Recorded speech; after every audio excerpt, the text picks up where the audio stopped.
things first, free Gaza. I need Elon's body dropping. I need TNT in Congress. I need Luigi in my roster. Getting janitorial, got no street sweeper. Big fan of dead leaders, VIP meet and greet them. Treat any money mo, how I treat my CEO like Bird, but all I can see now is just the other day I was scrolling on my phone though, trying to cope with the notion that I'm culpable. Saw the trolley problem at the POTUS with a locomotive. Band together first, then focus on your locomotive. 756, really it's a low total, come get in the mix. Get you out of toe to pole, walking with a stick. Hits up from a stone's throw, since you love big tech. Got forward. Hit a 187 on a piggy if you want to make a difference. SpaceX ain't the only ones with a mission. My team got the rockets out and used to try to catch them all. Trying to decimate the deficit down to the very last decimal. Look, I don't know how to balance a budget, but I know how to take every last ounce of blood out of your stomach. I feel like Neo would've played me. I ain't the one. I said I am the sun. Blinded by rage, got red on the side of my gun. Defiant, denying, defund. Fine with the timing, compliant. I'm not the pious. Go try me, I'm lighting them up. Say, give me the mic. I am light from the mud.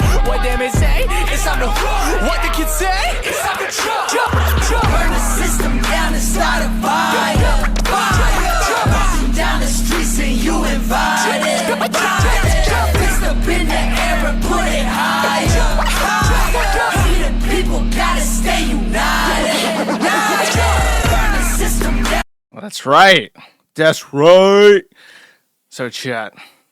Troon music. I've discovered it's a genre. I'm obsessed with it. There's all this Troon music coming in. By the way, I've been doing some more work on my overlay. So now the X feed pumps chat message into my thing. YouTube viewers are now being correctly counted.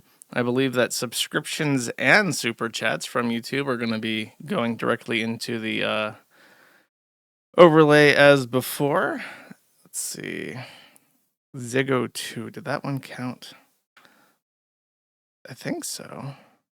Maybe not. Did I already fuck up? I hope I didn't. Did Ziggo's message come in? Let's see if I'm a fucking retard.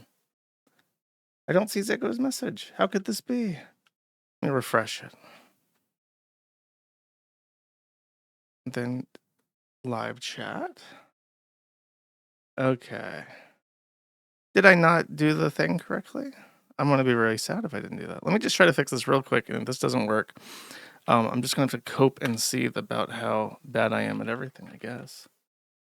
Okay, save that. Refresh YouTube. Live chat. Test. I see my message. Do I see Ziggo's message coming in? I do not. I guess I'm just functionally retarded, chat. Cool. That's my favorite thing. That's my favorite thing in the whole world is when I spend hours writing something and it works fine on Arch. And then when I go to test it live, it just doesn't work. However, the bullet thing does. If you super chat and your super chat actually gets piped into my system, you will notice that for every 50 cents you donate, it will add 1,556.62 grain onto my background. Now, I should clarify that this is merely allowing me to stockpile for self-defense purposes. Okay, don't get it twisted. Don't get it in your fucking head. I'm simply an enthusiast. Okay, I'm simply a member of the GOA, and I'm trying to show my support for America's proud gun heritage. Okay. So that it also has physics. I've heard from reliable sources that the gamers really like jiggle physics. So there are jiggle physics attached to my bullets. Okay. All right. Let's see what's up. I have a lot to talk about. A lot of it is political. We are on YouTube, so to handle this, I'm going to need somebody. I'm going to need Neil Maham. Somebody named it Neil Maham. I'm a fan of that. Neil Maham is going to help me navigate the increasingly complicated and convoluted set of community guidelines that exist on YouTube, so we can thank him for his service here. He'll be watching over my shoulder, tapping on it when it gets a little bit too spicy. And then after about an hour, or whenever I finish up my Save for YouTube rant segment, I will switch over. Cool. Okay. So let's start with, it is such a nice effect, chat. I really outdid myself this time. Let's start where we are at right now. So a while ago, there was actually a politically motivated attack on Brett Kavanaugh, who is a Supreme Court justice for the United States, obviously. And he survived his the plot against him. However, the person who had been plotting against him also had several other targets in mind. That were two other justices that were conservatives on the bench. And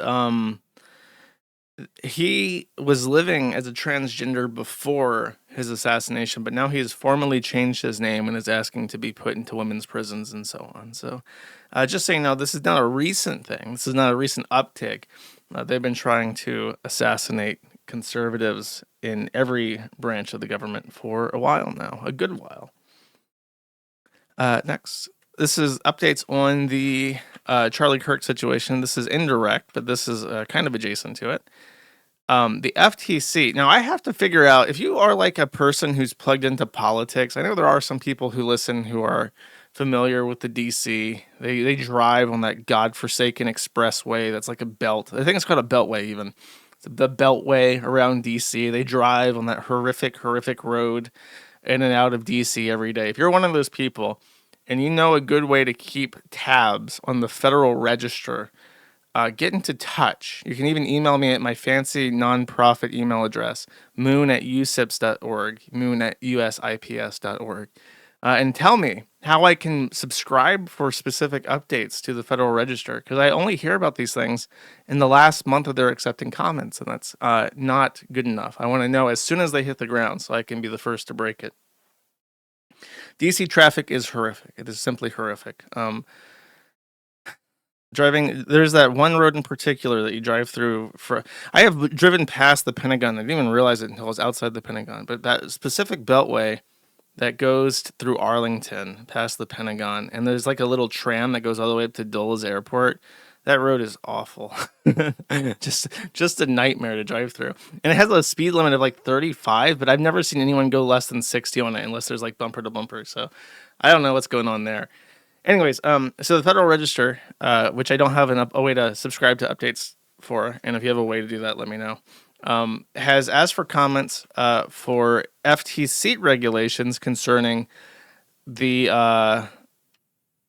doctors who are prescribing medicine for gender-affirming care to youths. So this is very specifically, keep in mind the full context of what they're asking for here. The Federal Trade Commission is asking for comments in regards to how doctors and hospitals are selling medicine and surgery specifically targeting people under the age of 18. And that means that they're looking at very specifically how these hospitals and doctors have been advertising puberty blockers, sexual reassignment, hormones, anything that could be classified as GAC, GAC, gender ACK, anything that can be described as that, which would be any kind of hormone or any kind of surgery, invasive or otherwise, any kind of therapy for gender-affirming care. Basically any woke tranny shit. Anything under that umbrella targeted towards minors, and very specifically under the purview of the Federal Trade Commission, which is not a parent organization of the USDA or FDA, advertising that they've used that is false, basically. So if they were using words like safe and effective and reversible, things like that, terminology that could be described as advertising, and it persuaded somebody under the age of 18 to take up gender-affirming care. That is the story specifically that the FTC is looking for comment on. And if you have a story that meets that very, very small purview, go ahead and submit a comment. The comment for this is under, what is it? FTC 2025-0264-0001. That's FTC 2025-0264-0001. You can read specifically what they're looking for by reading the request for comment, and you can see that this has already received 5.8 thousand comments, which is actually a lot for the Federal Register. Whenever these things go viral, I think they get overwhelmed by the number of comments they receive. And keep in mind, a lot of these comments are going to be supportive because you have all these bullshit nonprofits out there, and what they do is they collect comments on behalf of their members and submit that forward, saying that that it is safe and effective. So don't think that this is 5.8 comments for the good guys or whatever. This could all be huge, tens of thousands of comments from massive organizations. And Hardin told me actually that if you are any kind of union or trade organization leader in DC, you can get a pretty penny just submitting comments under your organization's name in opposition to motions like this that are requests for comment like this that have absolutely nothing to do with your thing. Like when I was looking at the OCC's request for comment in regards to payment processors, there were comments submitted on behalf of like the Beverage Association of America, like the head, like the one random council member of the Beverage Association of America representing Pepsi and Coke was submitting shit like how the OCC should not accept, not require payment processors to accept everybody as customers. And it's just like, so don't think that it's very specific. They bomb these organizations with fear mongering and they get paid to do it basically. So that's something that you can do if it's relevant to you. And I know a lot of people listen, many of whom have been affected or know people in their lives who have been affected. But these things do not happen in a bubble. It's not just people in California. I was at a gas station very recently, middle of fucking nowhere gas station.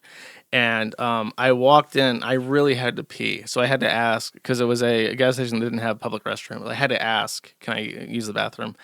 And the guy behind the counter looked like Styx Hexenhammer wearing a black choker. And on the employee work area, there were like these little Post-it notes hung up by tape. And they were all like cutesy uwu, like colorful rainbow glitter font with like little semicolon 3 faces on them.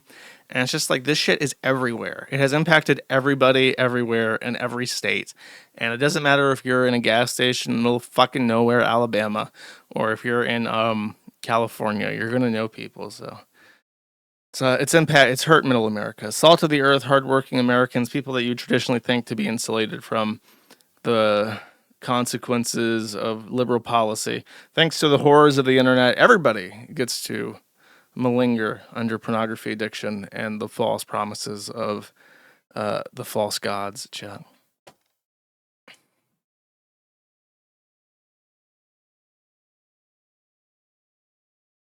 All right, next. Post by our president, Donald John Trump, has said, I am pleased to inform our many USA patriots. That's me, chat. He's speaking literally directly to me. Many of our USA patriots that I am designating Antifa, a sick, dangerous, radical left disaster, as a major terrorist organization. I will be strongly recommending that those funding Antifa be thoroughly investigated in accordance with the highest legal standards and practices. Thank you for your attention to this matter.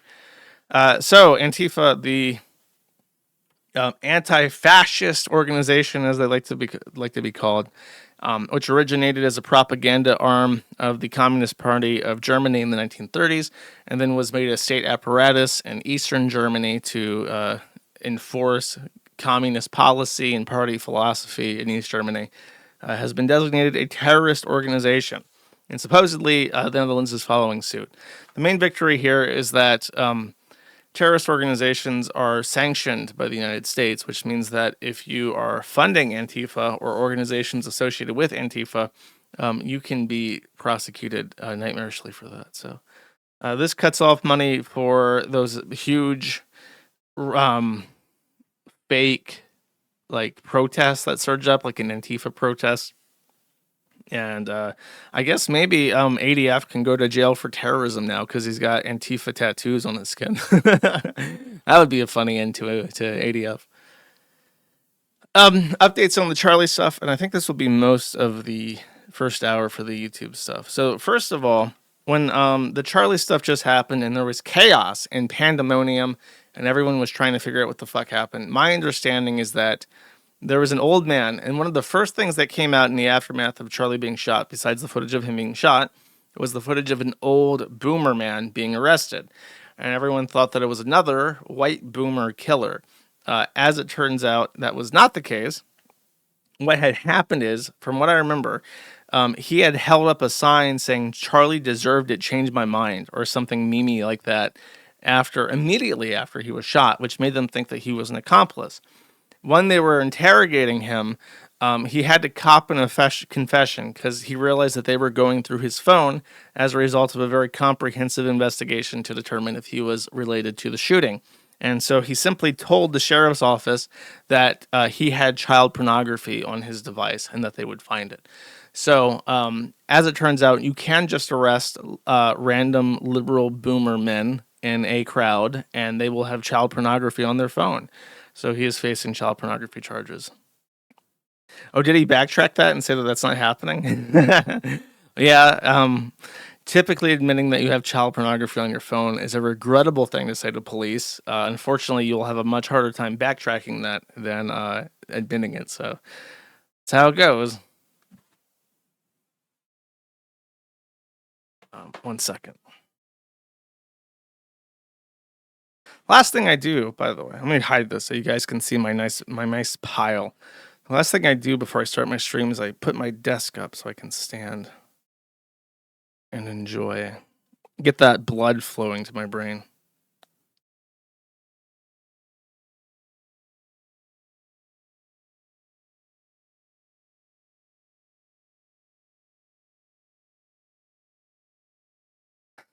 Okay.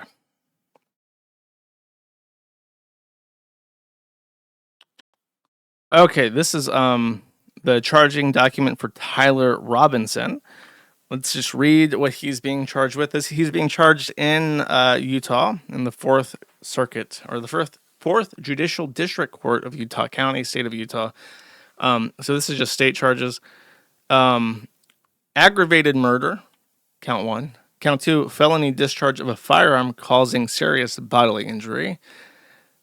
With enhancements for political expression and an enhancement for committing a offense in the presence of his child, but it was actually specifically both of his children. Both of his children saw him get shot.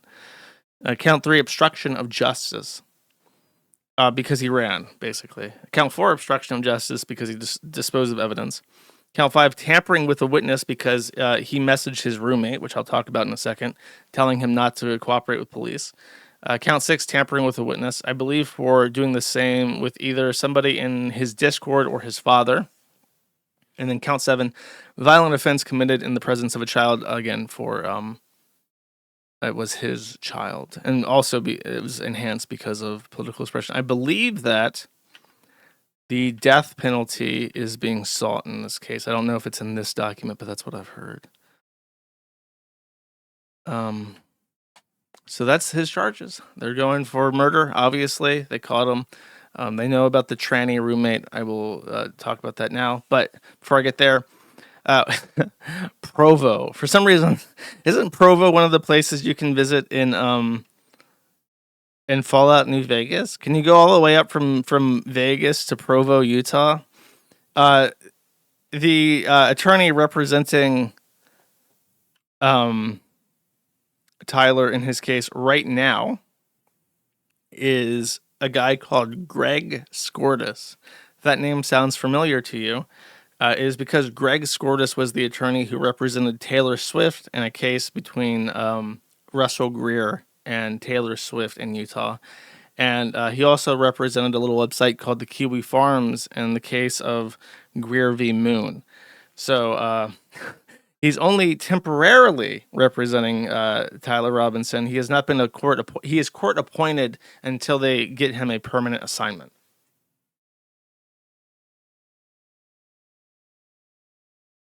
Oh, I've also been notified that his roommate is a furry, but I will get to that. It's right here. Here we go. Here's our boy. So this is Tyler's roommate. There was right before they actually read what was on the casings, several liberal media outlets attempted to discredit or redact information regarding to what was written on the bullet casings, to dispel any sense that this was a trans-related violent offense. There was also some rumors that his roommate was trans, which they also tried to get in front of and discredit. However, it's true. His roommate was his lover. They were gay males in a relationship, and his roommate was pursuing GAC, but had not properly transitioned yet. So he was in the journey of discovering his gender identity. And I can only imagine that Mr. Kirk and President Trump throwing all these roadblocks in the way of her beautiful journey just enraged the masculine protective side of Tyler Robinson. He thought something has to be done about these hecking fascists. So I believe that's his motivation here. What is this? These are Steam reviews. Okay, you are a beautiful, strong child molester. Someone put this on your comments. That's the most recent comment. So, look, he even has the boy kisser avatar. Okay, and he's getting called a child molester by people that know him. Okay, cool, funny. He tried to. Oh, he also was he advocating DIY? What a small world. Persona history. So his usernames on Steam were encouraging people trans DIY. Dude, it's unreal. The boyfriend of the guy that killed Charlie Kirk is somebody active on his subreddit that was one of the main antithesis of Drop Kiwi Farms, who are after us because we exposed the fact that they were sourcing and distributing to children hormones made from unregulated shithole countries like Ukraine, with the hollow foil boy lover fucking boxes of HRT that you're supposed to inject into your body. That's what a small world. That's crazy. So he was active on that. That's just fucking nuts, man. He was a fan of Jordan Peterson becoming a troon. I guess he decided that he couldn't clean his penis, so he just chop it off. He's a fan of Lane. Oh my god. I've been getting recommended treatments for schizophrenia, BPD, and a brain tumor recently by social media advertisements. Trans DIY in regards to getting hip growth. Holy shit. Why does it matter to you if a teenager decides they are transgender and goes through with the transition? Because apparently they shoot people. And when the courts asked the father not to speak about it, presumably so the kid wasn't bullied, he ignored them. So therefore he deserves to lose his child. Okay. So point is that his boyfriend was trans. There's no question about it. That's just reality. Groomed by Lucas Roberts. Oh, should I? You know what? I'll just skip that ahead. I have that somewhere. Let's see. Oh, I do. Let's just skip ahead since someone mentioned them. Since someone talked about the beast, I should read this Twitter message. Okay, KFales 3 hours ago, just in time for my stream, says, on the advice of my psychiatrist, I am fully retired from live streaming and content creation. I'm still living in Ireland, have a local job, and am getting married to a woman, quote unquote, I love dearly before the year ends. My life is great, and it's because I'm prioritizing what matters. I may or may not post occasionally in the future, but I value my privacy and have no incentive to maintain any sort of social media presence. Just wanted to say I disappeared because I am focused on my life.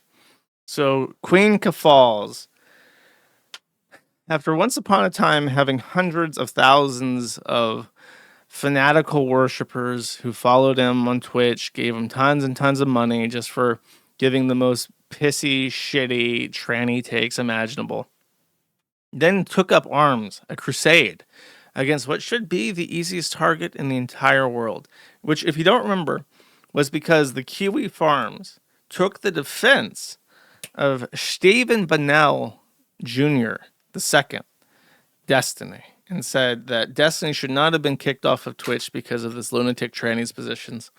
KFales got very mad at us.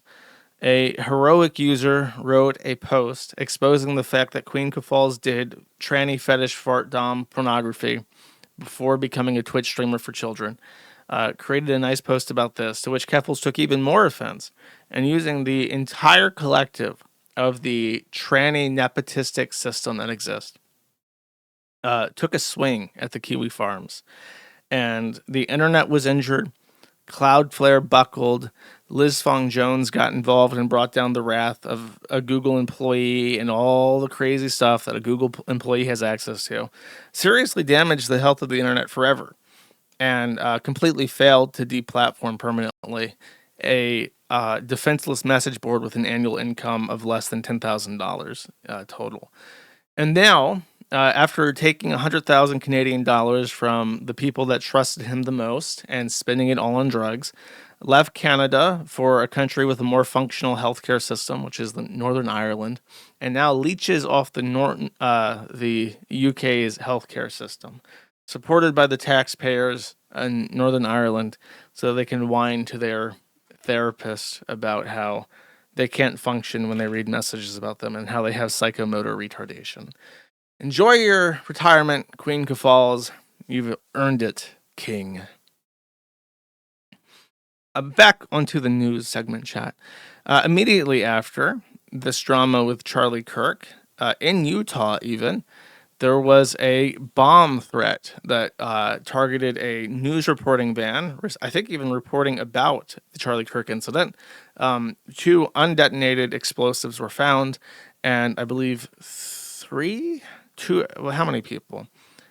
Is it just 2? Okay, it is. It's just 2. 2 local Utah residents with the traditional Utah names of Adib Nasia and Adil.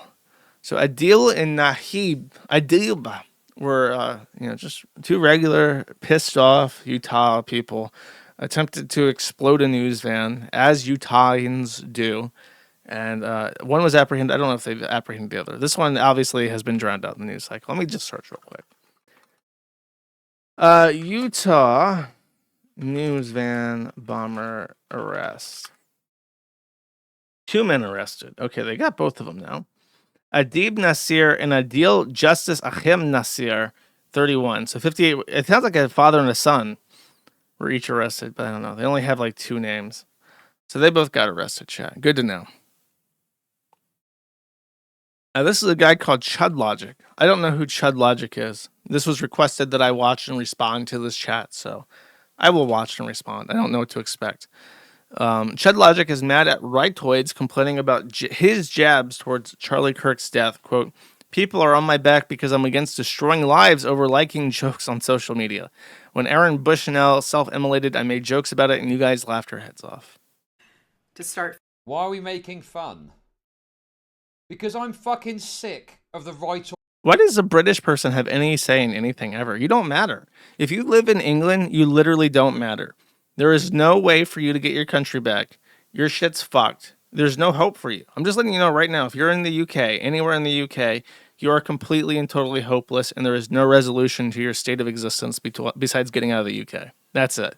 So your opinions don't matter. Your beliefs don't matter. Your hopes and dreams don't matter. You don't matter. You're British. You don't matter. Moral police. I'm absolutely sick of your fucking gay, unprincipled fucking soying out. I'm absolutely sick of it, to be honest, and I don't care anymore.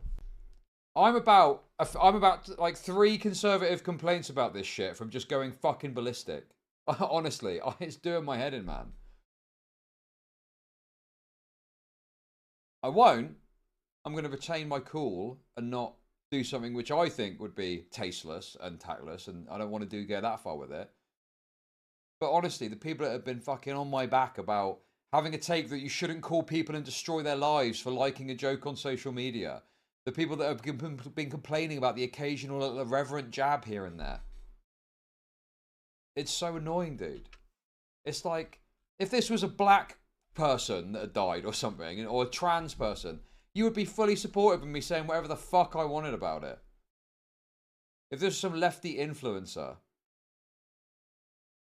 Dude, when that fucking retard burnt himself to death because he was a fucking schizo that thought it would save Palestine, I joked about that like crazy, and everyone was laughing their head off because it was funny.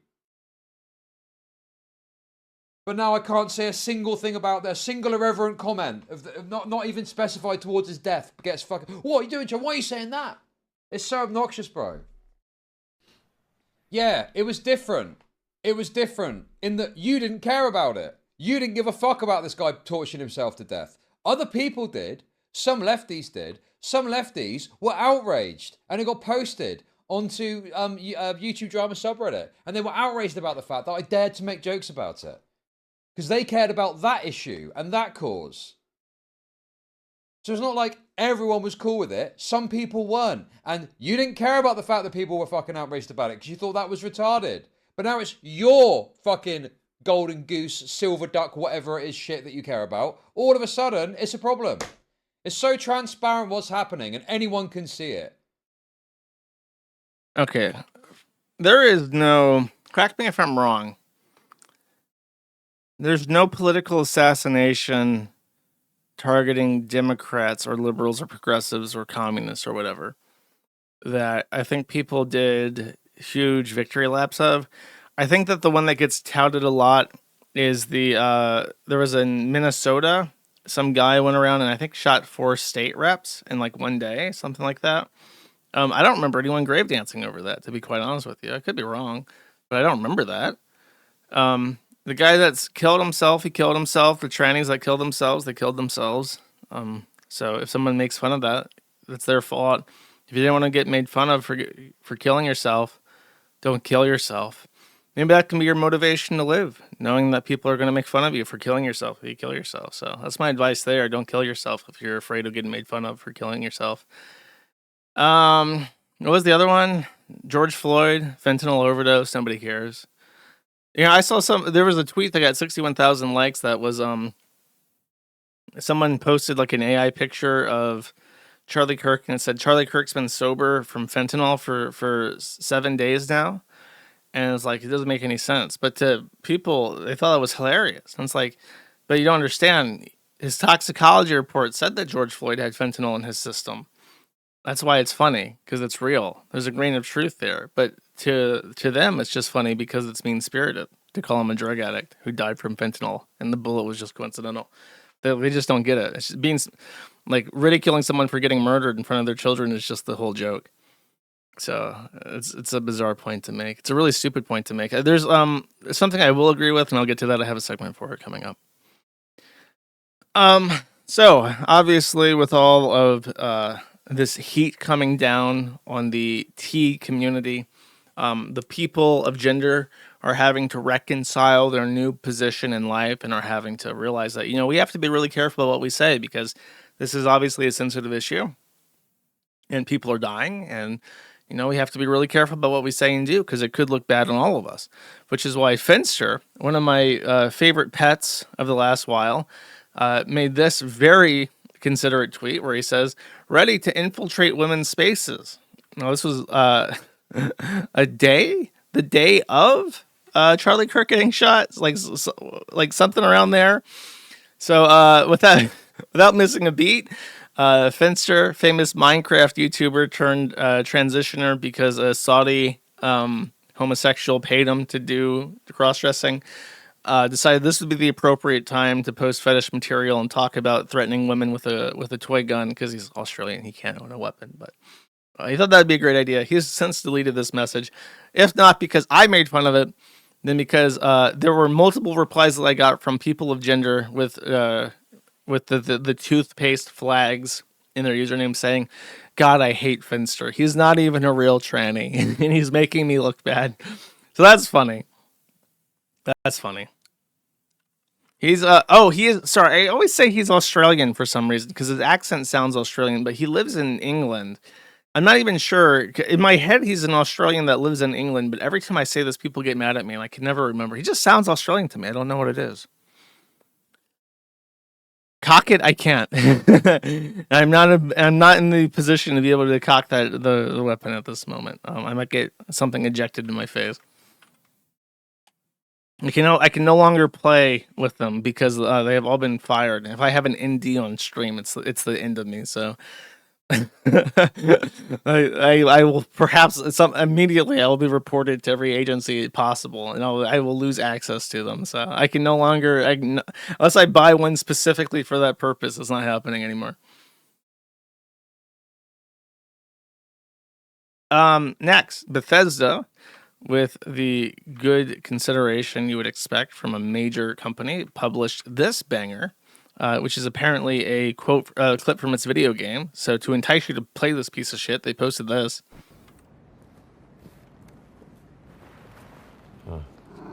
Nice place. You don't care much about these fascists, do you?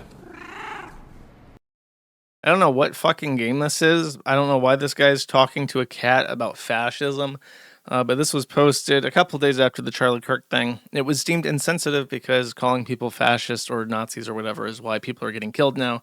And they have since deleted this message. They did not post any statement about it, so they just kind of hushed it up. Yet you can pet the cat, and yet you can talk about fascism to the cat. Onion person, I don't remember who this guy is. He's like some kind of troon that's like vaguely associated with The Onion, I think. Yeah, he's a serious journalism at The Onion. He's very popular on the left because he's a tranny, and he talks about tranny shit. He's fled to Blue Sky recently because he's been chased off of Twitter. He also posted this on Blue Sky, which apparently is just like where people who are progressive make death threats against the right. He says, the right will continue to raise their fascistic ideology and lust for blood. The pendulum must swing back. It will happen. How do you sustain a society that makes it dangerous to be online or function in public? This cannot last. Great question. I've been asking that for the last... How long has it been, chat? 12 or so years. Me just kind of screaming into the void, you know. It's supposed to be America. Why am I not able to make money? Why can't I have a job? Why is this like immediately life ruining? Why is it safe for these people to swat my family? So on and so forth. Oh, nobody gives a shit because I think wrong? Okay. Well, now you see what happens as a result of this. I'm almost guarantee you, by the way, that this person supported Drop Kiwi Farms when it happened. South Park. Now, this is a segment that I divided the Charlie stuff up into a couple segments. And this segment I called the cancellation aftermath. South Park was supposed to air an episode on Wednesday, and they did not. Which sounds like, because if you're familiar with South Park, you know that to stay relevant, they keep a very tight schedule. Episodes are made in about a week, I want to say, during the season. And oftentimes their episodes are getting final cut within minutes of going live. Like it gets really close to the broadcast time slot for the episode where they're putting these out on some days. Because something happens, you know, and they're like, fuck it, let's rewrite the entire episode and recut it and stay relevant. I'll remind you that the episode that was slated to air after 9/11, which was called Osama bin Laden's farty pants or something. It was something like extremely stupid, but the whole idea was, okay, you killed 3,000 people, but we're not going to take you seriously. And I remember very distinctly, for whatever reason, that the Osama bin Laden has farty pants episode that came after 9/11 was a Nostalgia Critic's favorite episode of South Park of all time, because it was like this like absurd, stupid levity that was immediately after 9/11 at a time when everyone was like scared and super dour about stuff. So that, I'm telling you that because as somebody who is a fan, tentatively, I was a fan, I guess. I haven't watched any of their new stuff in the seasons after 20 because it got stupid. And every character just became the creators, like Mary Sue's, and I got sick of it. But back in the day, it was very, very funny. So I'm like an aficionado, I guess. They never cancel episodes. They never cancel seasons. If the network steps in and says you can't draw Muhammad, which happened one time, they just put a thing over it that says I can't show this because Fox News was afraid of Muslims killing them. So that's how it's always been. So after this, I think famously in the last couple episodes, there was a whole thing making fun of Charlie Kirk. And so they literally ran out of time and they had to stop the season mid-season. This is season number 27. They have never done this before. 27 seasons from George H.W. Bush all the way up to our current presidency. Matt Stone and Trey Parker have never failed to deliver an episode every week. There was one famous incident where the power went out in their studio and they couldn't get an episode out on time. And then they just aired it the next day or something when the power came back.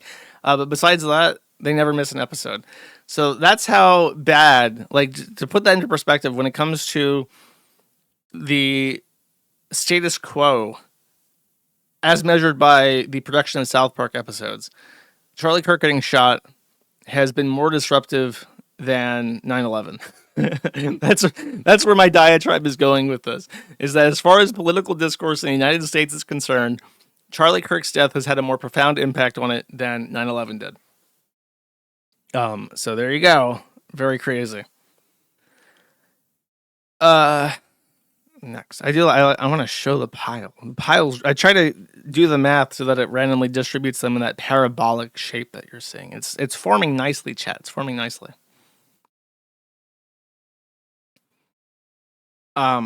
Similarly to this, Jimmy Kimmel has been booted off of ABC. Sinclair Networks, which had the deal with Jimmy Kimmel's studio, has decided to suspend their relationship with him. I believe that they have a statement here that clarifies that. No. Oh, wait, no, this is it. It's just out of order. Sinclair, the nation's largest ABC affiliate group, objects to recent comments made by Mr. Kimmel concerning the assassination of Charlie Kirk. As discussed with the ABC earlier today, Sinclair decided to indefinitely preempt Jimmy Kimmel Live beginning tonight. Following these discussions, ABC has suspended production of Jimmy Kimmel Live. Mr. Kimmel's remarks, quote, were inappropriate and deeply insensitive at a critical moment for our country, said Vice Chairman Jason Smith. We believe broadcasters have a responsibility to educate and elevate respectful and constructive dialogue in our communities. We appreciate FCC Chairman Carr's remarks today, and this incident highlights the critical need for the FCC to take immediate regulatory action to address control held over local broadcasters by the big national networks. And in the stead of Jimmy Kimmel Live, they will be airing a memorial service for Charlie Kirk. I believe that they said, oh, here we go. Sinclair calls upon Kimmel to issue a direct apology to Kirk's family and to make a meaningful personal donation to the Kirk family and to Turning Point USA. So this is leading to speculation that Sinclair actually just wants to get rid of Jimmy Kimmel. They believe what they're saying is that his ratings are bad, nobody watches his show, and his production is running as a negative. So they're just trying to get rid of him. And to do this, they're using Charlie Kirk's death as a masquerade to force him to do something he will never do, so that he will just terminate the contract on his end while giving them legal justification to say that they did not breach contract, he did. That's what the nihilistic, pessimistic take on this is. I don't know. Just like, yeah, nihilistic, I guess, is the word for this. Which I can believe.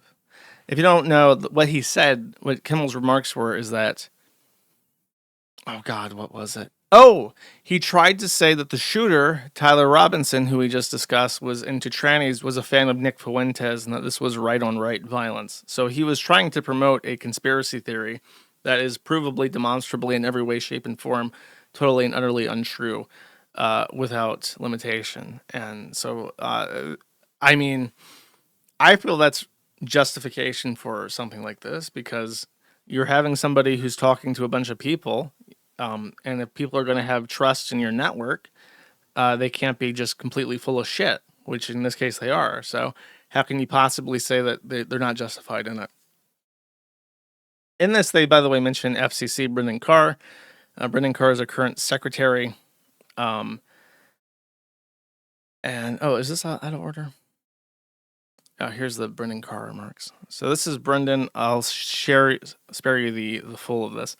The summary is, the FCC chairman is threatening immediate action against Jimmy Kimmel, ABC, and Disney for deliberately misleading the public by claiming Charlie Kirk's assassin was a MAGA conservative. Chairman Brendan Carr calls Kimmel's malicious lies as truly sick and says they should result in Kimmel's immediate suspension and may lead to ABC losing its broadcast license. Which, by the way, in case you're wondering, there is precedent for. In the 1930s, President FDR suspended the broadcast of radio program Social Justice hosted by Father Charles Coughlin, an anti-war, pro-Germany, anti-FDR advocate. So FDR, in his infinite wisdom, said that they were going to take away his privilege to broadcast. Father Coughlin was the first major news, like FM radio, not FM, he in the 1930s, he was the first guy to do like the Bill O'Reilly thing or whatever on radio. The first like talk show pundit is what I'm trying to say. And they just yanked his license because he was saying things about not going to war with Germany that President FDR didn't like. So guess what? We do have precedent for yanking broadcast license whenever we fucking feel like it. You can thank FDR for that if you're upset about it. Carr confirms the agency has a strong case. I would agree. The precedent exists to hold Kimmel, ABC, and Disney accountable for spreading dangerous, politically motivated misinformation. This is a very, very serious issue right now for Disney. We can do this the easy way or the hard way. These companies can find ways to take action on Kimmel, or there are going to be additional work for the FCC ahead. They have a license granted by us at the FCC, and that comes with an obligation to operate in the public interest. There are calls for Kimmel to be fired. I think you could certainly see a path forward for suspension over this. Fox, like, doesn't Disney own Fox? So they could just yank Fox off the fucking air whenever they want. The FCC could make a strong argument that this sort of intentional effort to mislead the American people about a very core fundamental fact, a very important matter. Disney needs to see some change here. But the individual licensed that are taking their content, it's time for them to step up and say, you know, garbage to the extent that's coming out down the pipe in the future isn't something we think serves the needs of our local communities. But this sort of status quo is obviously not acceptable where we are. So that is the head of the FCC saying, you know what, Fox, you know what, Disney, you know what, Sinclair, if you're going to broadcast fucking lies, we can just stop you from doing that. We can just end your business overnight. As a matter of fact, we have the power and the precedent to accomplish this, which is why Sinclair was specifically mentioned Brendan Carr in their message. And then the House Oversight and Government Reform Committee has issued, I believe, subpoenas or just requested testimony from executive officer, or invited the chief executive officers of Discord, Steam, Twitch, and Reddit to testify at a full committee hearing on October 8th. The hearing will examine the radicalization of online forum users, including instances of open incitement to commit politically motivated acts.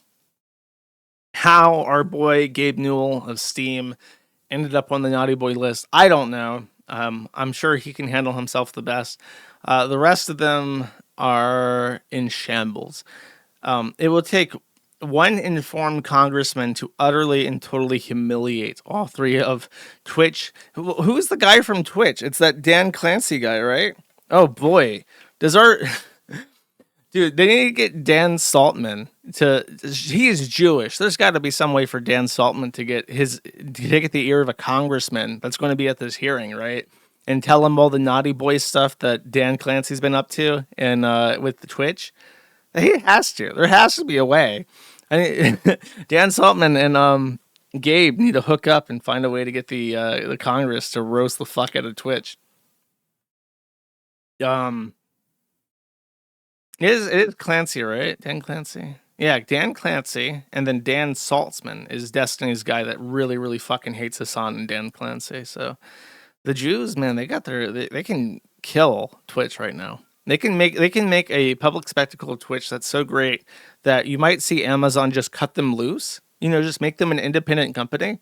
And without Amazon generously supplying all their infrastructure for free at the cost of the American taxpayer, because our government rents so much shit from Amazon that we basically subsidize the destruction of all brick and mortar businesses in the entire country, because Amazon doesn't have to make a profit off their online storefront because their Amazon cloud services make so much incomprehensible fucking money from renting services to the American government that they can just fuck over everybody all the time. Without that support from Amazon, they would basically be insolvent overnight. And they could accomplish that if they just bully Twitch hard enough in Congress. What's the other one? Reddit. Reddit's pretty bad. I'm not clued in. They need to get the R drama people to talk about Reddit. Get that Reddit lies guy from X. Put him in Congress. He could roast them. Discord, though, I am familiar with. I would love to hear Discord's response about why all of the most recent shooters are tranny porn addicts that use Discord to groom kids and get molested.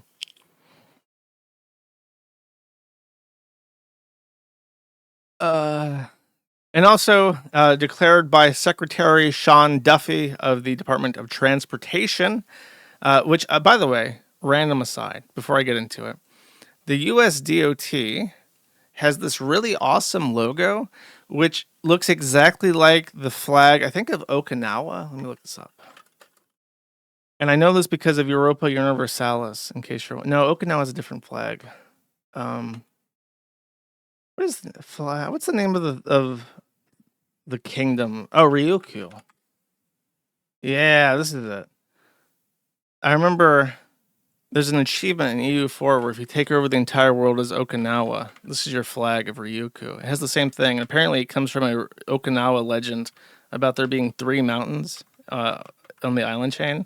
And it's always reminded me of that, the three mountains of Okinawa. Anyways, that's irrelevant. The department secretary, Sean Duffy, says, it does look like OBS, you're right. The logo of the DOT looks like OBS, that's right. It says, the National Truck Driver Appreciation Week is such an important time for the US DOT to talk to truckers about what they can do to support them.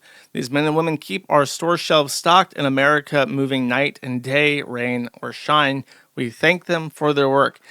And what a better way for our government to thank our hardworking truckers out there. Shout outs to anybody in a semi listening to International Harvester or we're outbound, loaded up and truck. What's that song? It's like Eastbound, I think. Eastbound, I think, is the name of that song. That's a good ass fucking song. Anyways, if you're one of those people listening to that, listening to the podcast, shout out to you. Happy Trucker Appreciation Week. What better way for our government to celebrate the truckers of the United States of America than by banning Indians? Or more concisely, what they have done is they have President Trump has issued an executive order instructing the United States Center for Immigration Services and the Department of Homeland Security, which is the parent organization for the USCIS, to add a $100,000 application fee. And it's unclear if this is per application or per year per application for every H-1B applicant. And also to increase the floor for the minimum amount of compensation for an H-1B worker from whatever it is now, I don't even know, to, I have heard, but I don't know if this is true, $150,000. So to get an H-1B visa, you have to be so worth it to the company that they're willing not only to burn $100,000 at least every 4 years, but at most every year on the altar of the federal government. They have to also be willing to pay you $150,000. And this is on top of the kickbacks they give to the agencies that source this elite human capital to begin with. So we're about to see a lot less turbines and semi-trucks, and I just can't be happier, Chad. So if you're one of our boys out there in a truck, you're about to, your local CB radio is about to be a lot more intelligible, I think, is the immediate outcome of this. And of course, this comes on the heel of recent news that to even renew your H-1B legally, you're going to have to go back to your country of origin. A lot of H-1B people were talking about how they used to go to Canada or Jamaica for a quick vacation, renew their H-1B at the Immigration Service Center there, and then make a short trip back to the United States. Now they will have to go all the way back, 18-hour-long flight back to India from San Francisco. I think 18 hours is the same from New York City as well. A very, very long economy class, 18-hour-long flight on Air India, surrounded by other Indians, to contemplate your future in the United States, just to make it all the way back. Which, by the way, you can't do if your H-1B is denied because your company doesn't want to spend $100,000 on you. Very good. Awesome. Let me check what I've got lined up next and double check. Okay, I did want to... I think that...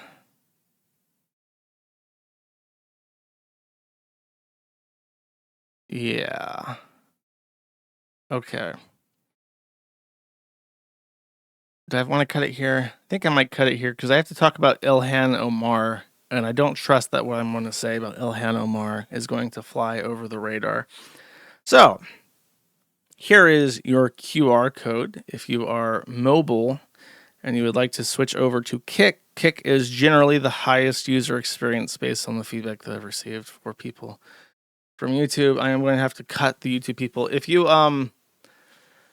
super chatted on YouTube, I will read them at the end of the stream, but not on YouTube. I apologize. I will read it. So, unfortunately, YouTubers, your H-1B visa is not being renewed. You have a minute to get over.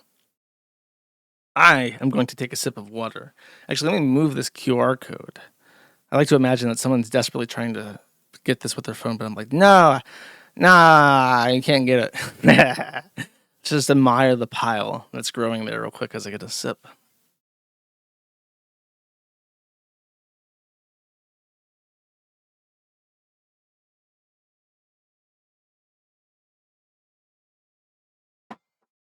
Big thank you to everybody who makes the effort. I appreciate the YouTube people.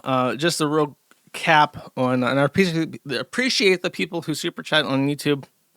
They do take a cut. Neil Mahan always gets his pay, but better than nothing. By the way, if you're not subscribed on the YouTube channel, just so I'm not shitting on them completely, the editor is hard at work. The montages he's putting together are doing gangbusters. Extremely excited about. Look at that. Even the Monero 556 come in, and there's so many of them that it's lagging. It's lagging, chat. Isn't that beautiful? That's beautiful lag. We love our lag, don't we, folks?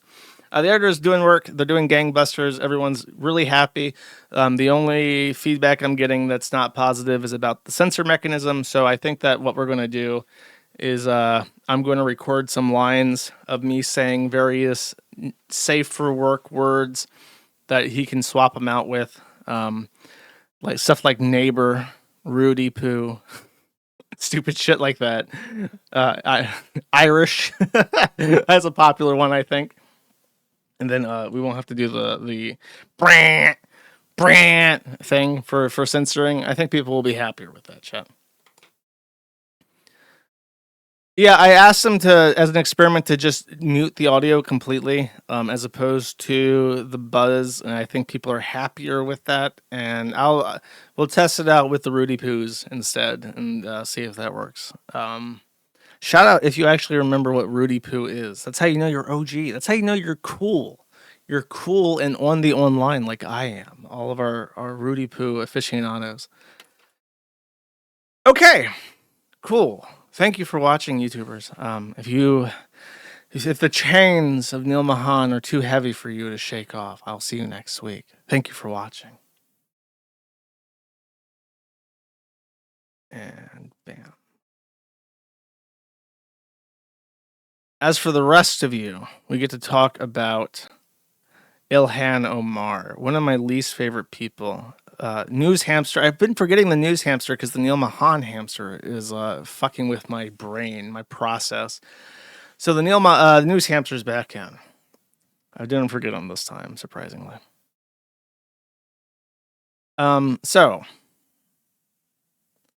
Ilhan Omar has gotten into a internet fight with Nancy Mace, who has a mixed reputation because she infiltrated the male-only naval space. Now, I've been incorrectly calling this the Naval Academy, and then Navy people start violently banging on their tables. They pull out their sidearm and start firing it at their computer monitor. And then they write me the most nasty, evil emails that you could possibly imagine about how Nancy Mace wouldn't be allowed to grace the fucking front door with her shadow of the Naval Academy. So I don't know where the fuck she went, but she went somewhere that was Navy related, that she was not meant to go because it's a boys' club, and therefore she's evil and terrible and deserves to be beheaded by Muslims. I disagree with such a take. Quite frankly, your fucking naval school doesn't mean shit to me. I get a lot of shit for this saying I don't care about the military. I just don't. Look, you know why you joined it. You joined it for free tuition. Don't fucking tell me that you're a patriot or whatever the fuck. You joined that shit for free tuition. You all joined it for free tuition. You all joined it for free medicine. Okay. You all joined it so you can get a 0% APR mortgage when you get out. All right. Don't fuck with me. Don't fuck with me. Look, I'm not saying that it was a bad choice. I'm not saying that you're a baby killer. All right. I'm not saying that something bad should happen to you. But let's not pretend. Okay. Let's not play pretend here. We're all adults and we can say you joined for the tuition. Okay. 0%. It's a 0% APR on top of like the federal rate. So it's and you don't. It's like zero down. You get like a low rate on top of the regular interest rate, and then also you get you can get it 0% down. And you have like protect. You get a much better deal than everybody else. Basically, it's not like flat zero, but the 0% APR. You say? He said, "I'm 43. Can I still join the Navy?" As a matter of fact, you can. Here's what you do, right? Join whatever. Join the National Guard. Have an oopsie doodle and hit your head. You are now on full disability for the rest of your life, and you get full benefits. So you manage to hurt your head in basic training, and you get your advantaged mortgages, and you get TRICARE, and you get whatever the fuck, and you get disability. It's a good day, and you're a veteran. Take a little slip and fall there. All right. Next.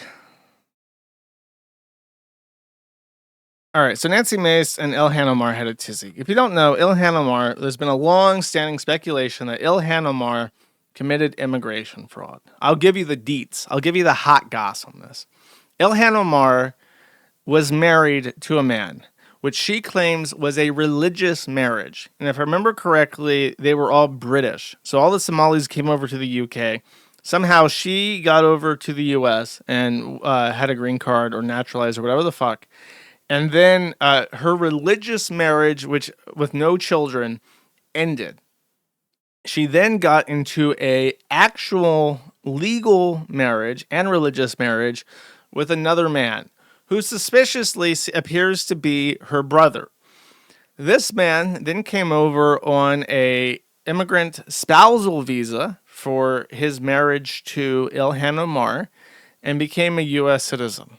She then divorced this person, or got a green card. She then divorced, religiously and legally divorced her brother/husband and got another religious and legal civil marriage with her prior ex that she had a relationship with. And then they had 2 kids. So let's conceptualize this. Ilhan Omar got married, but only religiously, divorced, got married again to someone who may be her brother. This person gets a green card. They immediately divorce, and then she remarries her first husband in the United States, and then they have kids. There may also be speculation that this brother/husband has referred to their children as nieces or nephews, implying that they're his cousin and not the children of his ex-wife. And there's also speculation that she had apparently been hanging around the first husband throughout the entire duration of her marriage to her brother husband. Now, chat. If this is true, it is reasonable to speculate that this is what's called immigration fraud. And there is Supreme Court precedent that indicates that if you lie about anything material on your application to get a green card and thereby your application to naturalize, you can lose both. You can be denaturalized. It is incredibly hard to be denaturalized in the United States. It is considered cruel and unusual punishment to strip somebody of their citizenship for any reason besides immigration fraud and treason, high treason to the federal government. Those are the only 2 ways you can lose citizenship, at least right now. So, the cause to denaturalize Ilhan Omar is tantamount to accusing her of high treason against the United States of America and her people. Nancy Mace got into a fight with Ilhan on Twitter and said, In response to Ilhan saying, "We'd love to see you get the help you need next. You belong in rehab, not Congress." Nancy replies saying, "Coming from someone who calls her brother husband, that's rich." Ilhan says, "It is ridiculous." Oh, sorry. Nancy says, "I'm leading the floor debate on Somalia, Ilhan Omar's censure at 6:15 p.m. tonight."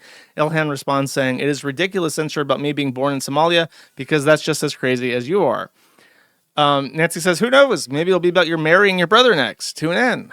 Ilhan says, "I know you aren't well or smart, but I hope someone can explain to you that there isn't a correlation between my committee assignments and deportation. Regardless of what you do with these committees, my office will continue to be next to you, and I will continue to be in Congress." Brown woman tipping hand emoji. Nancy says, "We would love to see you deported back to Somalia next." And then the motion to censure Ilhan Omar failed. And it failed because 4 Republicans, citing freedom of speech, voted against censoring her. Now, I will give me 1 second.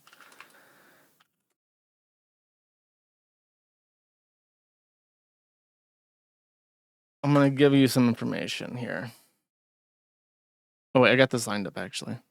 All right, so these 4 Republicans are Representative Mike Flood, Republican from Nebraska; Representative Tim McClintock from California; Representative Jeff Hurd from Colorado, not to be confused with Jeff Hurd not from Colorado, because apparently there's multiple ones; and Representative Corey Mills from Florida. They are the ones who did not censure Ilhan Omar. But does that mean that the fight is over? No, Chad. Now, obviously, I should go without saying, by the way, that if you are a constituent, especially if you are a constituent of these districts, you should take immediate action to write them. Call them faggots, call them traitors. They will see the message. So you can say whatever. You can call them cock-sucking faggots if you want to, and they will read it. Or someone in their office will read it and put it in a pile for people who hate him now. Threaten to vote against them. Do whatever. Especially if you're a constituent. If you're in fucking Nebraska under Mike Flood. Does Nebraska even have more than one congressman? Nebraska congressional districts. Is that at large? No, there's multiple ones. There's 3. Okay, is it fucking Omaha, Nebraska is its own, and then Eastern Nebraska, and then the rest of Nebraska is at large. Where's Mike Flood from?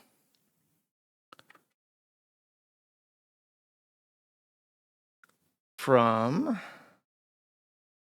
First Congressional. If you're from Omaha, I'm speaking to a city nobody has ever heard of. I have never mentioned Omaha on this podcast before, but Omaha people, this is your moment. If you're from Omaha, you have the opportunity to tell your representative Mike Flood that he is a cocksucking faggot. You can write him a letter with the SpongeBob stamp even, and tell him he's a cocksucking faggot. You're his constituent, and you will vote against him for the rest of your life. This is the only time anyone in Omaha has ever mattered, except for, what's that guy's name? He's really, really rich, and he's from Omaha, Nebraska. There's only one person from Omaha anybody knows. What's his fucking name? Warren Buffett. And Destiny. Destiny, and Warren Buffett. Oh my God. What dire situation that Omaha finds itself in. The carpet cleaner. Dude, there's a timeline out there where Warren Buffett is getting his carpet cleaned by Destiny. And that's the only carpet that Destiny's cleaning in this timeline. It's a blessed timeline. And Mike Flood was never elected and voted against Ilhan Omar. Okay. You can call your congressman a cocksucking faggot if you want to. Nobody can stop you. It's freedom of speech. Mike Flood seems to believe very strongly in freedom of speech. You can say whatever the fuck you want. Okay, so Trump had a very negative reaction to this, as you can imagine. He says, does Ilhan Omar know these people? Are they from her wonderfully managed home country of Somalia? And this is in response to an indictment against 8 people charged in a Medicare fraud scheme in Minnesota by the names of Mokhtar Hasadin, Mustafa Dayib Ali, Khalid Amham Dayib, Adifta Mohammed, Christopher, which is a very weird Christian name in this list of people, Adizoji Falada, Emmanuel Olawademelade Falada, Asada Haben Adao, and Envoy Ahmed Adao. To which Trump was like, oh, maybe these are more brothers of Ilhan Omar. He says, Ilhan Omar's country of Somalia is plagued by a lack of central government control, persistent poverty, hungry, resurgent terrorism, piracy, decades of civil war, corruption, and pervasive violence. 70% of its population lives in extreme poverty and widespread food insecurity. Somalia is consistently ranked among the world's most corrupt countries, including bribery, embezzlement, and a dysfunctional government. All of this. And Ilhan Omar tells us how to run America. P.S. Wasn't she the one that married her brother in order to gain citizenship? What scum we have in our country telling us what to do and how to do it. Thank you for your attention to this matter. Make America great again, he concludes. And then he had this to say. I think she should be impeached. I think she's terrible. Is she originally from Somalia? Yes, sir. So how are they doing this? How's their government? Do they have a president? Do they have a council? Do they have anything? Do they have police? I love these people that come from a place with nothing, no anything, and then they tell us how to run our country. No, I think if she got censured, that's great. If she got impeached, that's even better. They impeached me twice for nothing, and they impeached me knowing the Republicans are on my side, so they knew it was just. But they impeached me twice. She should be impeached, and. It should happen fast. It should happen fastly, chat. Here is my take on this. I have adopted what is a kind of mimetic stance towards Indians. Nobody cared about Indians until very recently. And I have fully embraced this new contempt, chat. And my thing with the Indians is, because I'm one of the least affected by them until I had to live next to one. But I know from talking to people that they have had a serious, profound negative impact on software workers in particular. Just universal contempt. Everybody I've ever spoken to who's worked professional software in the U.S. has said that Indians are just terrible to work with. They're terrible to work under. They're terrible to work above. Why they keep bringing them in, nobody has a good explanation for. It all boils down to nepotism and corruption and bribery, basically. Indians have no claim to the United States. They were not here before the Europeans were. They were not here on the Mayflower. They were not brought over as slaves. They did not build the railroad. They were not integrated as a result of Operation Paperclip or the similar operation after the end of World War II in the Pacific.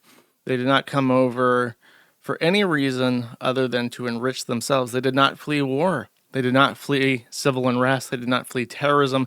They came over to this country with one goal in mind, and that is to take our fucking money, to take our fucking jobs, and to build giant monuments to a purple cow man.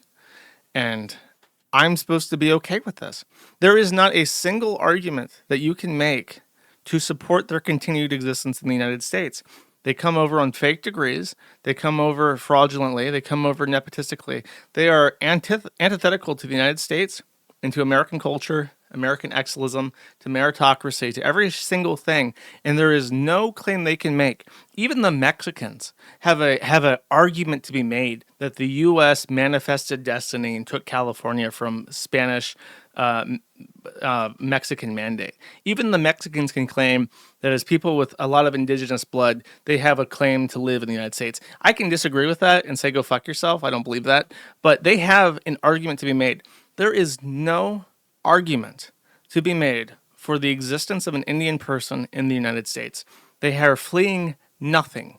They have no mandate. They have no blood tie. They have no cultural tie whatsoever. And the only thing that they can argue about is that they threw off British imperialism, which guess what, motherfuckers? We did too. So if we can't, the bare minimum that we can do to prove that we are a sovereign country and we have the ability, oh God, I have to do something about the about the bullets when they get so big.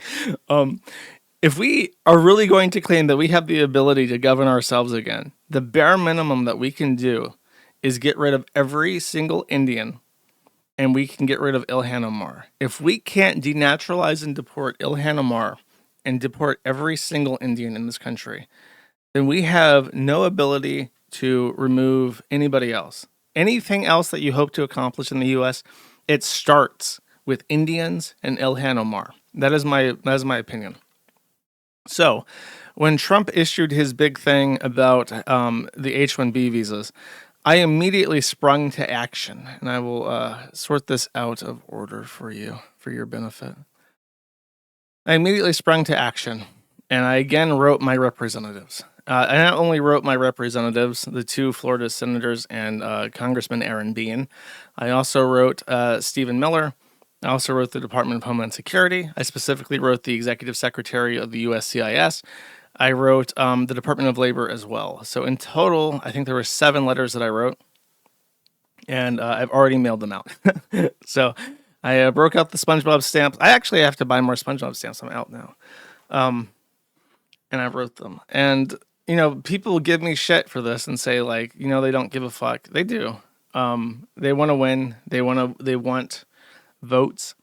If you are politically active and you're writing letters and stuff, it's not like a profound impact, but it adds up, I'm sure. And you know what? If it doesn't add up, then it doesn't matter, right? We're fucked anyways. But if it does matter and you don't bother, then we're fucked because you didn't bother. So as always, the positive poly quadrants align perfectly.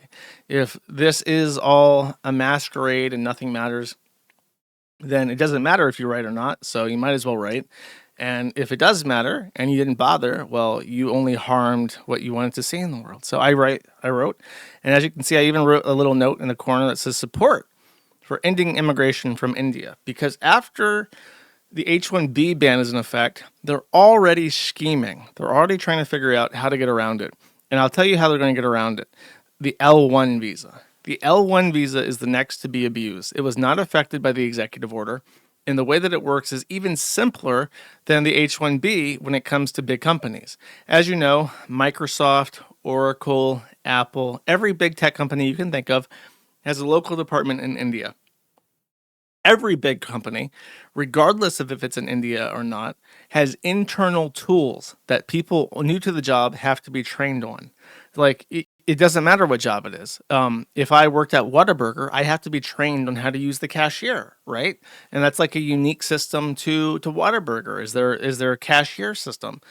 The L1 visa allows anybody who has been trained on using an internal tool that is outside the country to come inside the country to continue to work and share and train people on their education on the tools. So if there's a Whataburger in India and you train Pajit on how to use the cashier terminal, he therefore is eligible for an L1 visa into the United States because he has specialized knowledge on an internal system that the company uses inside the United States and that they need people trained to use. So the L1 visa is the next logical step in mass importing Indians. And do you think that Neil Mahan and the CEOs of all these tech companies are just going to let their tribe not be imported? No. They're still going to import them. So the next things that we're going to have to get rid of is the L1 visa. And really, we just need to say no more Indians. But then who knows? Maybe we'll have 10 million H-1B visa requests, L1 visa requests from Nepal or Bangladesh. But just making them jump through hoops. And honestly, we're going to have to sit back and think at some point, how are we going to get rid of the ones that are CEOs? How are we going to get rid of the ones that run HR in these companies to begin with? How do we remember when ESG happened and suddenly a bunch of boomers made it Vanguard's problem that they wanted to take their money out of their 401k because it was going to ESG. Remember that and how effective that was at immediately ending stock market appreciation for social good causes? We need to make it somewhere where there's an anti-Indian sentiment where it's like, I don't want my money going into any company that has any name I can't fucking pronounce on their board of directors, who manage their HR, who are the CEO, who are the financial officer. If I can't pronounce their fucking name, they don't believe on the board. And the only exception is if they're the head of a department overseas. I was looking at Apple's board. Apple's board is surprisingly white, and they have some Chin who runs Apple China. Well, you know what? Shen sounds like the perfect person to run Apple China, so that's fine. But we need to find some way to do that too. The Indian Exclusion Act. That's funny. So that's the next step. You can do this right now. If you're one of those people who's in those, like in Omaha, you need to write your representative and say, like, fuck you, buddy. Don't vote. We're denaturalizing Ilhan Omar. It's happening. The freedom of speech shit all died. The people who were libertarian about cancellation and freedom of speech, all those people lost. Cuckolds like me, libertarian cucks like me, I lost. We don't have that anymore. We're now in the era of revenge and petty left versus right partisan violence. And I lost, and I admit that. I lost. All my hopes and dreams are dashed to the fucking rocks. And now it doesn't matter about having my libertarian cuckold utopia. All that matters is surviving. And surviving means that we got to get rid of all the Indians, and we got to get rid of Ilhan Omar. That's step one. So that's my food for thought right now. Next, I got some fun news, actually. In San Francisco, the local... I imagine the San Francisco people who are, like, sane and not retarded to be, like, scavengers in Fallout, where they're, like, wearing cobbled together armor out of trash cans and stuff, and they have to find some way to survive in their conditions. So they started dealing with fentanyl zombies in a very clever way. In 2023, the FDA approved over-the-counter nasal spray Narcan, Naxalone, as a way to stop... If you don't know, Narcan's a opiate inhibitor that is pretty safe to use. So if someone's having an opioid overdose, if you give them a little bit of Naxalone or Narcan, it will stop their brain from intaking opiates or opioids or whatever. And this is a shock because you go from a place of pure euphoria to not being able to take in any feel-good vibes at all. So it's extremely painful and uncomfortable to be woken up from a fent zombie stupor with Narcan. So what they're doing is they're taking this over-the-counter, cheap, affordable nasal spray Narcan, and they're loading it up into a Windex bottle. And if they see a fent zombie, they're like, "Oh no, are you having an overdose on Narcan, on fentanyl? I have Narcan right here in my Windex bottle," and you'll be surprised. You'll be shocked as the fent zombie wakes up from their stupor and runs the fuck away from you and your Windex bottle full of Narcan, because the last thing they would ever want to do is get those vapors in their nose. So this is how they're surviving and adapting in California. It's a dog-eat-dog world over there, but the white man's ingenuity continues to reign supreme over all other forms of life. Really just incredible stuff. There is a wonderful thread. I don't have it pulled up, but I figured I'd recommend it because I've seen it talked about off the site, where a guy, I think he's in LA, I'm not 100% certain, but he does something. And in the backyard of his something, in the parking lot area, alleyway of his something, he had an issue with the homeless, particularly homeless people of a certain complexion. And so he began to wonder what he could do to get rid of the homeless. They tried installing lights, and that didn't work because they just pulled a blanket over their head. So what he resolved to do, and he's talked about this for years. It's a wonderful thread. It's been going on for a long time. It's a real gem in the forum's history. What he did is he went to Goodwill and he bought a bunch of cheap, shitty computer monitor speakers. You remember like in the 2000s, how every big CRT like brick monitor would come with super cheap like HP speakers that you'd put right next to it, and it would just have like this shittiest audio quality imaginable. He went to Goodwill and he bought like dozens of these things and then put them high up on his thing where he works, and put them inside metal cages. So he just took like shopping baskets that are metal wires, put a bunch of cheap, shitty computer speakers there, and wired them all up to play classical music as loud as possible.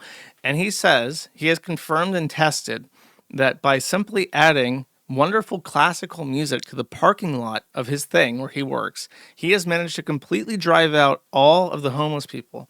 Now, he did not arrive to these steps all at once.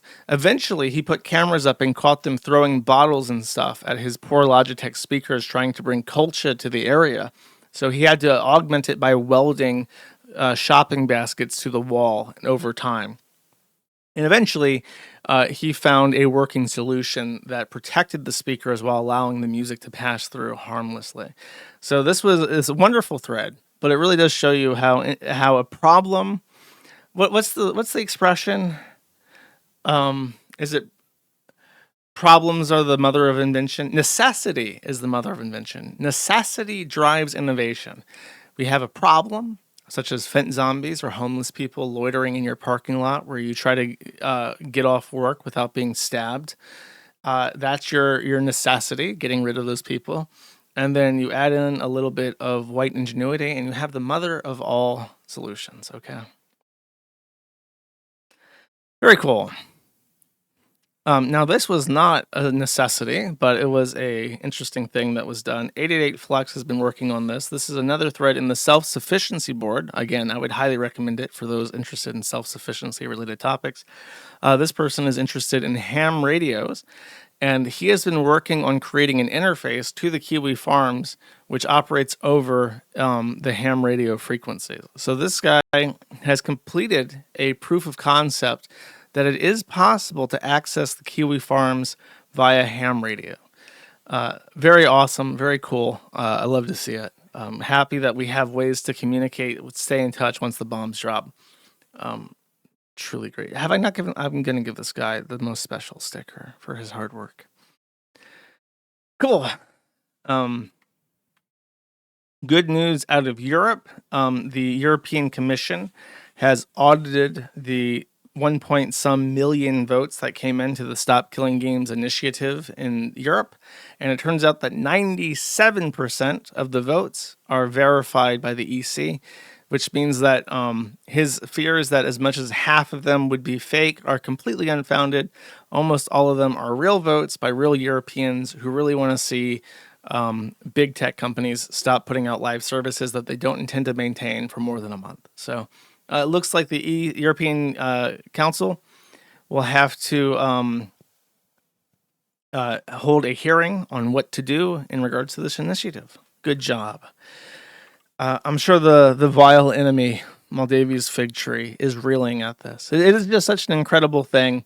The editor put out his montage recently which is just all my clips talking about him.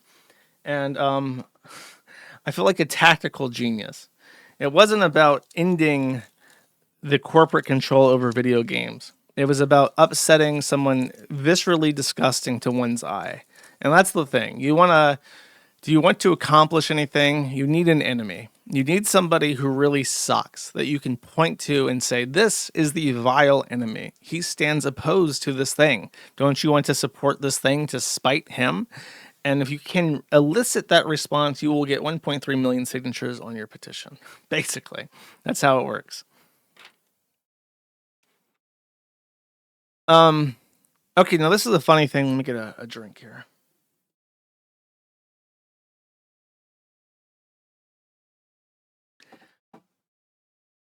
So, in Nashville, Tennessee, Nashville 10, they noticed that a billboard went up in the style of the Cracker Barrel logo that said, "Fire the CEO." A billboard that took no advertisement towards anything in particular, but it had a very pointed and clear message. The Cracker Barrel CEO gotta go. Well, who took credit for this character assassination against the lady CEO who tried to modernize one of the few old-timey restaurants still left in the United States? Well, none other than Steak and Shake. Steak and Shake's corporate account says, yes, we are responsible for the billboard. Cracker Barrel's board has failed its shareholders. It has spent over a decade fighting with one of the largest shareholders rather than collaborating for the good of the company. Cracker Barrel has been at the forefront of the DEI movement. At the same time, it reduced food quality and burdened millions on failed acquisitions. The board apparently has more regard for DEI than return on investment. Now we are running a proxy contest at our own expense to fire the CEO. Bill Gari is doing the work left undone by the board. Fire the CEO and save Cracker Barrel. Well, who is this Bill Gari, chat? Bill Gari is Sardar Bill Gari. Now, before you get too upset, Sadar is a Iranian. Bildari Capital Corporation is his investment company that he manages, and they have an investment in American fast casual business. And while it's unclear to me if he's actually a good guy or not, I saw a comment about how Steak and Shake put in those shitty fucking tablets where now you get like a Bildari Corporation menu instead of, I hate that shit. It's like I feel like why even have a lobby if I'm just gonna order from a computer? You might as well force me to use the app and then throw my food at me in a bag like I'm a fucking dog and just say eat up cattle. This is what you get. So I'm not necessarily endorsing him, but this is effectively internet drama in the form of fast casual dining. So I will read it because it's funny. Bulgari, after Cracker Barrel's design faux pas in October 8th, when they came out and they started talking about changing the design, Bulgari issued a strongly worded message saying that in the last 50 years of, or 5 years of them holding Cracker Barrel stock, their stock has depreciated by 70%, whereas the rest of the casual dining group has increased by 12%, which is not that great. But the S&P 500 had gone up by 100% and has doubled. So if poor Bulgari had simply invested his money in the S&P 500 index fund and not Cracker Barrel, he would have doubled his money. Instead, he's lost 70% of the money that he invested in Cracker Barrel. So now you can understand why he's using his controlling stake in Steak and Shake to take shots at the CEO.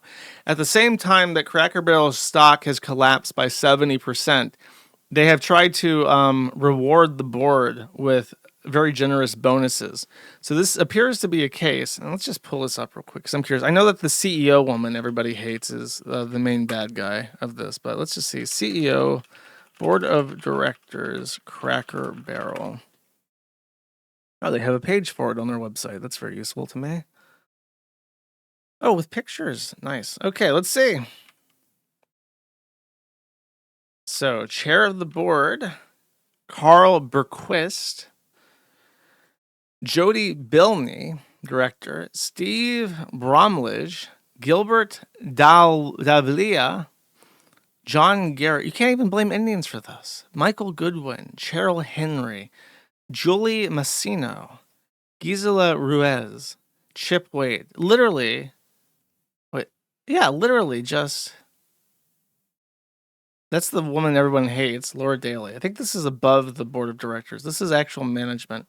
Chris Edwards, Bruce Hoffmeister, Julie Massino, Sarah Moore. It's just white people.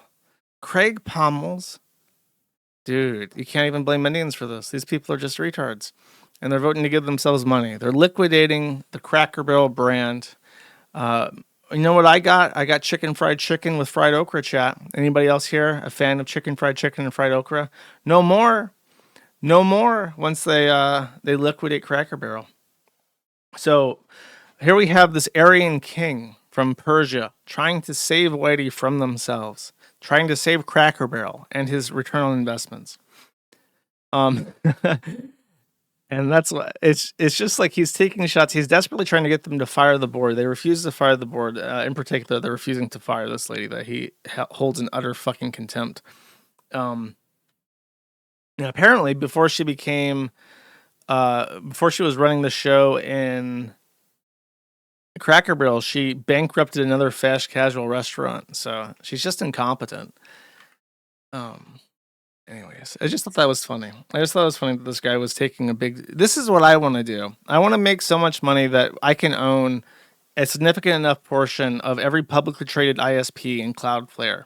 That's my long-term goal. I'm going to make millions of dollars. I'm going to buy a huge stake in Cloudflare and Cogent, all these fucking ISPs. And I'm going to file snippy, pissy little things like this, calling everyone a retard. That's my dream, chat. You guys, everybody contributing to the 556 fund in the background there, all those names, they're contributing to my dream of one day owning enough of net to file an investor or shareholder message to Cloudflare. They have to distribute to all their shareholders, calling what's his face? I forgot his name. His name is East Dakota. Matthew Prince. Calling Matthew Prince a cuckold, a two-faced cuckold loser. That's what's going to happen, chat. I'm gonna be like Warren Buffett. Okay. Next. Raja Jackson, the black guy who almost murdered the white guy on the MMA ring. He has been arrested for a felony. What he was arrested for, I do not believe, has been declared. He's already posted bond. It was a $50,000 bond. His family's rich because his father is a much more famous wrestler. So he's out, but they charged him with something. They charged him with a felony. I assume that the felony is something like felony battery with disregard for life or something like that. Some shit that probably has like a 15-year max sentence that he'll get a year probation for. But he has been charged. It took him long enough, but they did it. All right. We are now kind of segueing into the more on-topic area. I have a little bit of a segue area into the locale section. I'll keep the news ham for just a second. In New York State, the New York judge has dismissed 2 terrorism-related charges on Luigi Mangione, the healthcare CEO, shooter, assassin. They have found that the terrorism charges were legally insufficient, so he will now only be facing murder as opposed to terrorism. Redux has posted a update that Prostasia Foundation has shut down due to, quote, climate shift. This is billed as a pro-pedophile charity. It's called a self-described child protection organization, which campaigned for normalizing pedophilia as a sexual identity, ceased operation, citing a shift in political climate. I would love to see their actual... Oh, here we go. Oh, it's even got the pedophile butterfly thing in it. Okay, so this is their presentation PDF. Oh, this is what they had posted that made them a pedophile thing. Okay, yeah, this is a pedophile thing for sure. So Timothy Fury posted MAP Support Chat and Prostasia Foundation, a partnership in support and prevention. We have a brief history here. They were behind Virtuous Pedophiles, which I remember even Medicare talking about back in the day. Ender Wiggins joins the Virtuous Pedophiles. Virtuous Pedophiles, by the way, was a group of self-identified people attracted to children who claimed that they would never, ever... It's like that meme with like the bug-eyed soy jack going, I'm a pedophile, but I would never, ever, ever, ever, ever, ever, ever, ever look at child pornography or touch a child in real life. It was that meme, basically. Burped's chat platform. Oh, no harm possibly could come out of a pedophile chat platform, which moved to Discord.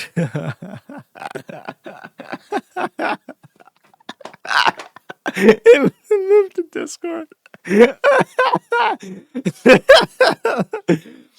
I really hate when people use the ahi, like Mexican guy laughing meme because it's so overused. But that's like a ahi. It moved to Discord.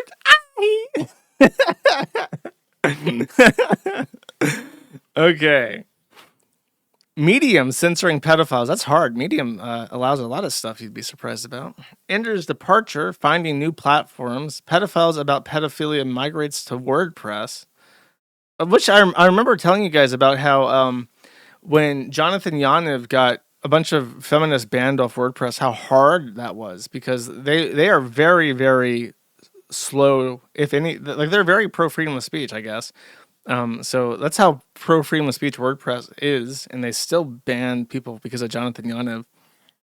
Then they moved to Rocket Chat, which is like a competitor to Matrix, I want to say. I want to say that Rocket is a Rust async web platform. Rocket Chat is probably something made with Rocket, if I had to guess. Okay, so this is why it was called a pedophile organization. Where is the safe words and red lines, age play and child protection in Prostasia in Oakland, California? Prostasia forced an academic journal to remove research critical of their push to destigmatize pedophilia. Dude, we have to do something about academics, okay? Like, we have to completely and totally destroy academics as a concept, as we know it now. And then get to talk to this guy, Noah Berlatsky, about pedophilia. Where's their announcement? Oh, here's the statement. The vulnerability of children and the indifference and ineffectuality of adults remains the center of Netflix Stranger Things. So he was cited, this guy who's in a pedophile organization was cited by NBC News for his comment on Stranger Things. That's really awesome. Alan Walker, gay, defending minor attracted people, has been hired at an anti-child sex abuse research center. And he was a member of Prostasia. And then the leader... Oh, and recently, I remember this. One of the leading figures of the virtuous pedophile thing has been arrested in Norway and charged with the rape of 2 children under the age of 14. So surprise. There's no such thing. And I guess now they're afraid to operate. I don't know. I guess because we're in an era of political assassinations. All right. I'll call the news segment there. Thank you very much, News Hamster, for your attention to these matters, as President Trump would say. Let me get a drink of water. Now I have local stuff.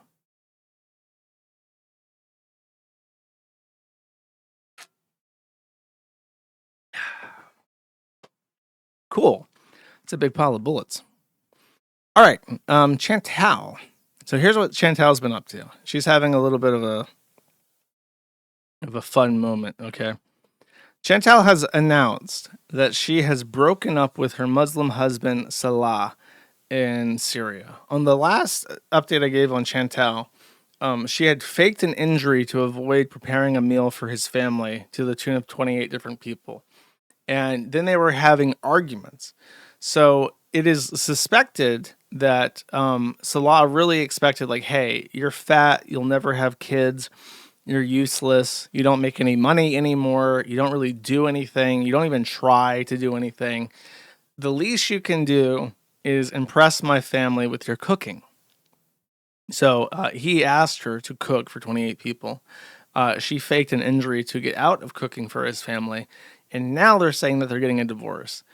Chantal does not seem upset about this at all. And that has led people to suspect that she is deceiving her fans again for money and attention, which is very possible because she does that a lot.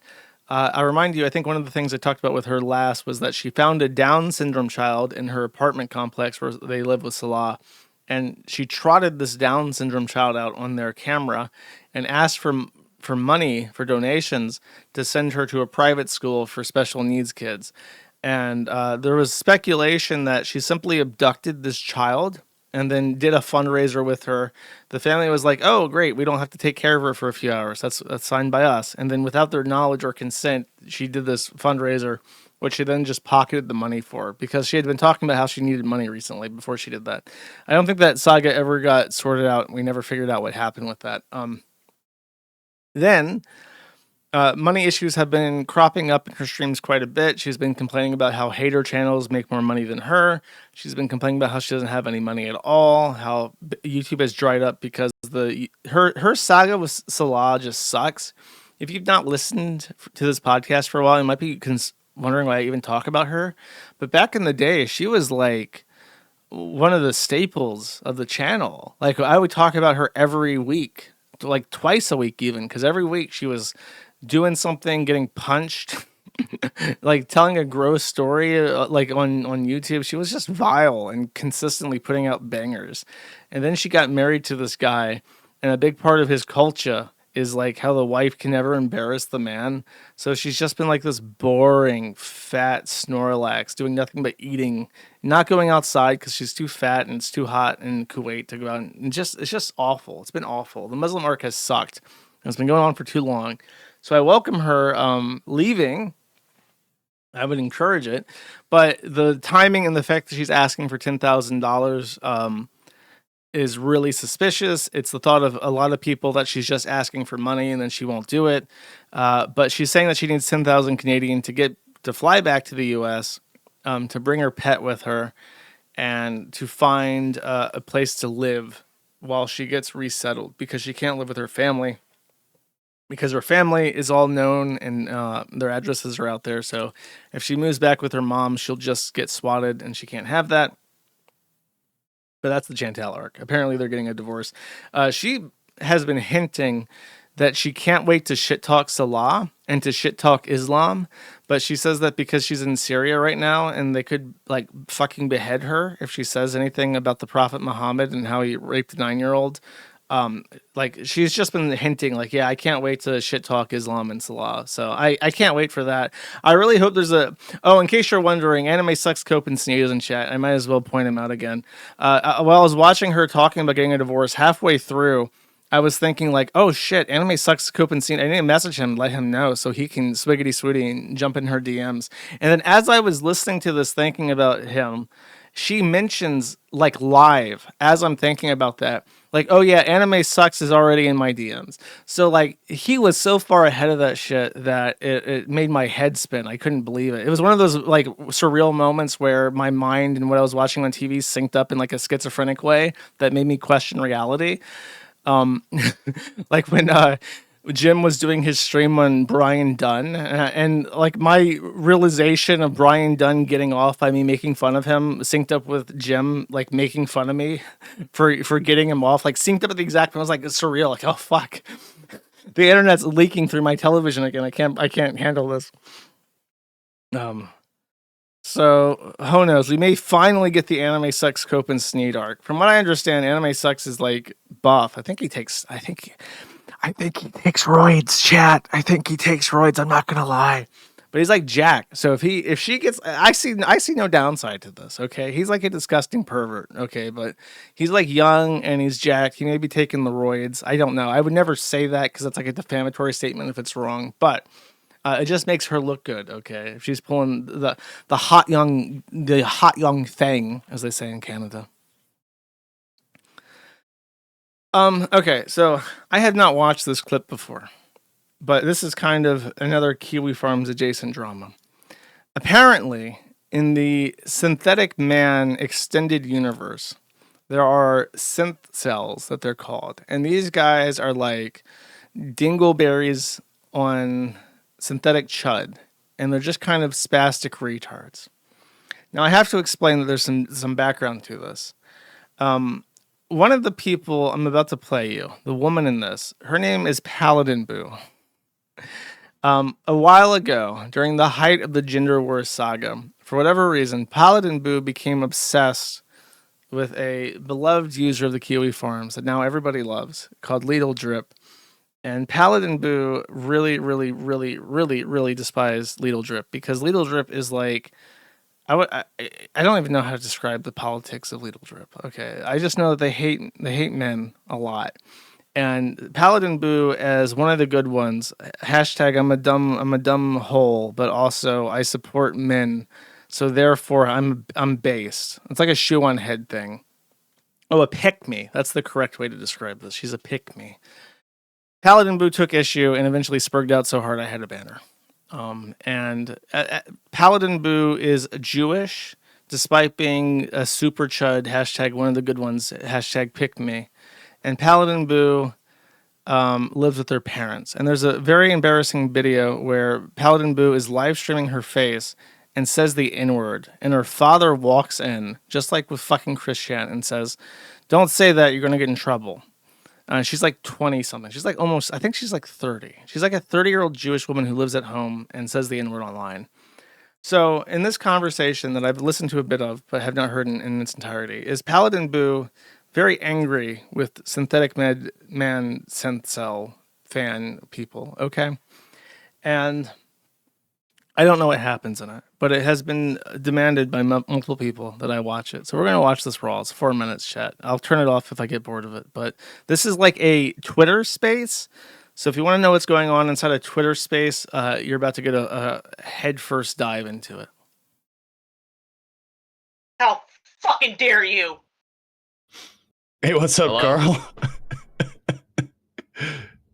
Hi. Is it okay? I believe the video for this is just Charlie Kirk getting shot in the head. So I'm going to switch attention to the pile of bullets instead. The pile of self-defense bullets, I'm not inciting violence here. There's no correlation between those two things.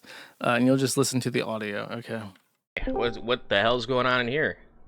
I don't know. She just said it and started like saying a bunch of shit to You me. ain't the fucking fake Christian grave dancing on Charlie Kirk's grave? Go fuck yourself. Oh, nice little VeggieTales rant right there. Oh. Okay. I take it you were a big fan of Charlie Kirk, huh, Ranger?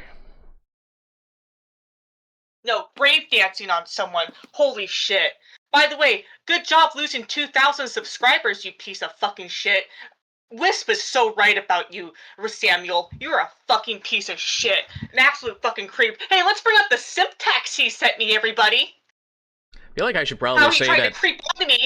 I'm live right now. He tried to creep onto me, even though I have a boyfriend. And he knew it too for 3 years. You're a fucking narcissist, as Wisp said.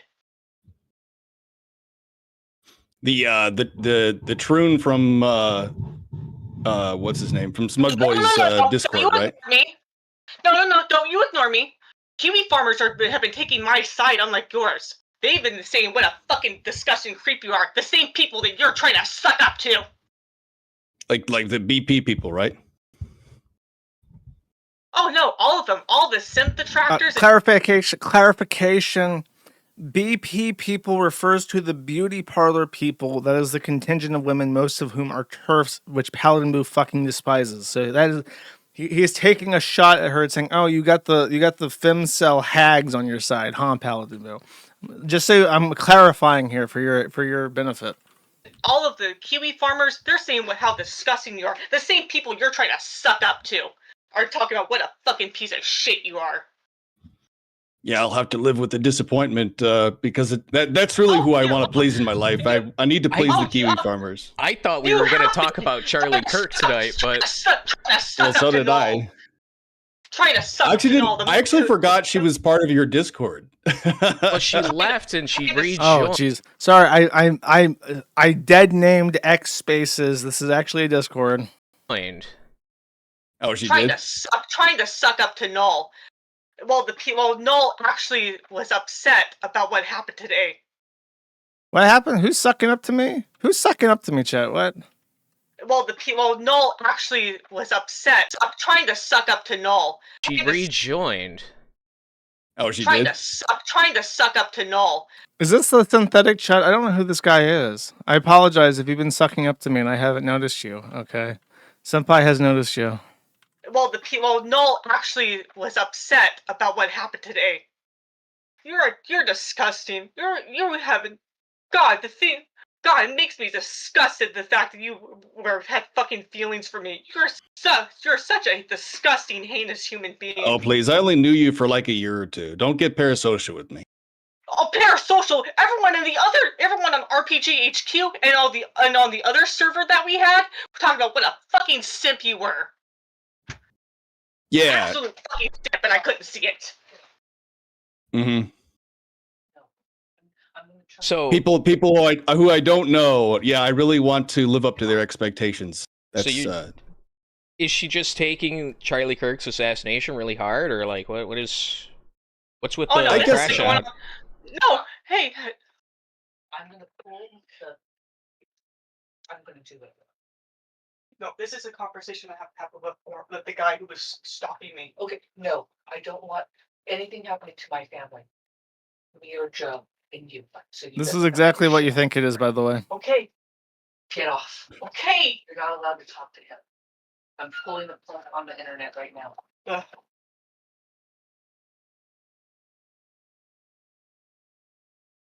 Is that it? No. Okay. Who are you talking to, Rage? what was that?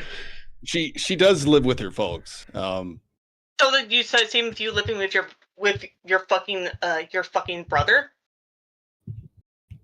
Oh yeah, I love my brother.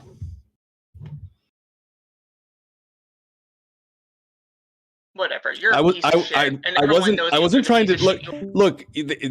I wasn't trying to do a dig. Well, she left. I wasn't trying to do a dig that she lives with her folks. I was just saying it's just I mean I don't like shun people living with their folks. It's a common thing. I think they pulled their internet. I think they pulled the cord on it. Well, she does that a Shut it lot. down. This isn't the first time. Like she really needs to get some dude to like if she has a boyfriend. Like, Do we have a picture of this? Oh yeah. Ah, this is vintage. This is Kiwino right here. Get away from that internet. I'm cutting it down.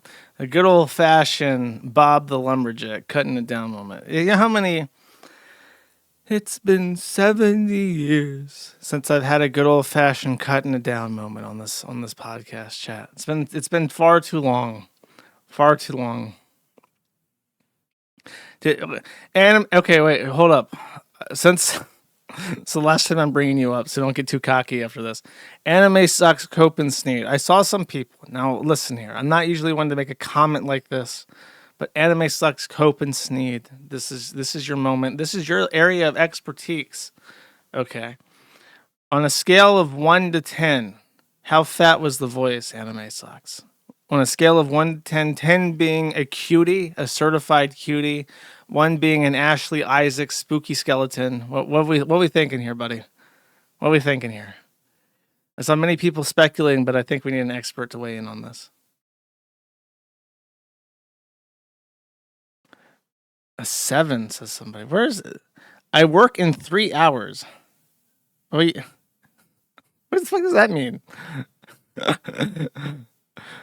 You don't have to super chat it. Just say in the fucking message. I'm literally looking at chat right now. Okay. Yeah, weigh in on this in quotes. Are you failing me? Is he like? Someone send subs to buy me a coffee.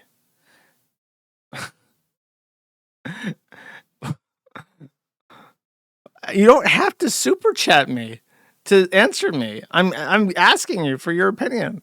Surely you can figure this out, buddy. You don't have to pay me. This is for free. This is free attention. Super chat. I'm not motherfucker, I'm not donating to your buy me a coffee to get a voice read on this. Are you fucking nuts? This fucking lunatic. You truly lost it. Are you asking for money so that you can import Chantal? Are you trying to save up enough so you can buy your plane ticket and loft in Canada? You fucking ingrate. Motherfucker. Look at this shit. Look at this shit I get on my own podcast. I can't believe this. All right. Let's see how it is. Next, we have an update from, of all people, Mars Girl. Mars Girl was somebody who was involved in the Kick Vic saga. I want to say she was one of the fat women that tried to accuse Vic of sexually harassing her. Unfortunately, as we know, Vic is definitely gay, regardless of what anyone says about it. Mars Girl amplified a message by a troon in the voice acting industry. I say as I bring up the message, and it loads very quickly because I spent so much time fixing my site, and so it loads very quickly, and there's no issues. I guess I can just fucking shit into one hand and hope. Oh, there it is. Okay, so Mars Girl says, I don't know if anyone who follows me uses or has ever thought about using this agency, but fucking don't. Jazzy Oliver says, content warning, transphobia, dead naming, accusations of racism. Recently, a negative review I left for the Jackson Agency, a talent agency that formerly represented me, got a reply from the agency itself that included my dead name, a link to a Kiwi Farms page that doxed me, and accusations of racism. So let's see. Can I get a full copy of the thing? Okay, so this is Jacob Oliver, aka Jessica Elizabeth Oliver, who is the voice actor. I would love to see the review from the owner. Maybe if I go through the Blue Sky app, I'll be able to. It's a very short review. Okay, so Jazzy Oliver left a negative review intentionally trying to harm the business of the Jackson Agency. He says, was represented here a while back, and it was a pretty damn miserable experience. We didn't get a whole lot of auditions. A lot of what I got didn't fit my voice print. I was in voiceover, and when I asked the voiceover agent for help in finding jobs when I moved to Dallas, she pretty much said in no uncertain terms that she couldn't do anything to help me there, which makes me very confused why I had an agent. Tijuana is an absolute tyrant. Every week I'd get a notification on Slick of her yelling, screaming, and swearing at us that we weren't doing enough. Threats of termination were a regular occurrence, despite the fact that we were all auditioning like hell. I thought that you weren't doing any auditions. We were all auditioning like hell, and we didn't get a whole lot of auditions. Chat, in my industry, that's what we call a contradiction. I can understand having a strict attitude in this occupation, but it very much crossed the line into straight up bullying. Sent one friend of mine who is also a client into a goddamn panic attack. She will often defend this attitude as telling it like it is, but like everyone else I've ever known who told it like it is, it's a thinly veiled excuse to just be mean to people. No joke, I almost retired from this profession due to my experience with this agency, and seeing how she's directly responded to 1-star reviews here in the past, I fully expect to get a reply accusing me of trying to destroy her business. Whatever, I'm not going to change anything I said here. Any and all actors who are referred to this agency should look elsewhere.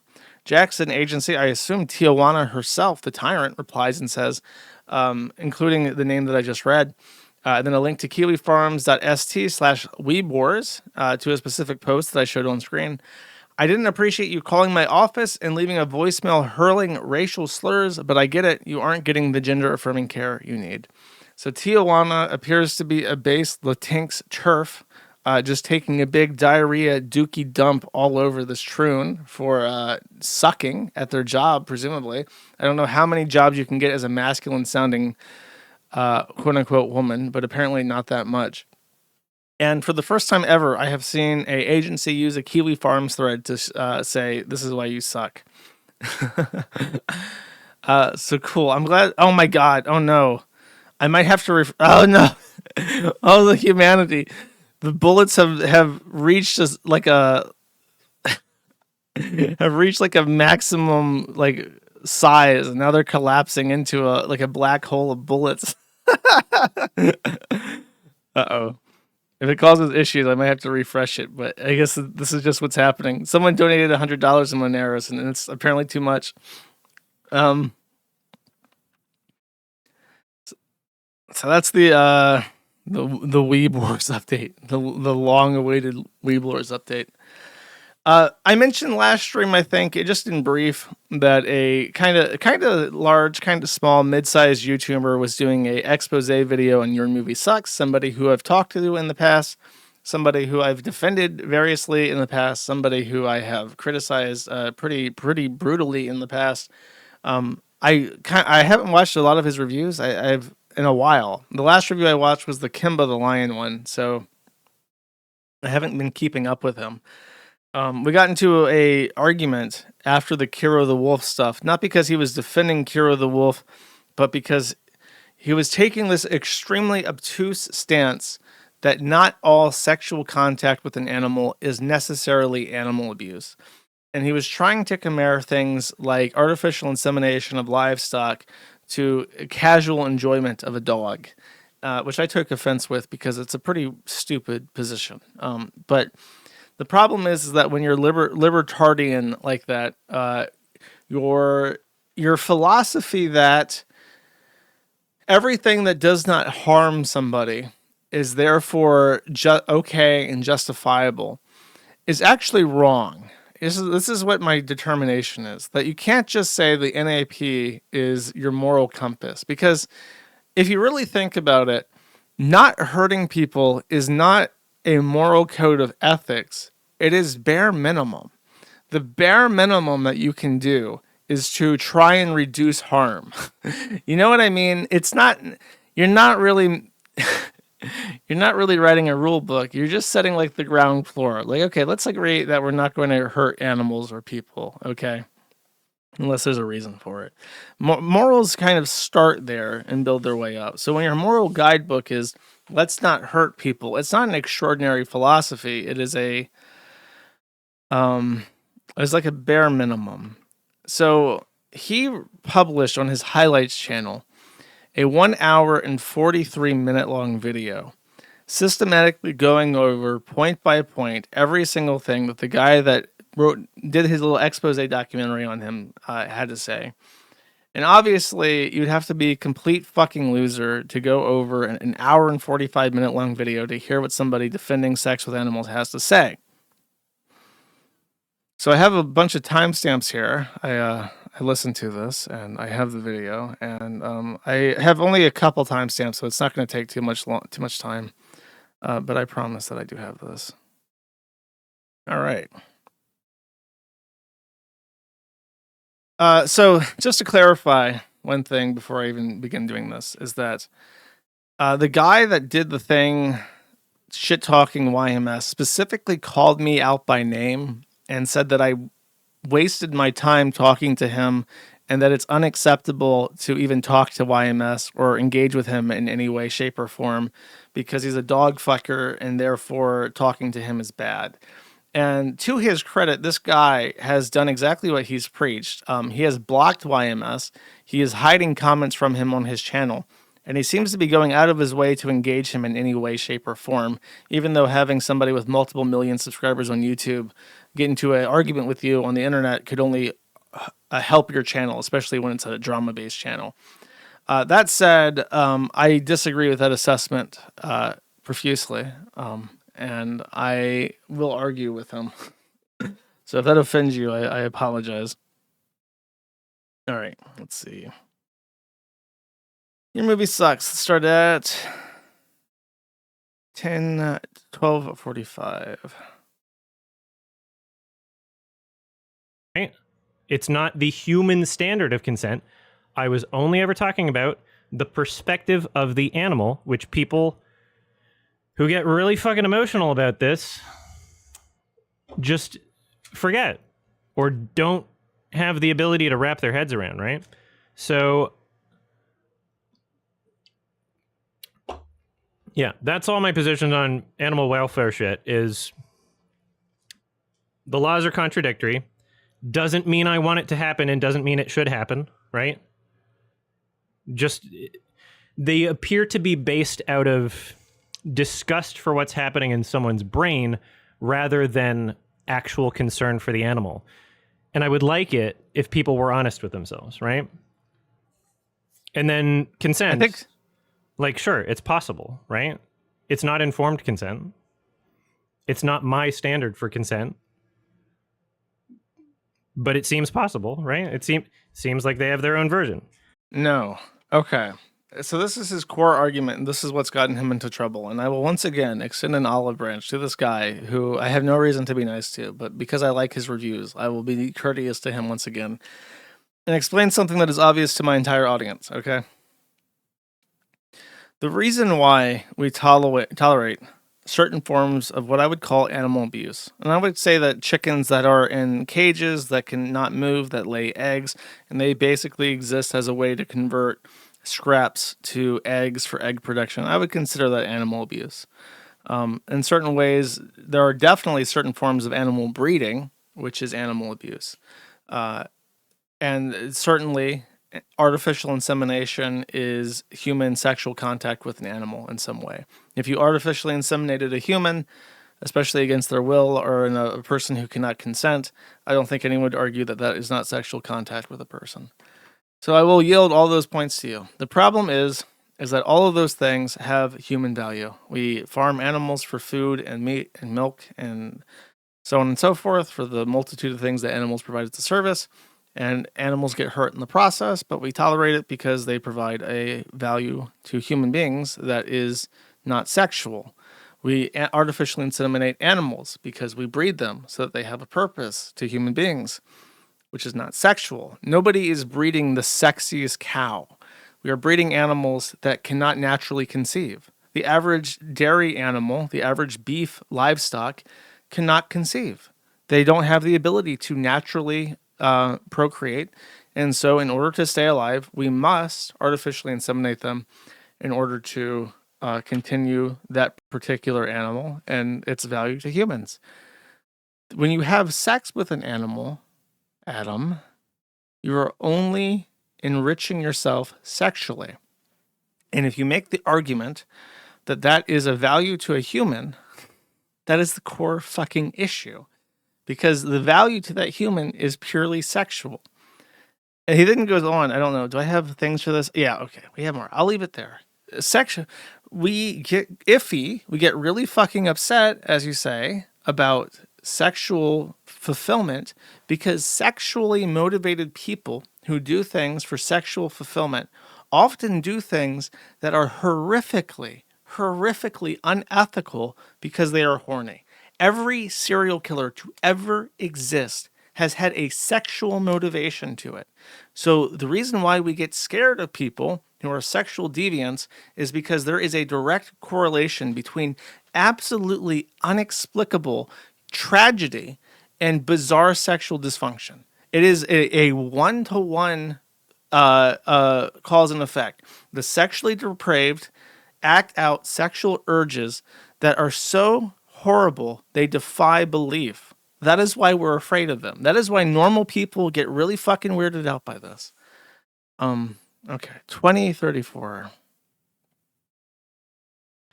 Are you still attracted to Scarlett Johansson?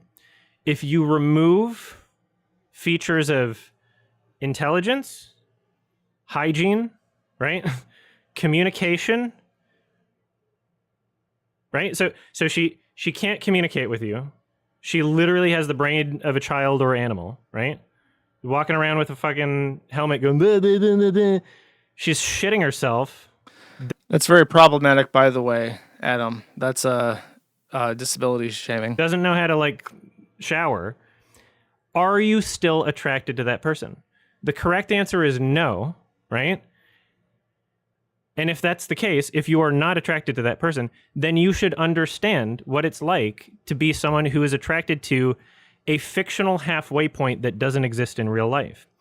All you have to do is swap, the Scarlett Johansson in real life with the fake Scarlett Johansson that's like baby brain. Hi, thank you so much, Krell. Right?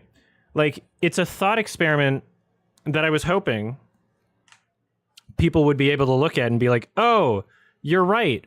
If you do remove those features, it makes it unattractive. There might be, like, I don't know, a small percentage of guys where they're like, yeah, I would still bang. And then they might think everybody else thinks that way. Like, that might just be them telling on themselves, right? Like, if people seriously believe that, like, attraction is not a combination of features together, where some features existing can make you unattracted and some features existing can make you more attracted. Like, if people don't believe that and they just go, no, base only silhouette species is the extent of attraction. If they believe that, then they're telling on themselves. What they're admitting is they would fuck Scarlett Johansson with a child brain, right? Okay. Let me translate that into English, because I think the way he explains it is actually multitudes dumber than what he's trying to say. He's trying to draw a distinction between his sexual lust for Scar from the movie Lion King, and no, I'm not joking, that's real, with drawing a distinction between that and a sexual attraction to a real physical lion that exists in our world that is not Scar from the Lion King. And he is trying to delineate between those two things because people, especially the guy that was in the video that he's criticizing, made the association that because he's attracted to Scar from the Lion King, he would also want to butt fuck a lion in real life. And he's trying to say Scar is sexy to him because Scar has a way of, like in the show, the way they animate him, he has a swagger to him. He has a movement style distinct from the other lions. They have the voice. He has the deep British voice that has an eloquence to him. A swanky, sexy bad boy lion, basically. And a real lion does not have those features. A real lion shits and stinks like shit and has flies on them. Doesn't speak in a British accent. Is not a sexy bad boy lion, so he's not sexually attracted to it. That's what he's trying to say. But again, there's a problem even with this. Okay. Yes, there are many, many, many, many men who would rape a retarded version of Scarlett Johansson. the number one place that sexual abuse happens in the world is in special needs facilities. You're talking about the elderly. You're talking about people with severe handicaps, people who cannot communicate their abuse. And in real life, outside of these facilities, the most likely person to be abused is somebody who is disabled, and especially relevant to somebody who people are quite mad at me for criticizing yet again, especially people who are mentally ill, somebody would write off as being bipolar or BPD or crazy. It's really easy to rape somebody who people think is crazy, because when they come out and start saying that they were raped, you just think, oh, that bitch is fucking crazy. Get away from me, you crazy bitch. I don't want to hear what you have to say about getting raped. So those are the most likely people to be victimized, because those are the less likely people to successfully testify against you in a court of law. So, yes, is what I'm trying to say. And that applies to animals as well. There's a reason why there is a significant overlap between furries and zoophiles, and it's because they are sexually attracted to animals. I think that is pretty obvious. So when you go out on a limb and you defend in any way, shape, or form zoophilia as somebody in a community, that is known, and there is an actual association between sexual abuse and participation in this fandom, it makes you look really bad. The issue with Adam is that he's autistic, and with the maximum amount of goodwill possible, he fails to understand how in a normal person's brain these things look very suspicious. And there's a clip that he likes to play in his movie reviews. It was in the Kimba one, where a black woman was like, Simba, Kimba, suspicious. Adam, suspicious. That is what everyone thinks. When people hear about you talking a brain-dead Scarlett Johansson, they go, suspicious, suspicious. It sets off alarm bells. It makes people go, that's fucking weird. Why are you talking about this? 27:38. It's that, along with the fact that he did no he did no fucking research. He did no fucking research. He takes Kiwi Farms at face value. A third of the video is literally just like incorrect. It's literally just factually incorrect information, because he either made Here is the greatest offense possible to me. Are you ready? assumptions or just read a post on Kiwi Farms. The reason why I know that he's literally just copying and pasting from the thread is because they're the exact same screenshots, the exact same images of Reddit comments that I made, right? That are found there. It's not just...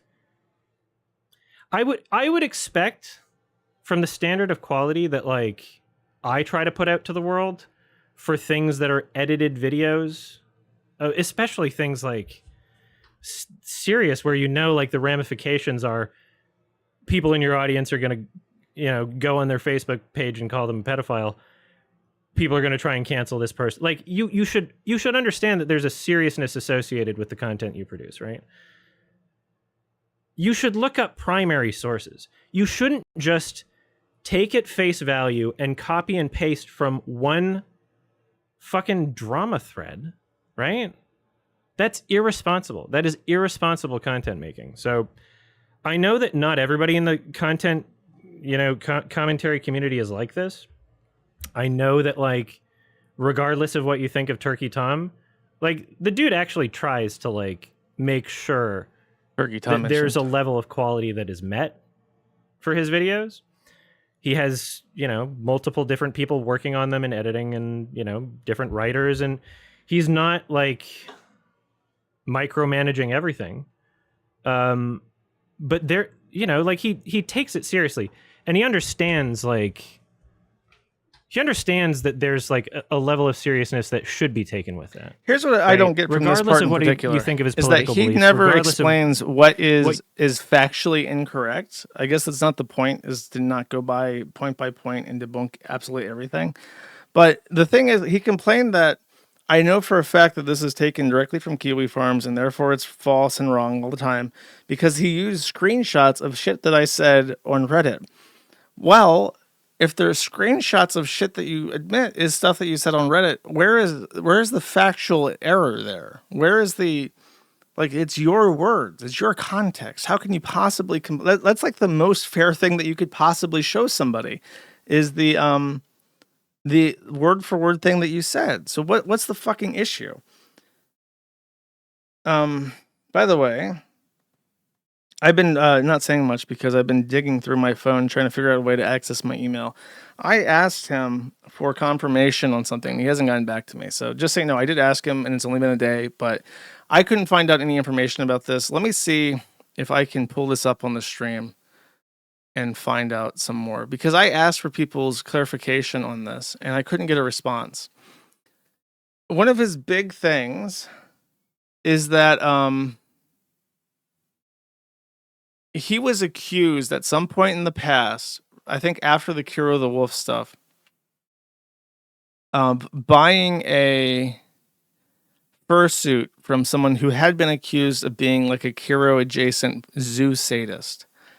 And he did get a fursuit. He did get a fursuit from this person. That is a fact. But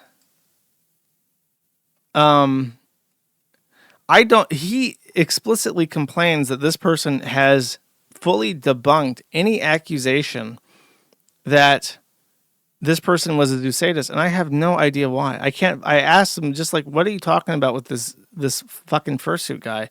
And I have no idea. Does anyone... Anime, you're a furry. Do you know what he's talking about with the fursuit guy being a zoo sadist? Because I fucking don't. Okay. He bought a used fursuit from a zoo sadist? That's weird. What the... As if he's not rich enough to... He's gonna big dog me? He might. Nope, he has no idea. Nobody knows. See, that's the other thing. He brought this up because it's mentioned in the video. He even lamented while doing it. He said, like, I don't want to bring this up even because it's going to bring this drama back up that's already been fully debunked. I was like, motherfucker, now I don't know what the fuck you're talking about. And you brought this shit up about a zoo sadist. You said that's debunked, and I have no idea what you're saying. So I don't know. So I don't know what's going on with that. I can't talk about that. I just want to say that he mentioned it. Apparently they both mentioned it, and I don't know. I'm obviously more clued into this shit than I should be. I have any right to be. And I don't know what the fuck he's talking about. This is a segment that I've titled BBC. Enjoy. In that comment, and also, yeah, first I responded in the comment. I pointed out... Oh, yeah, this was the thing that I almost lost my train of thought for. This was my other really big issue. I pointed out that in the fucking video, this guy insisted on sharing a page with username unblurred, right? Showing exactly where to go of pornographic images of myself and consenting adults, right? And it's not just saying, hey, this exists, right? It's not even just saying the name of the website where this exists. It was describing pornographic images of me and describing the race of the person I was having sex with, as if it's relevant for it to be a black guy. I don't know why these people think that that's like... If you're curious about what his channel is like, that's a good idea, I guess. Yeah, no, it's not basically kink shaming. It's absolutely kink shaming, because when I pointed this out in the comments section, being like, hey, this is against YouTube TOS. Also, why is this video not set to 18 plus? His epic libertarian comeback to this. By the way, yes, his nails is did up. He's got Patrick Star nails. He got his acrylics on. He got some purple acrylics with some glitter and shit. Look good for the bull, I guess. This is a perfect freeze frame. So, what was I gonna say? Sorry, I got distracted by the fucking nails. His big gotcha against this guy was that the person making the video criticized him for making generally family-friendly content, but then also being sexual. And this is a genuine complaint that I have, is that I was like a legit fan of his channel. I watched the videos of him and his gay furry friends, like live watching movies. I would just listen to this shit. And over time, as is natural for the internet, they just became like insanely sexual to the point where they would just like, he goes over a specific instance where they pull up like porn to review porn. And it's just like, you can only hear it, but Like I don't want to hear your fetishes. I don't. This is the Jim Sterling thing.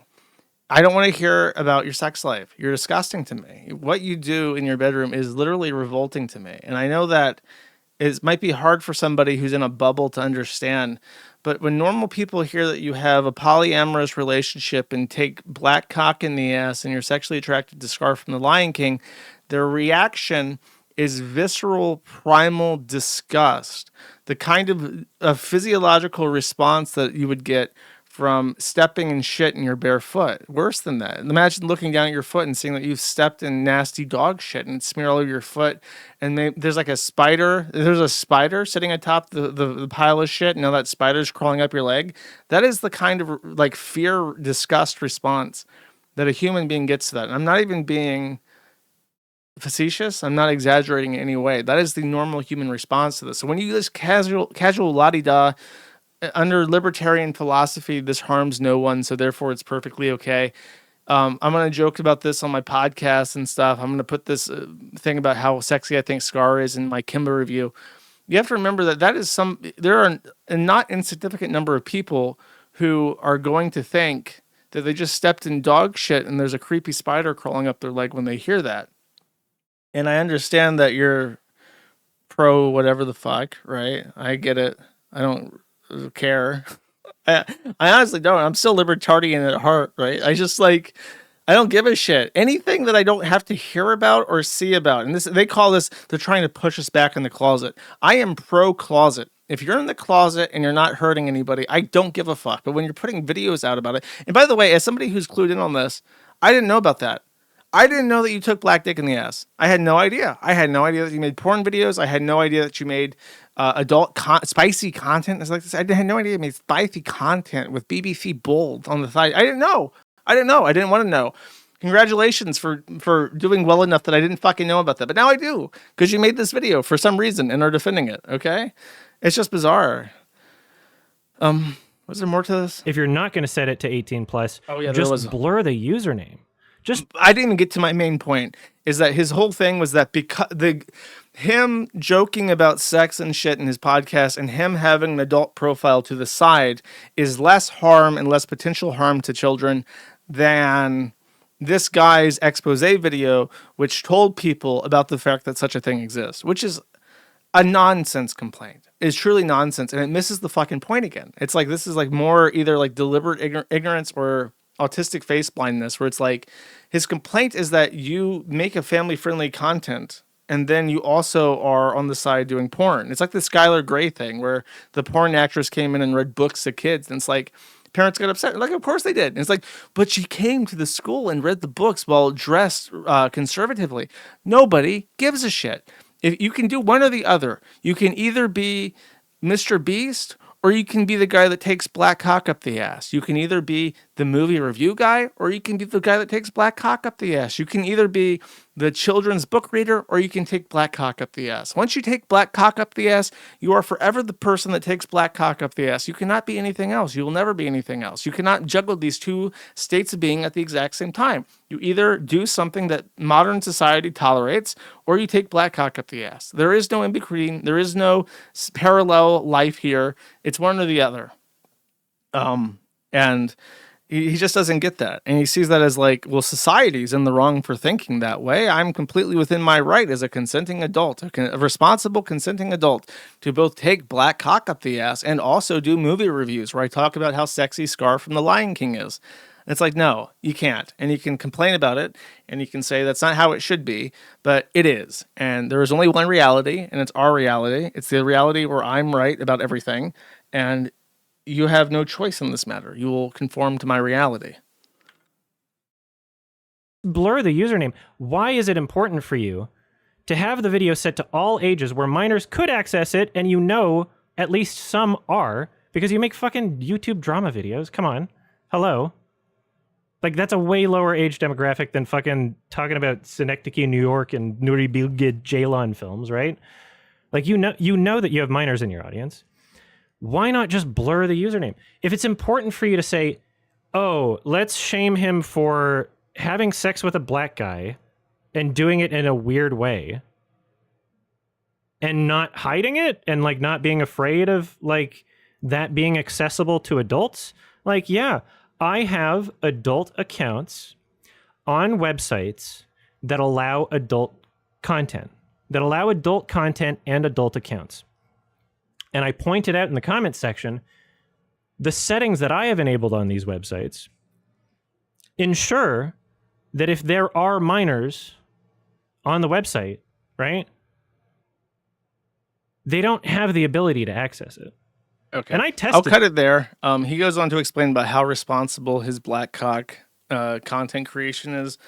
I would love to know actually if the channel the video that he's complaining about got age restricted. Originally, it was completely taken down for a privacy violation.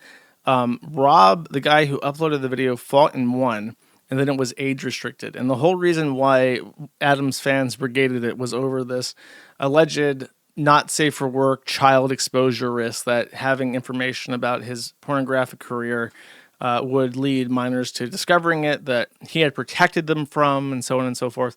I'm curious if this middle ground is actually satisfactory to him, or if he's pushing for more. But as somebody who allegedly is a pro art and creativity person, as he describes himself, I'm wondering if he still wants more action taken. This is the last clip that I'll play. This is funny. It's funny to me. I hope you find it funny too. It's less disgusting. I'm just fucking open about myself. I understand the absurdity of it. I grew up with that. Like, come on. Like, I grew up in fucking Alberta. Do you know how like tough it was to like exist? You know? Do you know how tough it was to like find out this thing about myself that even though I knew is like harmless and fantasy, right? I still fucking hated myself into my early 30s. Like, I stopped hating myself at like age 31 for this shit. It sucked. It's a long road. And that's why, you know, that's part of what I'm asking PPP, but anybody from Canada, please chime in. How mean were the mean streets of Alberta in the 1990s? Could a young queer youth walk down the streets of Alberta and keep their life? Could you expect to be killed simply being your true and authentic self in Alberta in the 1990s? Decisions on how to treat other people and like why I don't kink shame for consensual adult activities, right? As long as you don't involve anyone that's not a consensual adult, I don't kink shame for that shit. That's part of what informs that is like, I know how fucking tough it is. I tried to repress it. For 2 years of my life, I tried to oppress it. It wound up with me getting addicted to fucking cocaine and crystal meth. I did not know that. And this is another issue with putting out like a video like this is I had no idea that YMS was addicted to cocaine and crystal meth at any point in his life. That's a really fucking wild thing for me to figure out like 10 years after watching his first Walking Dead review. Like, that was not fun, but I'm a strong person. And that part's behind me, right? I have gone through a whole lot of shit in my life, right?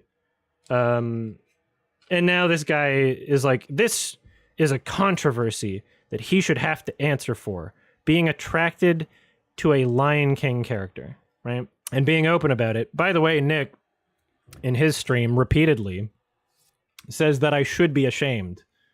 That I should be ashamed for being a furry. Repeatedly. Should he be ashamed for being a furry, chat? And so, yeah, there's going to be some weird gaslighting. There's going to be people coming out saying, oh, it has nothing to do with you being a furry. You're crazy. It has nothing to do with any of the queer shit you did. That's half the fucking video. If it has nothing to do with that, why is that in the video?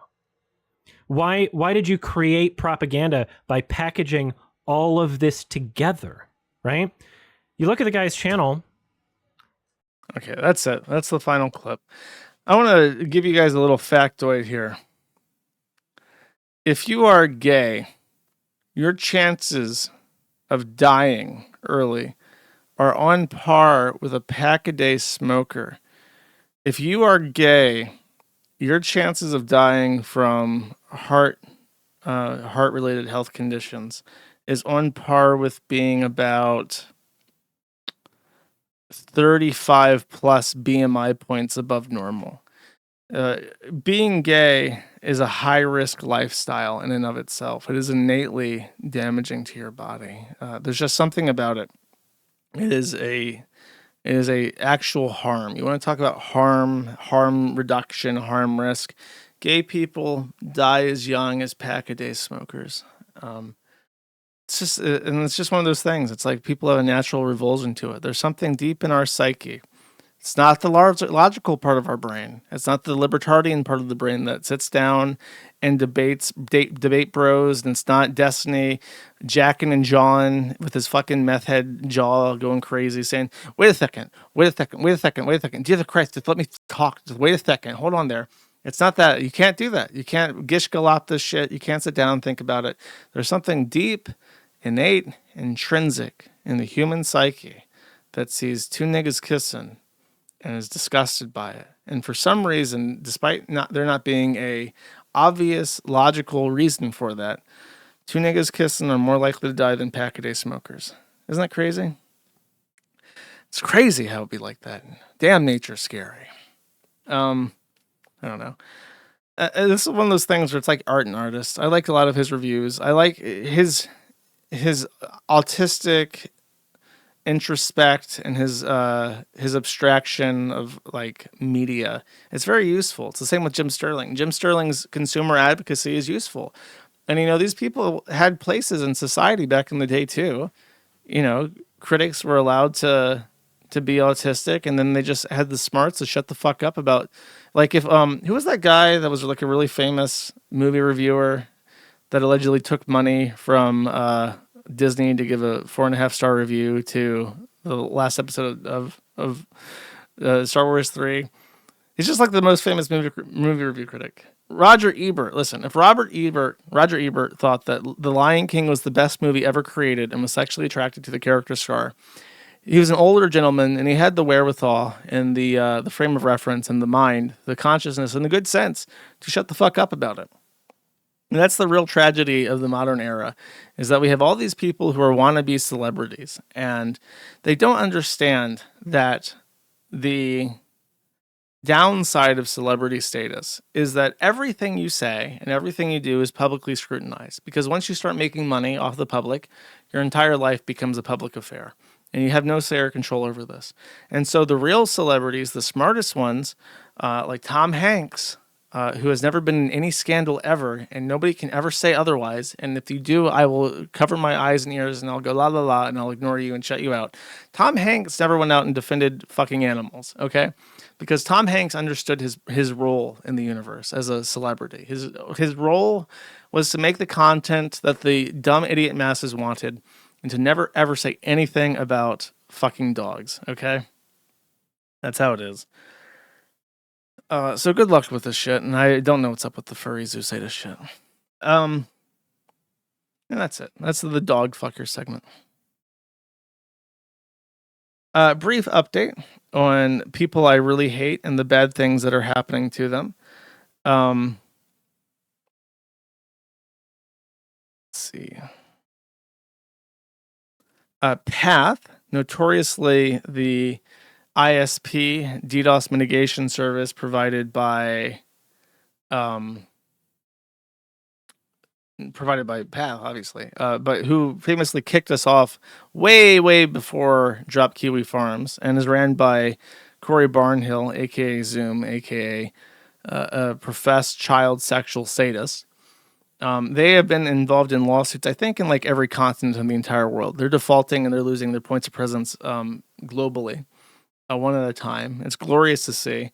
It's awesome to see that such a terrible group of people are suffering. They have filed a countersuit. So this is them trying to delay their eviction. A company has alleged that they basically rented equipment and then stole it, which is called Replevin, I think. And Path is suing for specific fulfillment of contractual obligations, and they're saying that they lied and that they don't owe them anything, and that their billing is confusing, so they owe them money. And I think that this is just a maneuver to try and delay proceedings so that they're not evicted from this data center as much as possible, or as quickly as they would otherwise. Very fun to see bad things happening to bad people, chat. Let me get a sip of water because this is going to be painful.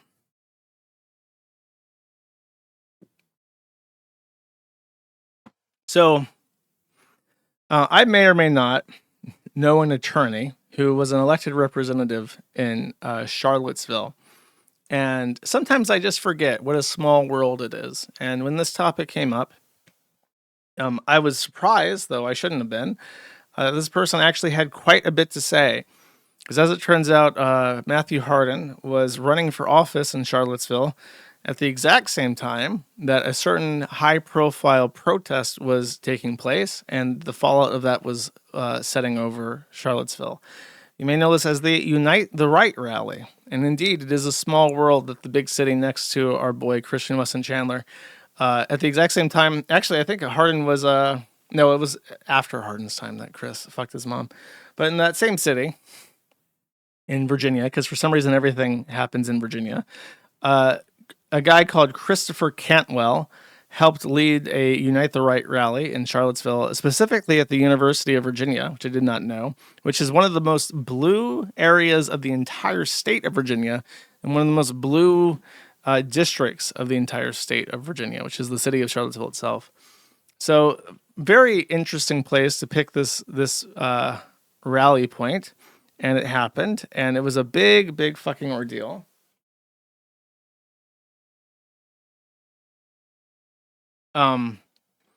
And the fallout of it basically haunted Charlottesville for years after the fact. It was like a folk legend at that point. Christopher Cantwell was the leader of this. People died. There were lots of arrests. People got terrorism charges. I think the guy that drove the Dodge Charger that killed the woman, I want to say he got 50 plus years on terrorism, and a bunch of other people got like intimidation charges and stuff. And it basically made Chris Cantwell a pariah and ruined his hopes. Now, if I remember correctly, Chris was one of the first people to come up with the term alt-right. Correct me if I'm wrong. It doesn't matter now. But if I remember correctly, he was one of the pioneers of the term. And it's so weird that he was somebody who was one of the first to say a lot of things that are now popular to say these days, but he benefited nothing from it because he was a loser. He was so much of a loser that he lost to Nick Fuentes. Nick Fuentes, of all people, came through, and all the people that could have possibly become what's now known as the alt-right instead became groypers because Chris was such a charisma vacuum and so incompetent and led such a horrific rally that ruined people's lives and killed people that it terminated any chances that he had of success. And much like with other people on the far right, he's a faggot. There's been rumors of him being a faggot, but he has decided to confirm this himself. I assume because he's been blackmailed by either a journalist, somebody in the know, or one of the people that he's had gay sex with. So this is what he decided to post apropos of nothing on nothing that we know of on Telegram in his Friends of Chris Cantwell group, which as you can see is extremely successful, especially when compared to Nick Fuentes with 181 subscribers. He says, I put this off for quite long enough. In October of 2023, I started using Grindr to meet men for sex on a regular basis. I don't want to promote or normalize this behavior. I don't recommend that everyone try it. Or anyone try it. I'm only telling you this because it interacts with the story I've been struggling to tell you. I decided years ago that I was not going to talk about my sex life in public because it had negative effects on my relationships with women. I certainly had no desire to announce this publicly, but it turns out my enemies have known about this for a long time. Yeah, I imagine that Grindr in Charlottesville is a really great place to meet people who do not like heckin' fascists, but okay. Prior to Charlottesville, okay, so this was even before Charlottesville, he was doing this. He says, this detail will shed light on a number of events over the last 8 years. I specify on a regular basis because 2023 was not the first time nor the sixth time I had done this. I first had sexual contact with a man when I was between the ages of 14 and 16. I don't recall. It was probably a crime at the time, but I wasn't about to report it as one because I literally asked for it. Sparing the details for now, I was disgusted by the experience back then and concluded it was not for me. I was not attracted to men. I didn't have sexual fantasies about men. I did pretty well with girls, for that matter, but I wanted to get off now, and unless you're paying for it, women don't show up whenever you want them to. They do if you're in a relationship, buddy. There's a lot of investment involved. Since I was grossed out by this, I didn't do it again for a long time. I guess sometime in my 20s, I started hearing about Grindr from gay friends. I decided to try it. Always drunk late at night, after all female options had been exhausted, and I just wanted to get off now. From then until October of 2023, maybe did this 6 or 10 times. I'd signed into the app many more times than that, but I'd actually pull it off that many times. In all these instances, it was just me receiving oral sex.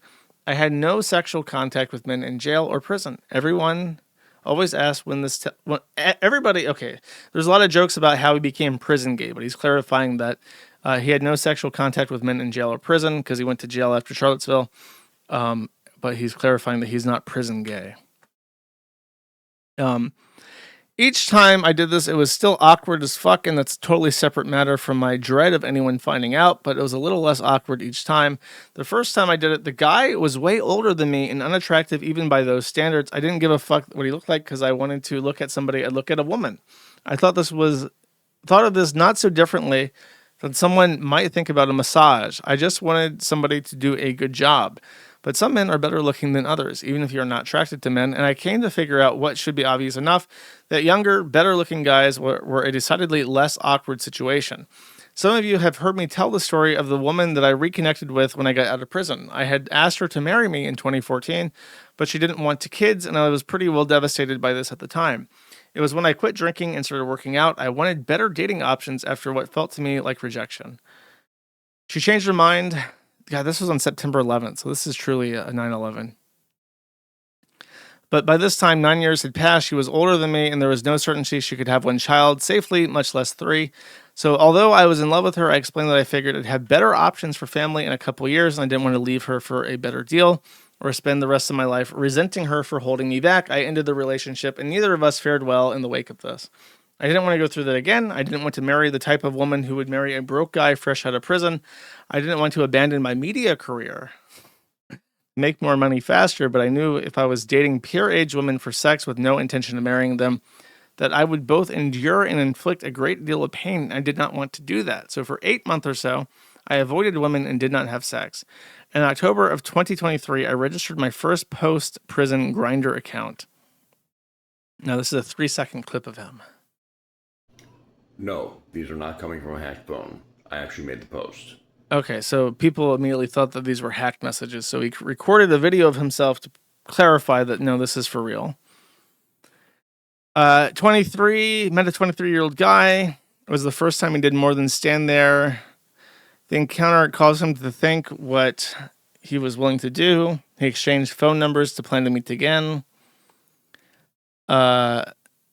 We texted for weeks. I told him who I was, what I did for a living. I played the racial agenda segment Booty Judge to give him an idea of how much I talked about gay people in the show. We met again some weeks later during the meeting. I thought I saw him trying to take a picture of me surreptitiously, but he insisted I was just paranoid. We planned to meet again.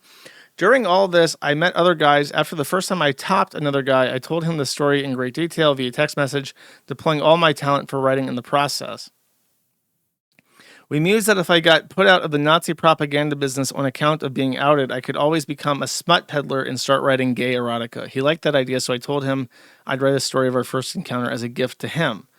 Okay, I'm not reading this in case you're wondering. I was very proud of that writing. I knew that whatever one might think of the subject matter, the quality of the text was among one of the best works I had ever produced. To have this fucking thing remain a secret drove me out of my mind. Thus was born Rick Griner, my nom de plume.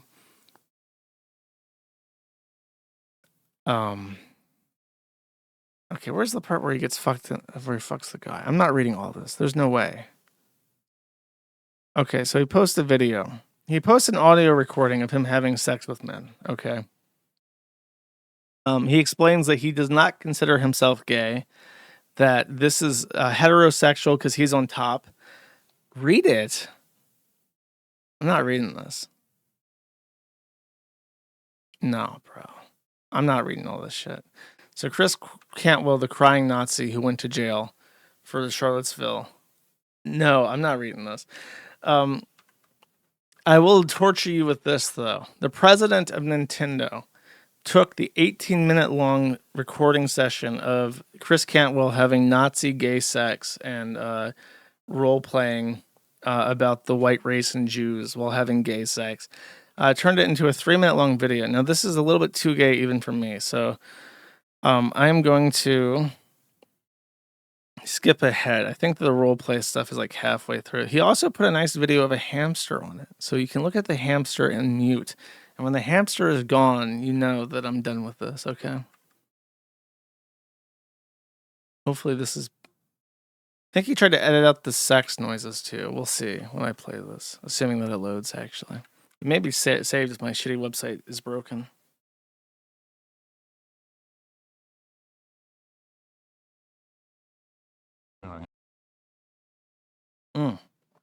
It's trying, chat. It's doing its best.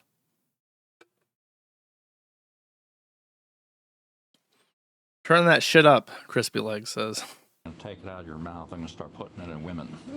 I'm going to put babies in them. And they're going to save this country from the fucking goddamn genetic disaster that these fucking Jews have made of us, you know?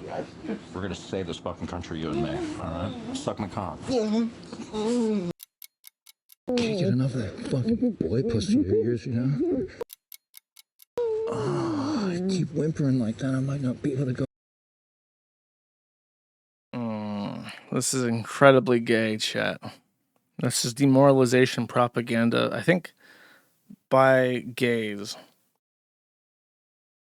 It's trying to load, chat. I'll give it a second. How did this get released? I believe in the story he explains that the guy he's having sex with has been recording him. And so he released it himself because he was like, well, I'm not going to let this gay guy epically own me, so I'm going to epically own myself. Okay. I'm going to go. It's a nice hamster. We put it in girls, but you feel so good, you know? I really like it. It sounds like a snuff video. Gay sex sounds like he's getting murdered. You know what I mean? Like if you told me that this was Chris Cantwell, like strangling someone to death in his basement, I'd believe it. Did you ever have fantasies about getting fucked in the ass by a Nazi? You did? Ew. That's pretty cool. It's too bad that, the bad guys won World War II, you know? This sounds like a... Defeat those motherfuckers with this... This sounds like something that you would make with AI to, humiliate people. And it is real. It's actually real life. Yes, take this in your ass. Straight the fucking goddamn shit out. Ew, he's talking about the poo-poo. Do gays do that? Do they, talk about the shit and the poo-poo? Oh my god, bro. That's fucking gnarly. That's fucking gross. You know what I really liked yesterday? When you told me that even when you're sleeping, I could just turn around and fuck you whenever I want. It was really nice of you.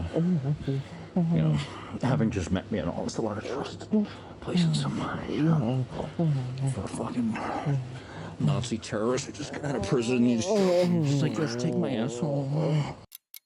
Okay, this is too much. Okay. Too much. Even with the hamster's help. Okay. I've come to the conclusion that you can't trust anybody on the internet. That's why I encourage everybody when on my show, I try to encourage people. You have to realize what your personal capacity is. What are you capable of doing? What are you capable of doing by yourself? You have to recognize your limits for self-sufficiency, and you have to prepare accordingly. Because if you're trying to rely on somebody like Nick Fuentes or Chris Cantwell to save you for you, you're just going to get fucked in the ass by a gay Nazi. Okay. You're going to get... What's that show that Nick Rekieta really, really loves? Oh, dude, my prediction for 2025 can actually happen with Nick Rekieta. He can get shot in the back of the head by a gay Nazi.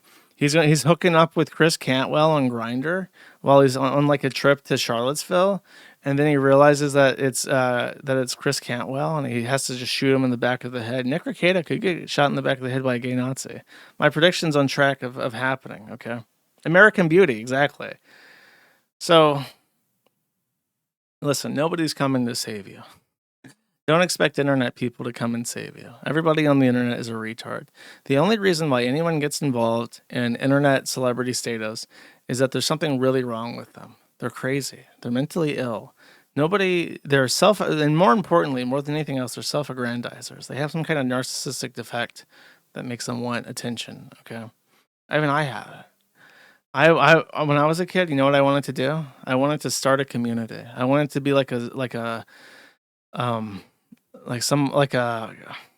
was his name? Tom. I wanted to do an internet thing like Tom, make a website that millions of people use. That's what I wanted to do. Everyone's got like a defect, okay? If you realize what you can do by yourself and stay away from grifters because you can't trust them. And then Matthew Moulton, speaking of gay Nazis, Matthew Moulton is a diaper fetishist. He was arrested by the sheriff, what's his fucking name?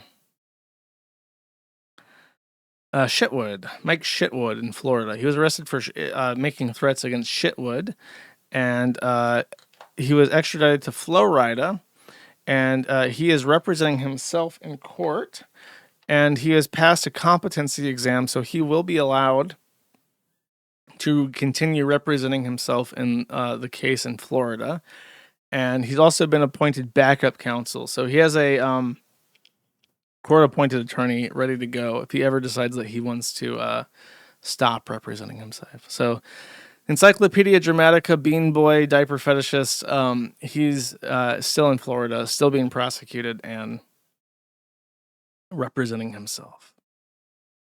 All right. Speaking of grifters, we now have Destiny. Destiny is in the shit again.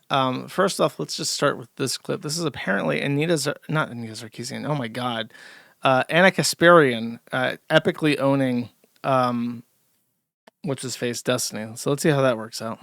Not the meanies on Twitter. How many more lawsuits are you going to face from women that you allegedly secretly recorded during intimate moments, Destiny? I can't believe anyone takes you seriously. Are you really? You're disgusting. You're embarrassing, and you should be shunned from public life with your disgusting treatment of all sorts of people, including young left-wing girls, women You're turning that you more victimized blonde allegedly. right now in the window. That's who you are. 2 shades away from being You're a Fox News host, embarrassing. Anna. You Keep embarrass the going. left. You're the type of person who pushes people away from the left. Make sure you understand that. You're embarrassing. There's no morality with you. There's no grounding values. There's no principles. All you want is attention, attention, attention, attention. That's all you want. Of course. All you want. Endless attention. Was Say caused by the disgusting, Jews, and you have provocative garbage. Another friendly conversation with another mainstream conservative commentator about how you're such a leftist, but those people on Twitter are so mean. So that's what Steven's up to. That's his professional career. He had an announcement to make while sitting on a stage at a college campus. You ready? I feel like my YouTube is going to get permabanned soon because I got like broad demonetized yesterday for that I didn't even cite a video. So I don't know. I'll appeal it. We'll see what happens. But I mean, if Kimmel is getting canceled from ABC, I don't know.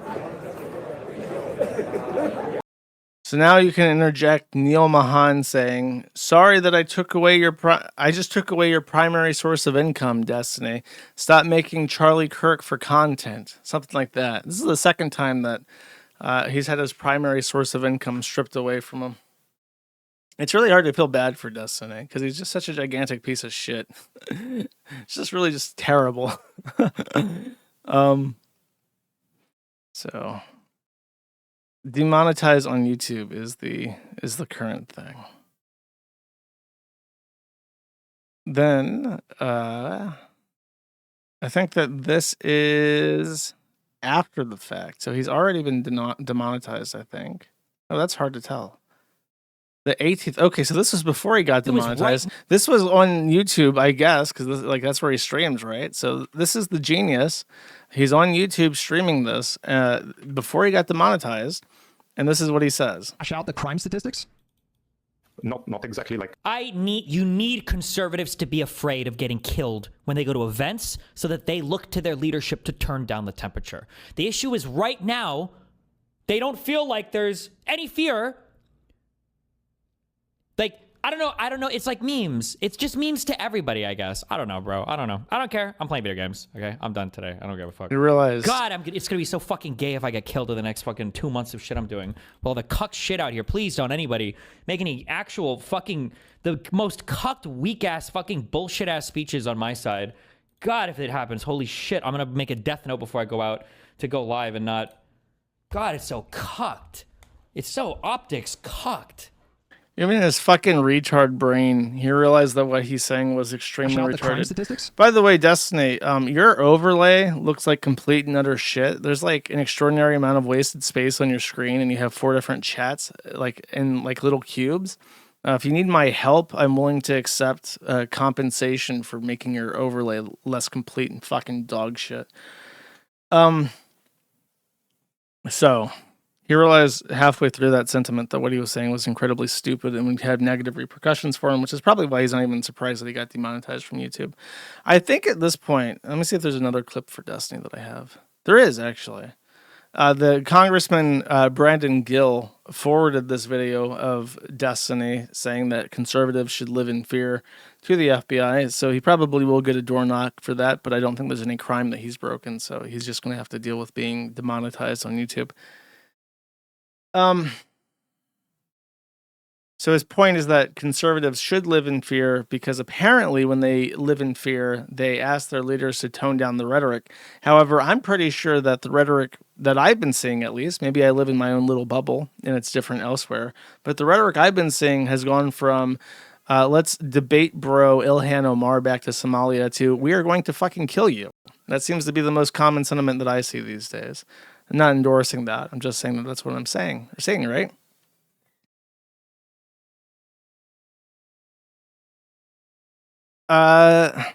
So here's my theory. Here's my personal theory about Destiny, is that he wants to die. And I'm not saying that in a threatening way. Please ignore the bullets. He wants to die. I think that Destiny has come to the conclusion that his life sucks, that everything he tries to do ends in failure. He's a terrible father. He's a terrible boyfriend. He's a terrible boyfriend to men.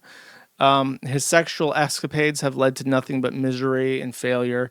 His money is going down. He'll never become a serious politician. He might lose his lawsuits because they're not developing in his favor. And he's just come to the conclusion that the best and most honorable thing that could possibly happen to him right now is that he dies. If someone, he was already thinking about what would happen if he got shot.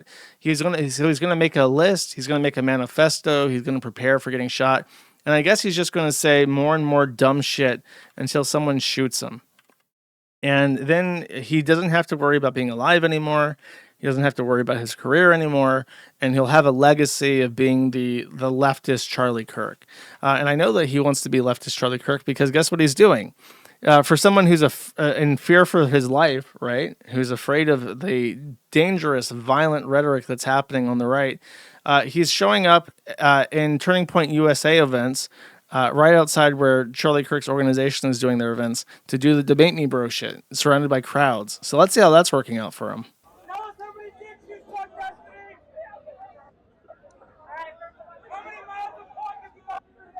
Not half as many as you, sir.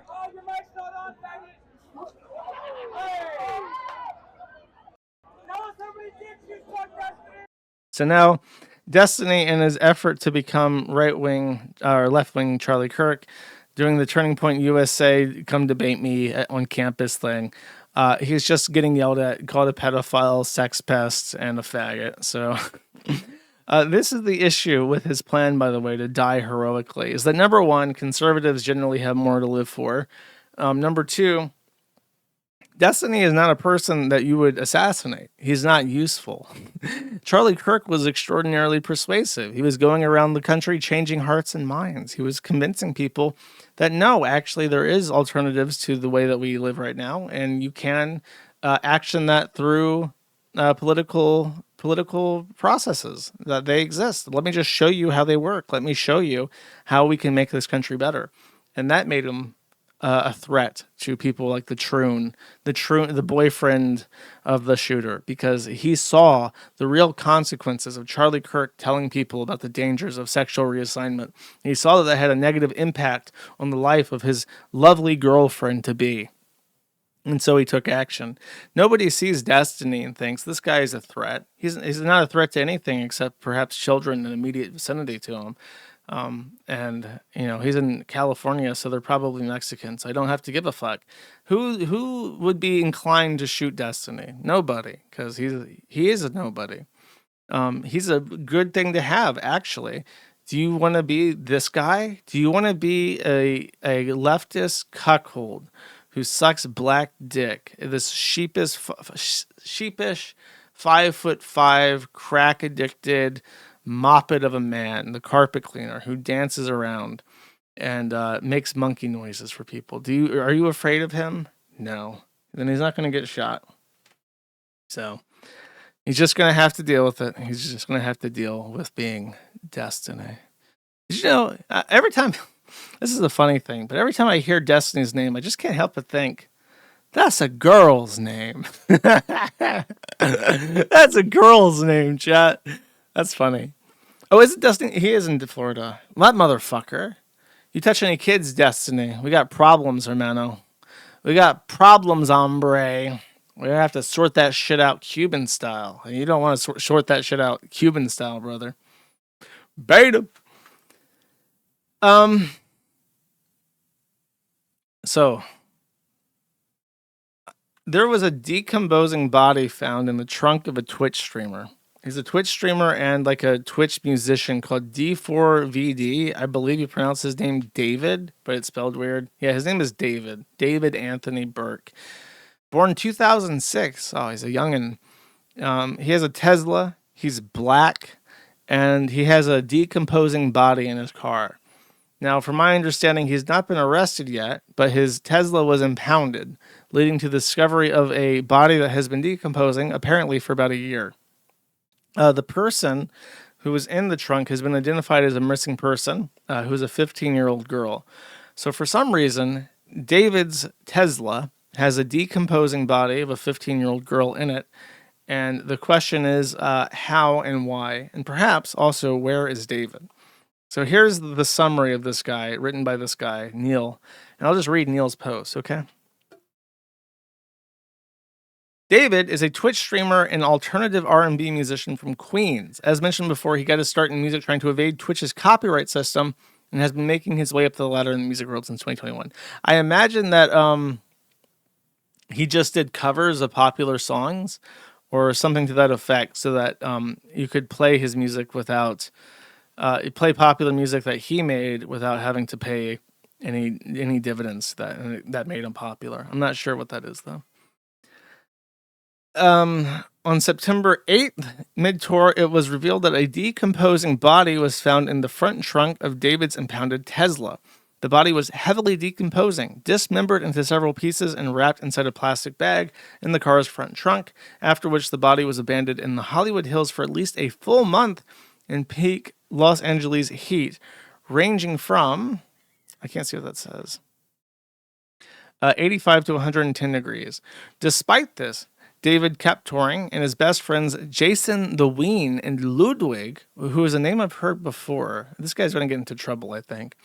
Jason the Ween and Ludwig came out in his defense, making jokes that anyone worried that he actually killed someone. Oh, wow, that's an amazing thing to say. This is one of those things, like, if you are friends with somebody and they find a decomposing body in the trunk of his fucking car, you are hands off that shit until they figure out what the fuck. And you guys say, like, sorry, like, I know you're saying you're innocent and you had nothing to do with this, but I value my neck being attached to my head or attached to my body and my head at the same time even. And I'm not sticking that shit out for you because there's a fucking rotten corpse of a 15-year-old in your trunk. That's something that you have to have the confidence in yourself to say, chat. There's no amount of clout worth it. Situation with David? Yeah. Yeah, he didn't do it. He's not a murderer? No. Thank God, bro, because I was still going to listen to his music. I was just worried that I'd be an asshole if I did. No, listen. LA clout brain is like the most retarded form of like parasite possible. Like you have to be a bona fide fucking dipshit retard, mentally handicapped like faggot to say shit like this when there's a dead little girl in somebody's trunk and nobody knows what the fuck's happened yet. He didn't do it. He literally performed the next day. If he was a suspect, the police would have been after him. He's not a suspect. He's not just escaping the police clutches? No. And I'm going to perform. We're going to perform on the 20th. Me and David. Sus in the ween. Let me do it. I'll make it. So. Period. Do you think David did it? Do I think he's a murderer? Yeah. Can't rule him out. Can't rule him out? Can't rule him out. Damn. No way. Smarter. No, I did think was in. Smart. White boy. That guy has a father. You know that song by Pink Guy where he says the N-word a lot and talks about killing gays? And he has to he unlisted that song, and there's a part where he like tries to make fun of white boys, like, please don't touch me, my dad is a lawyer, and I'll have you know I will not settle in court. That's that kid right there. And Pink Guy can make fun of that stereotype all he fucking wants. If I have a son, don't you fucking worry, we're gonna have a lawyer. Anyone touches you, we will not settle in court. I don't give a fuck if that's cool to your black friends in LA. I'm a monster. I'm a psychopath. If you touch my brood, my spawn, it's over for you. I'm going to tie you up in litigation around your fucking neck, and I'm going to hang you by it. Please don't touch me, okay? Incredibly soft. I don't know if it's how true. do you steal a Tesla, though? Huh? Wait, so you think it is him? No, I don't think it's him. How do you steal a Tesla? I don't think it's him because he's been on tour. No, but also, I don't think it's him either.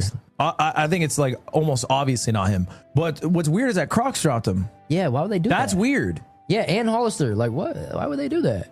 Guilty till proven innocent? No. Innocent till proven guilty.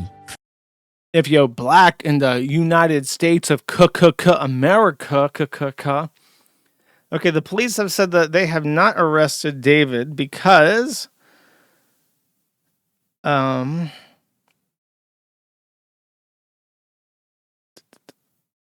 shortly after the body was found, information began to surface that linked the 15-year-old to the singer. The same day the victim was identified, Riva's mother spoke to TMZ, where she explained that her daughter had been missing for over a year, and she grew suspicious about the body found in Tesla since she knew her daughter's boyfriend was named David.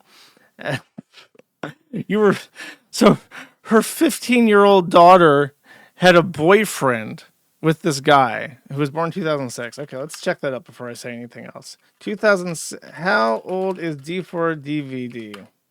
20 years old. Okay, so he was with a girl that was at least 5 years younger than him. Let's do the math here. 20 divided by 2 plus 7. Not looking good. Not looking good. I'm going to have to put a Detective Stabler face on that. I'm going to have to disavow that chat. It's not, the math ain't fucking working out. She was only 15 years old. You sick fuck. Okay. Fucking nonce. David had a tattoo that says shh on their right index finger. So they had matching tattoos. Her boyfriend's name was David. He has not been arrested. The question is simple. Law enforcement does not have enough evidence. I mean, that's understandable because when they arrest somebody, they have like 48 hours to like drop a charge. So, or they have to let him go. So I guess he's the performer, so they're going to know where he's at, right? This is him, by the way. Let me just show you his face. They don't have a picture of him. Yeah, he looks like someone that would kill a 15-year-old. Just going to say it. I'm going to go there, chat. I believe it. What was I talking about before? I was making... Oh, wait, hold up. I'm going to play this clip, and then I'm going to go find something real quick. Hey, I'm going to say this right now. He didn't kill anybody, bro. He didn't kill anybody. There's no way. There's no way he's been on tour. He didn't kill anybody. He's been on tour. He literally performed yesterday. Bro, do you see the videos that he makes? There's no way he's killing somebody. He was framed. Either he was framed or my theory is somebody killed someone and stole David's car and left it in the trunk. But I'm also not a detective, so innocent till proven guilty and shit, man. Oh, it's called White is Right, of course. How could I forget this? White is Right. Oh yeah, there we go. Wait, hold up. It's crime. If I rape a Here we go. police will let me, and I'll have you know I will. If you don't get off, Jesus Christ, everybody seems equal in our Savior's eyes, except for faggots and except for niggers. If you don't get off my lawn, I'm I'ma pull that trigger.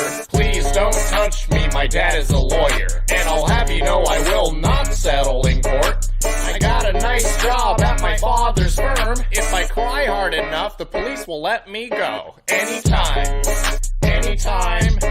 I'm a white teenage boy in his prime. If I rape a girl, it won't be a crime, because my father has my back. And Lord Jesus Christ, I fuck my sister, then I fuck my... You can look, pink eye. Look, Joji. You can try to dab on Whitey all you want. It's time for white nepotism, okay? And you see this kid here?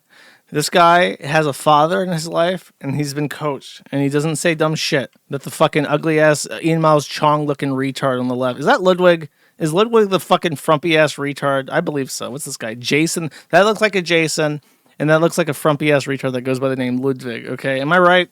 Am I right on this? I believe I'm right on this, okay? I just get that feeling.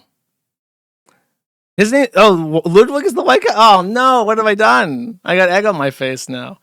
What's he done? Maybe he's learned his lesson. What has he done? Okay, correct me, chat. Wig's father is dead? When did he die? Ludwig says retarded shit all the time. Okay. I guess he's not retarded enough to fall for this one then. He just knows. He just knows. There's some people you don't offend. He just knows in that head of his, chat. Okay, that's the missing persons report. That's the tattoo of that he and the body had a matching tattoo of. It was identified as Celeste. She posted about him openly on their TikTok, and now they're just trying to find forensic evidence that the decaying corpse in his car was actually killed by him and not planted there by somebody. And in case you're wondering, no, you don't have to care, chat. And yes, that's how it works now. Now that Charlie's dead, we look at this and we acknowledge it's a 15-year-old decomposing in someone's trunk, and we condemn it as a horrific act of violence, but then we also acknowledge, I don't have to give a fuck. That's how it is. All right. Next. FBI Director Poutel has something to say. Let's hear him out. Terrorism work, cyber attacks, and foreign adversaries are something the FBI must never sleep on, and we are not sleeping. In the counterintelligence space alone, this year, year to date, 30% increase in counterintelligence arrests from the DPRK, Russia, Iran, and China. And I want the American people to know, in this setting, there's a lot of work that the brave men and women in the FBI are doing we just can't get into, but they don't stop. Our cyber threats, ransomware attacks, those harming our children online. We have nearly a 20% increase in indictments and arrests in 7 months alone this year. We're going after those that harm our malware, infrastructure systems, telecom systems, and energy structure. Combating SALT and Vault typhoons are just a little bit of the examples we're doing. Maybe most importantly, under the counterterrorism and domestic terrorism umbrella, are nihilist, violent extremists, and those that label themselves 764. Oh my God, this fucking Jeet. Oh, wow, that went right over my head. Like, what the fuck did he say? This fucking Jeet can't pronounce the word nihilist. Nihilistic violent extremists, NVE. That's what they classify, like, all those, like, Discord groomies, the Discord kittens that are killing, like, their moms and shit and beheading people and doing weird stuff that doesn't make sense, like the school shooters and stuff, like the Pooner shooter is an NVE, a nihilistic violent extremist. So he can't even pronounce nihilistic violent extremist. Or who wish to go online and convince children to maim and mutilate themselves and commit suicide. And we are producing... That's just like... If he doesn't know how to pronounce nihilistic, that means that nobody who can speak English, at least, in the FBI has had a conversation with Kash Patel where they explain to him what this means. They've given him this piece of paper, and he is seeing a word that he's never seen in English before and is reading it without any practice. He's never had a conversation with somebody in the office of the FBI, of the J. Edgar Hoover building, discussing what he is now calling in front of Congress to be an extraordinary threat to the American people and their children. He's never heard the word. He's never had a conversation with somebody about this. He's just got the piece of paper. Unfucking real. Record numbers of arrests under that umbrella organization. We even stopped an individual in the 764 network who wanted to conspire to kill an adolescent girl. 764 is like the prototype, like the big, like nihilistic violent extremist organization. This is the first time that they've mentioned this. They've arrested a lot of people involved in 764. recently, which the FBI is doing right. This is actually something that he should be crowing about and talking to Congress about very proudly, that he's been working to, that the FBI has been working to arrest these people, but he can't even pronounce the fucking name. Transparency remains one of my main priorities at the FBI, and this is what I've done in my 7 months at the helm. We've produced more than 33,000 pages of documents to Congress to a variety of committees, including, I believe, 7,500 to this committee alone, if memory serves me correct. To put the 33,000 in perspective, my predecessor in 7 years produced 13,000 pages in total to the United States Congress. His predecessor in 4 years produced 3,000 pages in total. I repeat, I have produced 33,000 pages in 7 years to this Congress and will continue to do so. I'm dedicated to restoring the trust in the mission and the integrity of the FBI, and we cannot do so without congressional oversight, and I promise you I will continue to do so. So his whole point is that I'm an effective director, and one of the things that I've really been focused on is protecting children from online threats, from nihilistic, violent extremists such as 764, which is a real threat to kids. So, on its face, besides the little whoopsie doodle about him never having heard the word nihilistic before in his life, which I guess you just have to excuse because he's Indian and he's the extraordinary human capital that we need these days. Here's the funny outcry from this. Bronze Age Pervert retweeted this.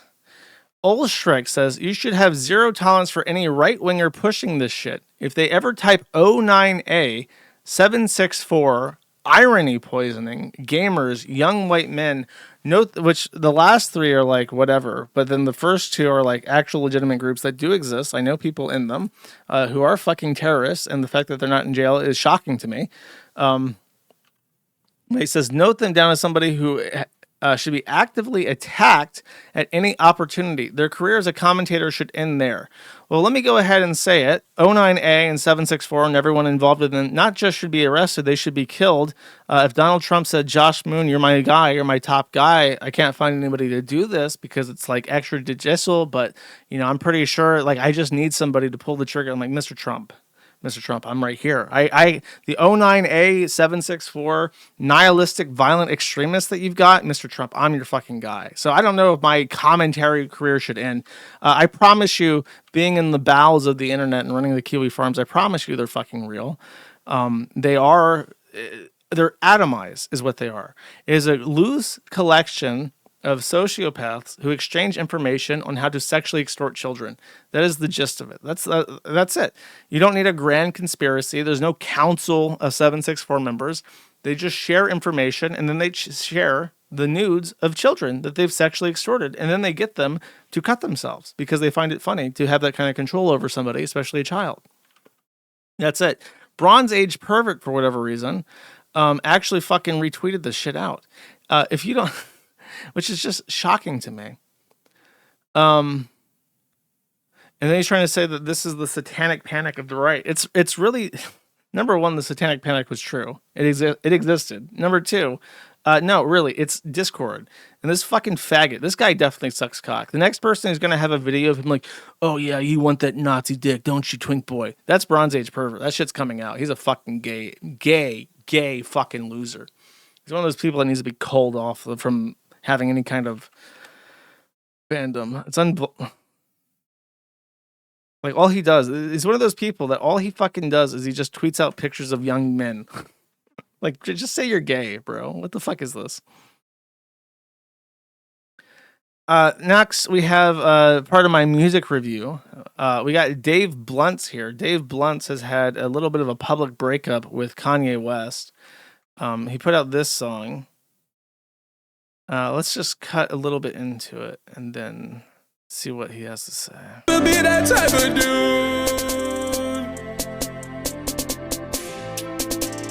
Never meant to be that type of dude.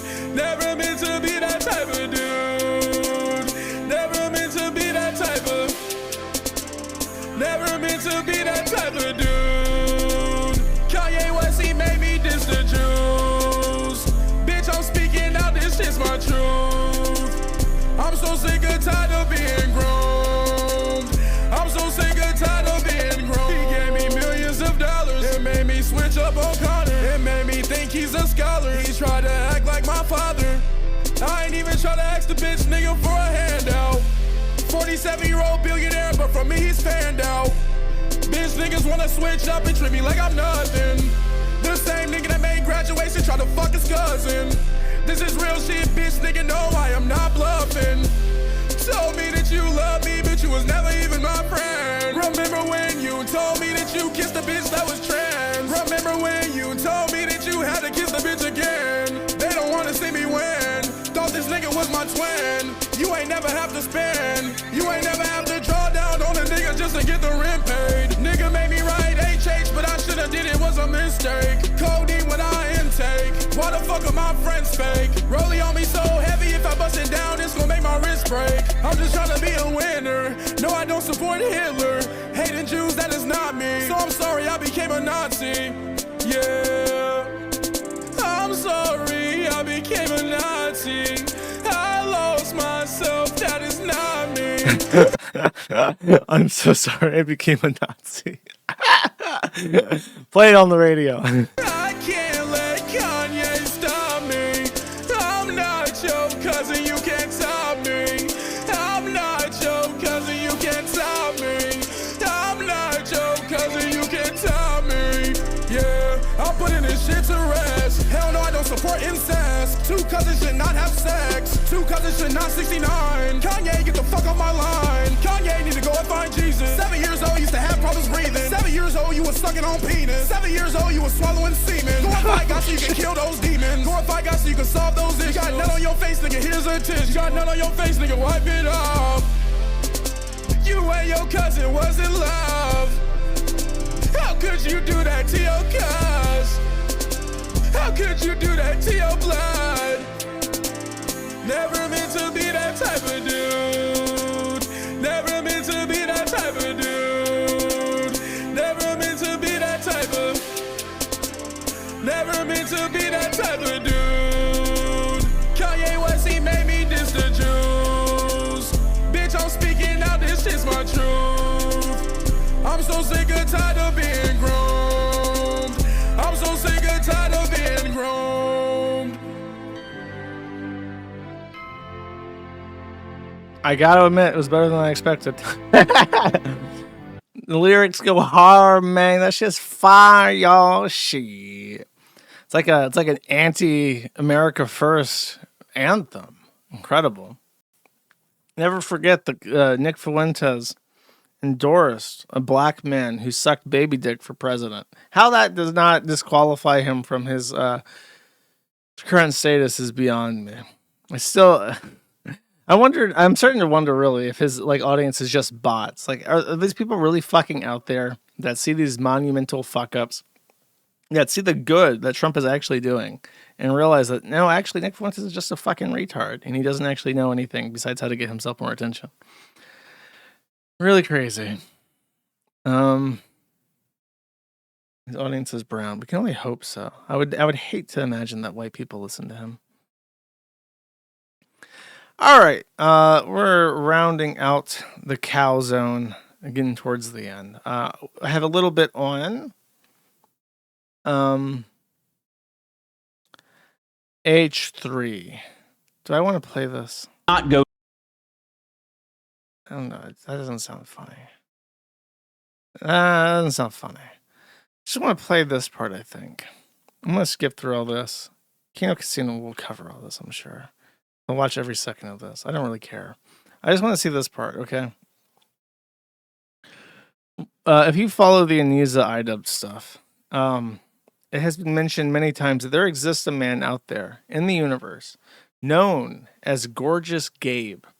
And it was alleged by the boxing coach that Gorgeous Gabe was so gorgeous that Antifa Jamha, the married woman, would only actively participate in her husband's sparring matches if her husband was sparring against Gorgeous Gabe, because apparently he was such a sight to behold that Antifa could not help herself, and she would get a little bit spry and frisky at his visage.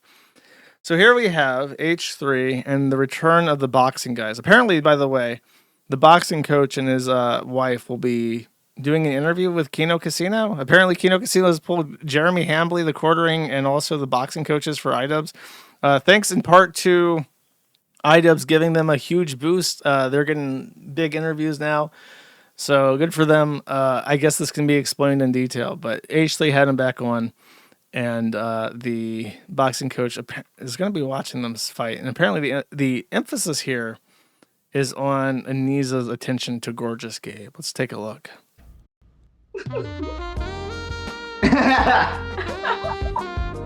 Let me just stay zoomed in on her.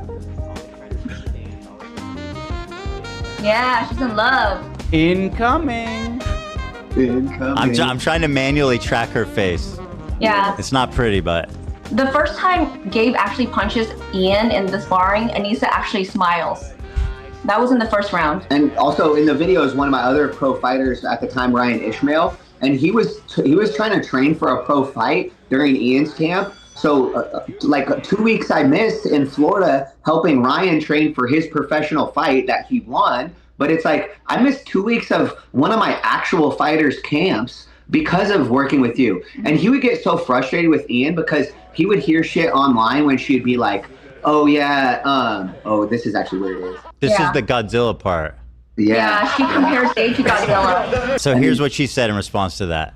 Okay. Look at how awkward she is. Why is she... she's just standing upright, but there's something about how frigid she is that makes me think of like an NPC in a video game. She's basically T-posing. Why is she like it's like her animation cycle's broken. Now she's just T-posing. Somebody has to like reset her animation cycle. She forgot how to move. She's no longer respirating. She's about to die frozen solid on the floor. Actually, I want to show the No, rigid and frigid. Come here. I'm not making a mistake here. It feels good. I was hoping it'd be like, yeah, that felt good.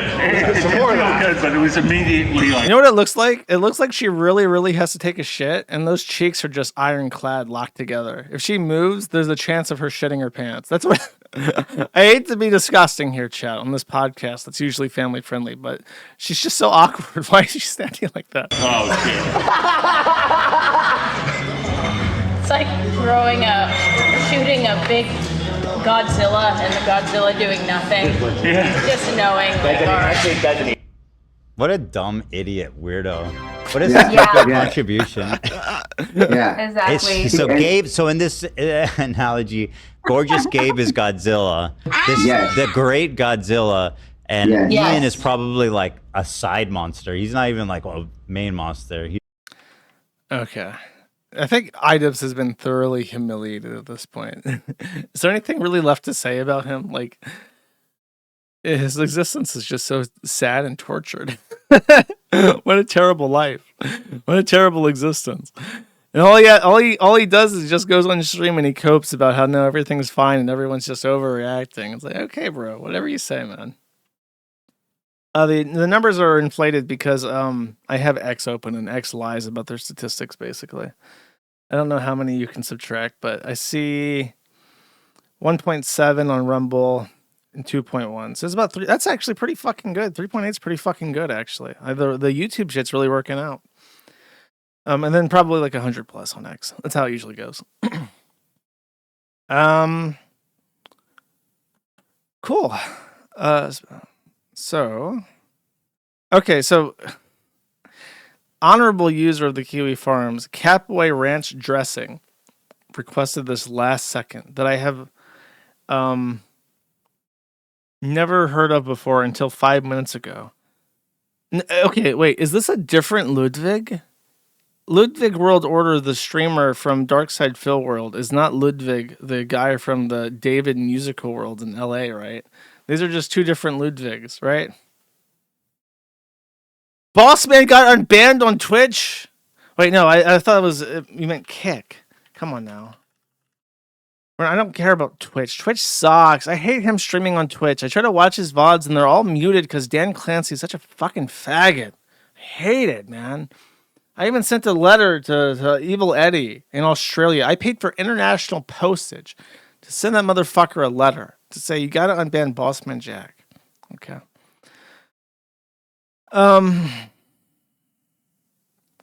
Okay, had an appearance on some Rudy Poo's podcast where he was spurging out about defending his lolly VTuber avatar. Sounds like a lispy homosexual and gets very, very mad. The dude sells merchandise of AI art of his avatar beating up DSP. Well, that's chibi. That's not lolly. I'm an expert on my moral fagging. Is this AI generated? It's pretty good for AI generated. Yeah, I'm going to say that's chibi, bro. Why is he talking to this black man? What is this black man doing? Why is this black man related to Darkside Phil?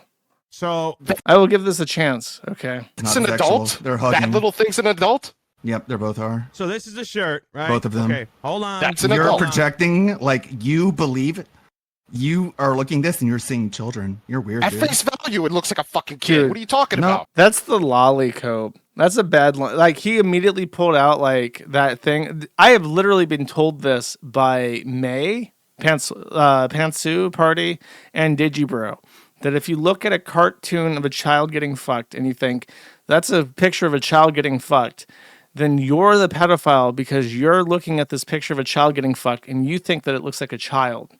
And when it's just an innocent cartoon character. And it's like, that's his immediate go-to defense. Like, bro, that's just straight up the fucking playbook. You might want to find a different one to go through. Nope, they're both adults, actually. I can believe the back one's an adult, but the one in the front, are you serious? I don't think She's Sliding really says tall. it's an adult. She's really tall. She's like 7 feet tall. That's a 7 foot. Oh my fucking god. Yeah, that the exists. The one in the front, 7 feet tall? No, the one in the back, idiot. I'm talking about the one in the front. She's an adult because the one in the back is 7 feet tall. Well, it just looks bad. Look, let's step away from the moral panic here. It just looks like shit. Who the fuck would wear this? I'm so glad that I really, really care about how good my merchandise looks. And I have never sold somebody a product that I'm ashamed of. Everything that I've ever sold looks quality. I've worn it myself. I've put the stickers up places to epically own Antifa. I've literally pasted Kiwi stickers over Antifa stickers in Serbia. And I'm just so happy that my shit does not look like fucking lazy garbage. You stupid fuck. Do you know how math works? Okay, so the one in the front, how tall is she? Like 6 feet tall, idiot. 6 feet tall, okay. So, Yeah, look, she's standing on her tiptoes, you dumb fuck. And I'm supposed Moron. to know from this fucking t-shirt the proportions. No, I should email you a birth certificate, you stupid fuck, because this is your number. Oh my god. Okay. Look, I understand what he's saying about the lispy voice, but I have to. I am now literally legally compelled to show you this video, in case you're too young to remember this. This guy, the Ludwig guy, he sounds identical to this.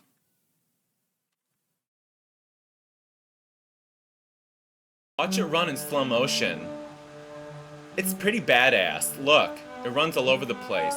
Whoa, watch out, says that bird. Ew, it's got a snake. Oh, it's chasing a jackal. Oh my gosh. Oh, the honey badgers are just crazy. The honey badger has been referred to by the Guinness Book of World Records as the most fearless animal in all of the animal kingdom. It really doesn't give a shit.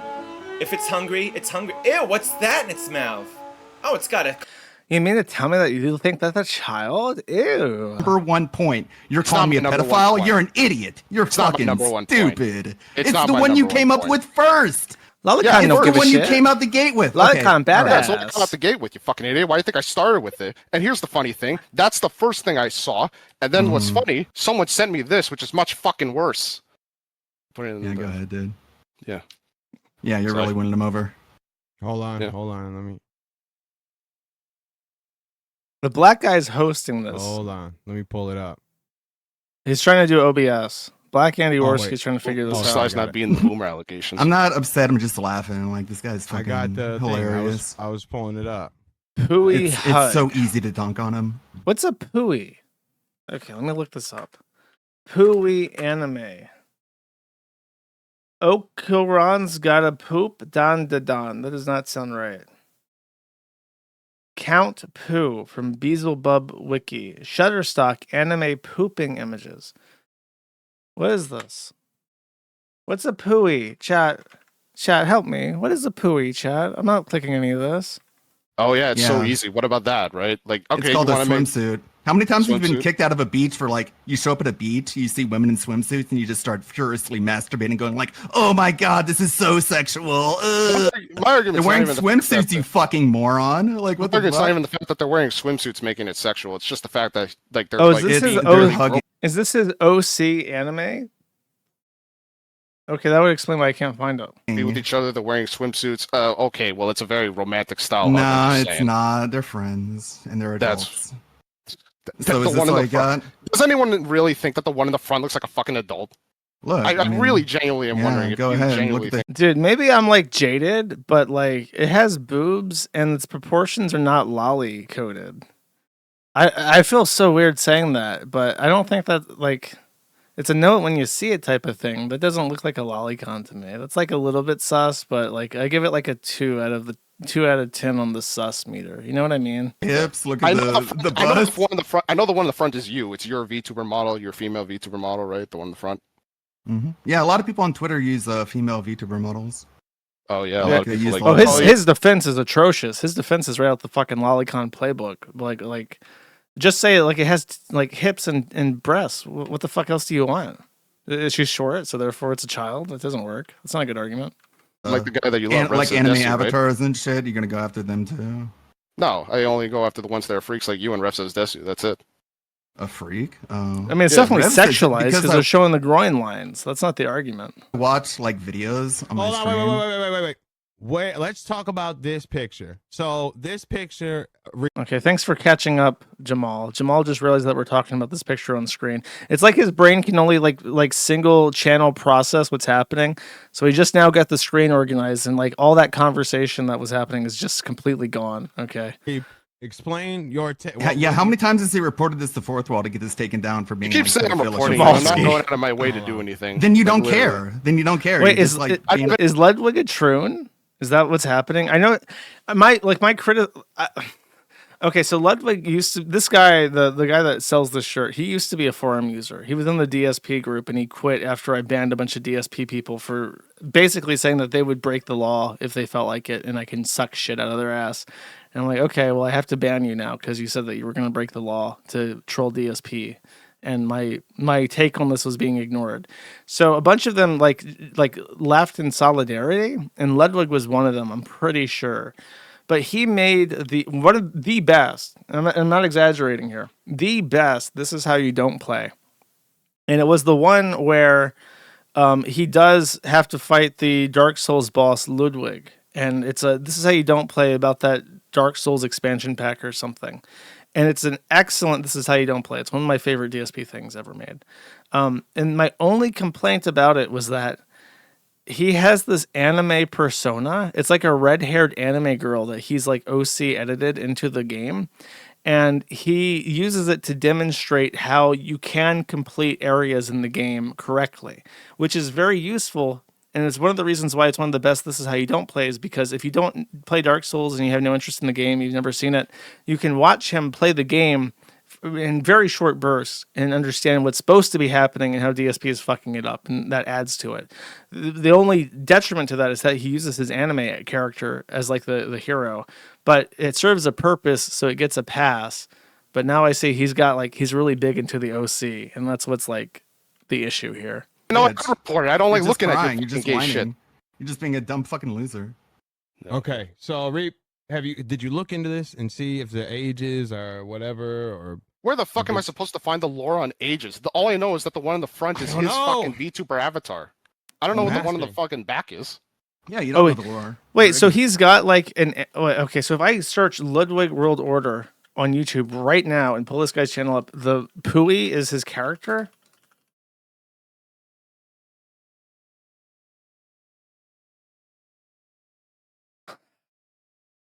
Let's see, live.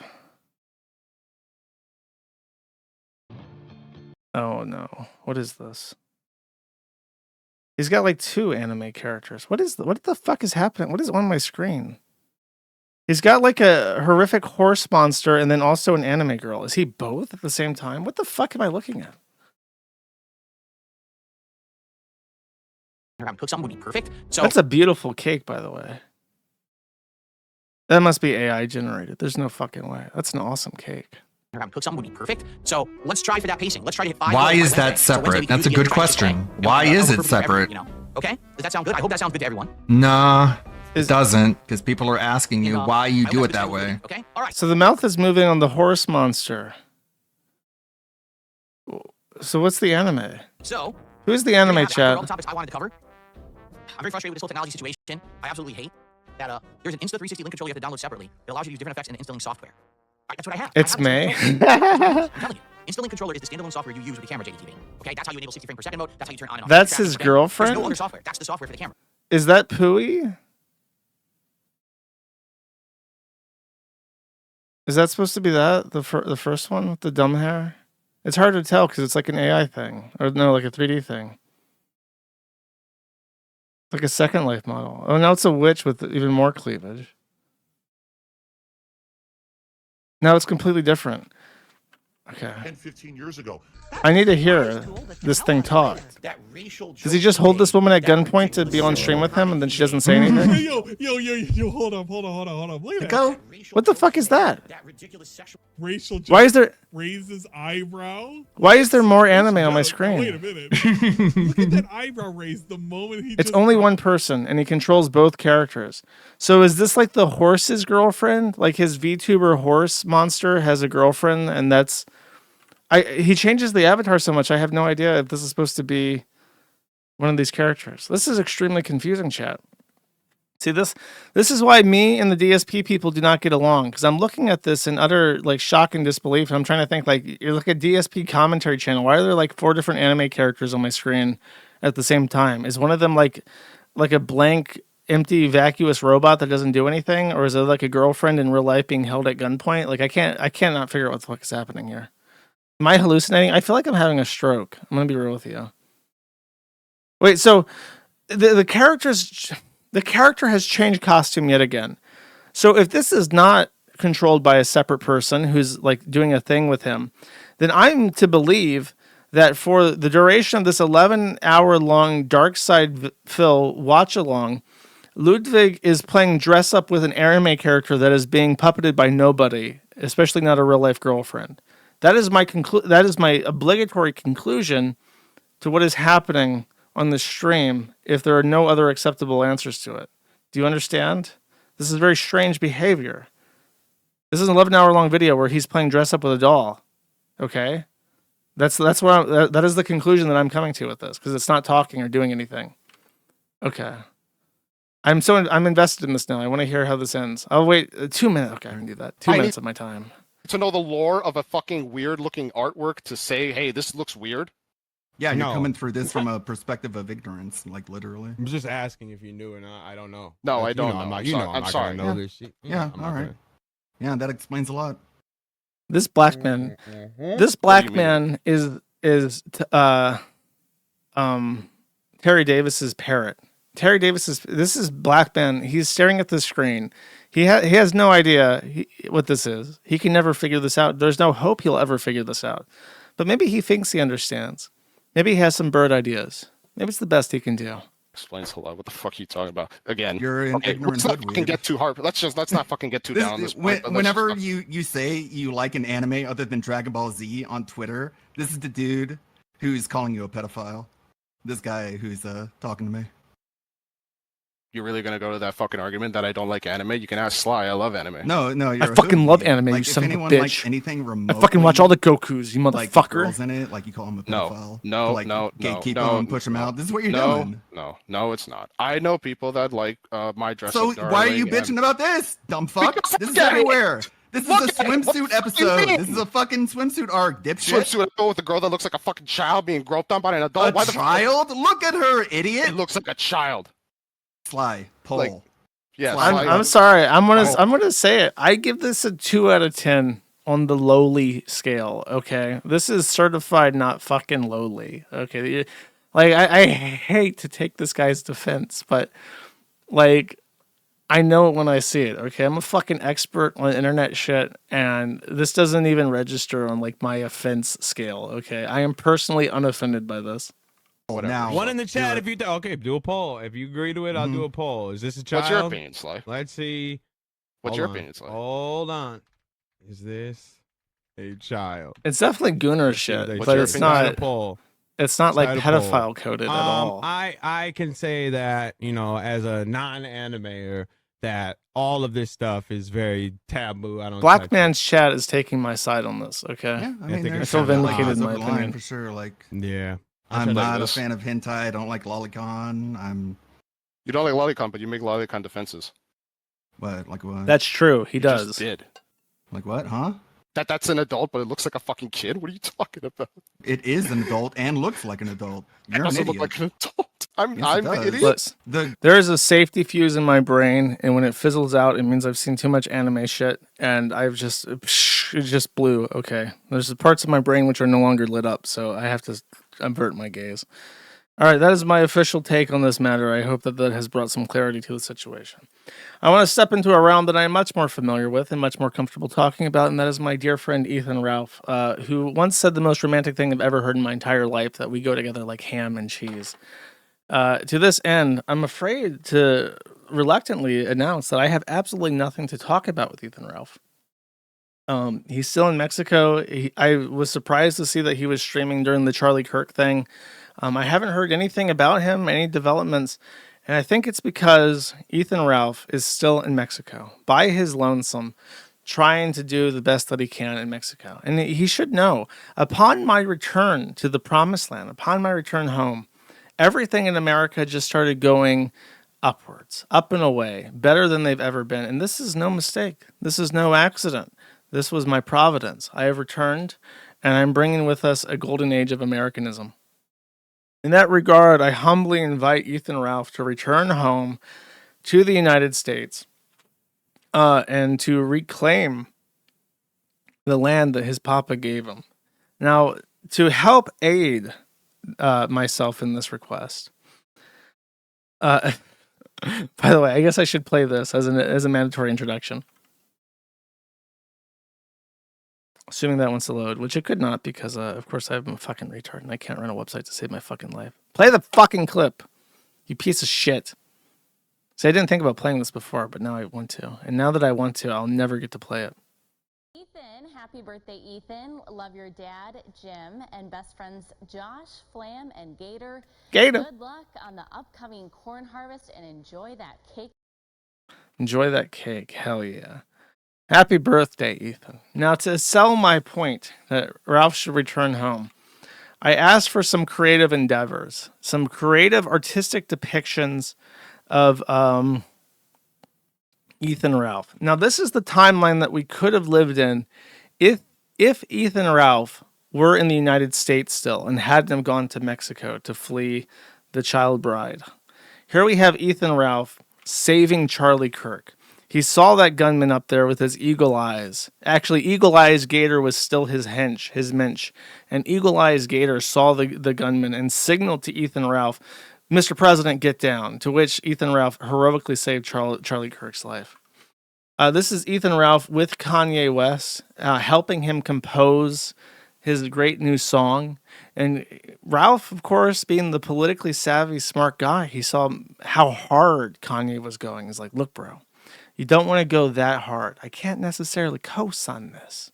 So he helped him out a little. He took the Dave Blunt's lyrics and he just kind of switched it up a little bit with some of that prose because he's such a talented writer, and helped Kanye develop lyrics that were hard-hitting and subversive against you-know-who, but without saying it outright to cause him the problems, thus helping him win the presidency, perhaps.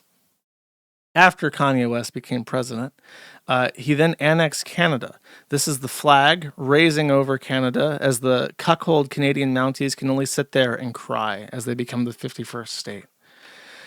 This, of course, Ethan Ralph, since he is back home able to protect May, he has his land, which he's developed. He's got a barn, and he has walked in on Your Movie Sucks conspicuously close to his horse wife, chat.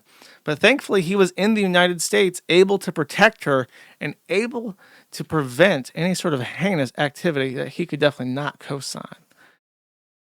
Let's see, there's some more. Okay, here's Ethan Ralph.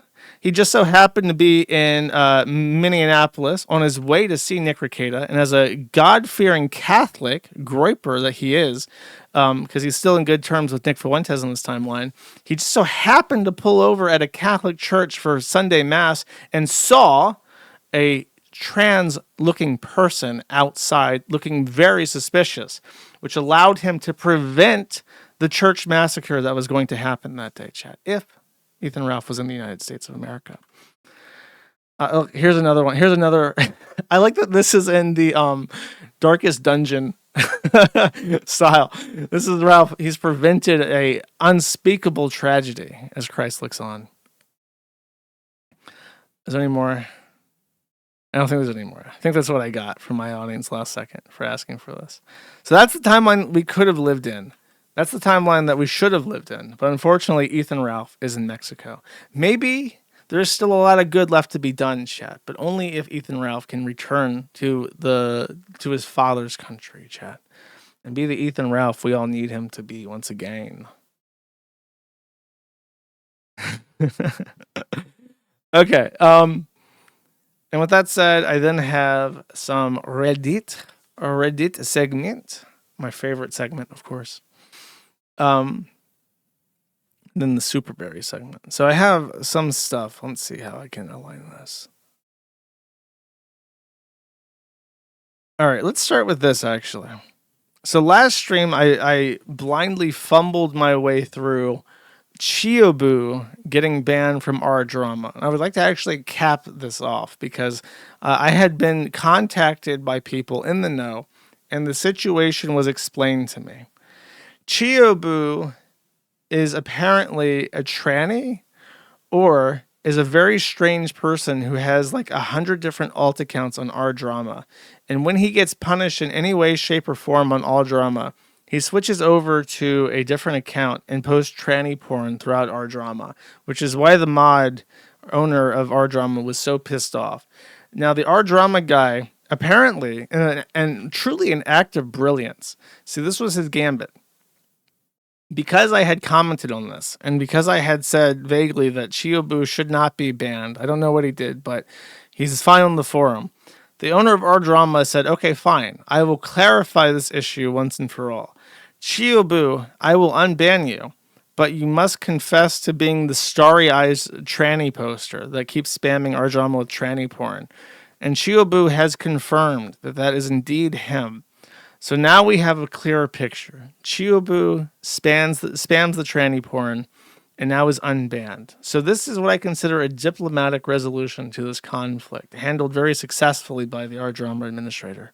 Good job. I applaud democratic approaches and cooperations that exist within the confines of international law, of diplomacy and such. Okay.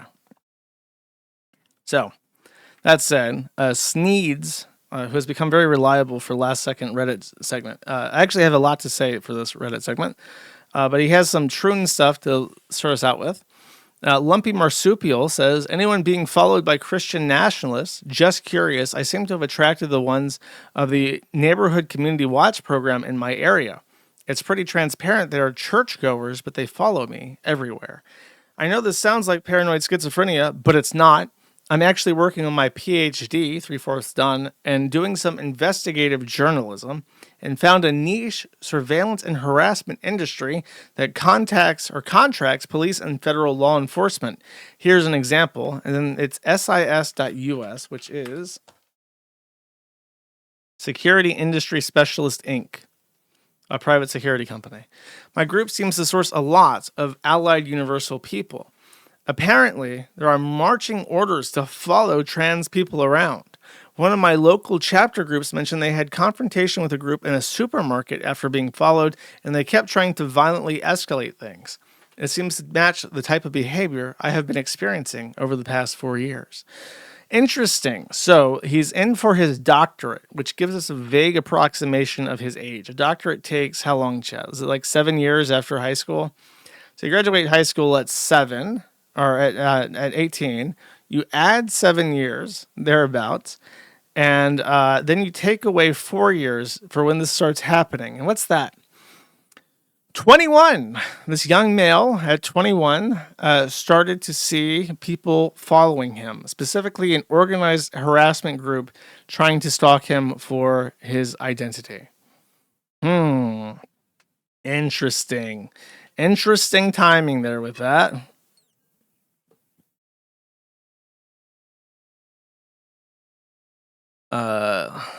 Let's see. Liberal gun owners. Do what you can to arm every trans person you know. Hey guys, this is a PSA. Do everything in your power to push any trans people you know to arm themselves. Use personal discretion here. Do everything you can to any trans person, but use discretion. America has been defined by people who have picked their hill and defended it with their life. I plan to be holding workshops in the Midwest for those who are looking to build their own weapons, either through 3D printing or through purchasing part kits online. Straw purchases are illegal and you cannot directly purchase a firearm for another person, but I will use my First Amendment to help people figure out the best way to arm themselves. That sounds like fucking a crime. I'm going to be real with you. If you're like advocating that people illegally buy firearms and you're giving them instructions on how to, that sounds like a good way to end up in jail for forever. I'm going to say, especially if one of them kills somebody. The other side has been adamant on their come and take them ideology. I believe a large number of conservatives who are also in support of guns for all and don't like that the DOJ are looking to see if they could remove guns from trans people. Taking guns away from trans people is essentially the equivalent of taking guns away from anyone that's named Matthew, but prefers to go by Matt. Entirely arbitrary and capricious. Defend your life and your rights and your property. Find your hill. So chat, did any of you do your homework? Did any of you go out and arm yourself? Because I let you know, the trannies are. The trannies are illegally acquiring firearms to prepare for a mass assault on normal people. Seasoning Vigilante says he did his homework. Anybody else? Anybody else brave enough to do their homework, chat? Working on it. Good job. Good job. Oh my God. People actually do what I say. I can't believe it. I'm so proud. A tranny bought a gun today. Did you? Exactly right. Great. Awesome. This was a post made 4 days to the assassination of Charlie Kirk. This is the meme on Reddit. For up-close transphobes, then there's a revolver and handgun. For big transphobes with a shotgun. For far-away transphobes with a hunting rifle that could possibly be chambered in .30-06. And then for lots of transphobes, then there's an assault weapon. Dun, dun, dun. H1B. Okay, so before I read that. That is it. I am killing myself. I can't return to India. I can't imagine living in India again. To which Dyoko Kanadal says, so you're killing yourself is better than building in India your home country? To which Frost Pearl replies, different person, saying, yes. And the Necessary Chicken 786 says, as someone from India, yes. So the H-1B visa subreddit is taking this very hard. And we have a couple posts in addition to this. It's official. Executive order just signed about the H-1B. And then Pushin3222, who's a different person than that guy, says, I am going to commit suicide. He has deleted their account, so I guess he's dead. Thitha0001 says, so it's truly over now. About to reapply for a master's program in next fall. Dish Original says, not over if you can find a wife. Now listen here. Listen here. The Indians are masters of deception and fraud, and they are capable of swindling any system. None of them are capable of swindling their ways into Bob's and Vagine. It is just not fucking happening. I believe that the K visas can stay. I don't think that that's an actual risk to anybody. Maybe for money, but you know, how many people are going to, once you say you've been cheated, there's no going back. Okay, there's no going back from that. How will any big tech company accept it, though? No company can afford it. If it's not blocked, the whole program will be dead. And then over here, Cognizant Technology Solutions Corp., which is a publicly traded trader company that directly imports foreign labor into the United States en masse, has lost 3 points of value immediately after the announcement was made.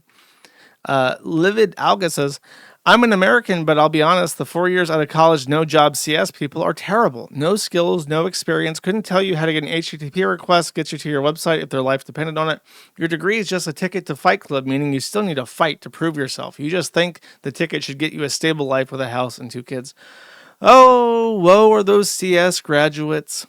They don't understand that when you're told your entire life that if you do well in school and graduate from college, that you'll be given a job and an opportunity to build a life for yourself, that's no guarantee. It doesn't actually mean that you'll get those opportunities. In fact, it means you'll be competing with the entire third world for basic entry-level jobs for the rest of your life, and you'll have no hope of ever progressing because you're white and they only promote Indians. Idiots. Gosh, you're so entitled, you people that went to college and got degrees. Duh.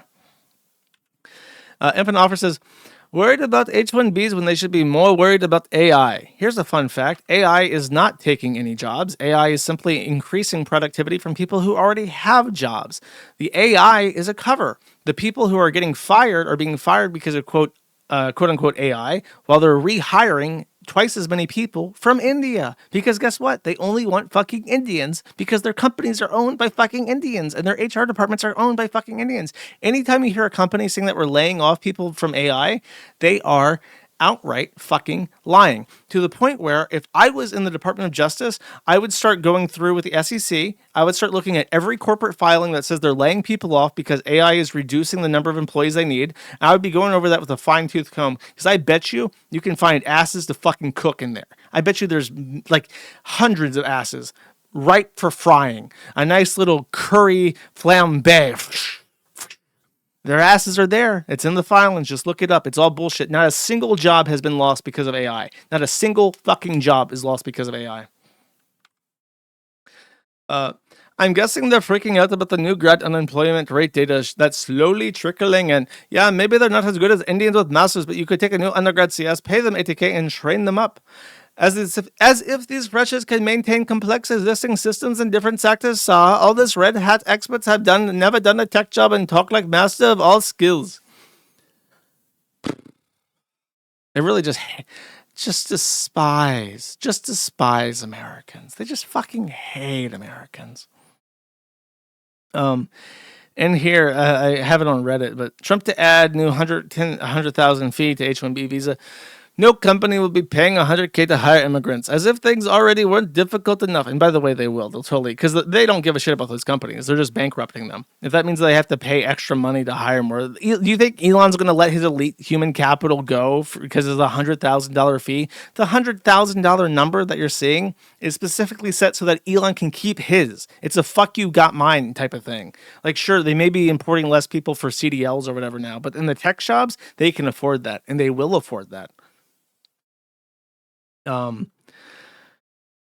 Let's see. And then this guy says that's the idea, to reduce Indians. This is only a fee for new applications, and it will mostly affect consultancies and F1 students. If this is for renewals, it'll affect everyone. That is not how it works. He can't proclaim his way into making these changes. This will get lobbied down by big tech. This will get struck down in court, Chan. He'll just make specific companies beg him for exemptions, and then he'll extort large campaign contributions from them. There's not going to be a united front from tech companies. It's going to be every man for themselves, and massive companies like Apple and Google, etc. will easily be able to afford the bribes, and smaller companies will get squeezed out. Agreed. Maybe there's adjustments to the fee, but even 10K annual fee will make it very difficult for most non-tech companies to sponsor in the future. So they're basically saying, look, guys, don't worry about it. Our masters, our corporate masters, the Jeets and the CEO positions, they'll figure this out. They'll smooth this shit over. Don't you worry. The millions of Indians, we're building an empire here. You know what? I don't think I showed this on stream. Let me just show this real quick.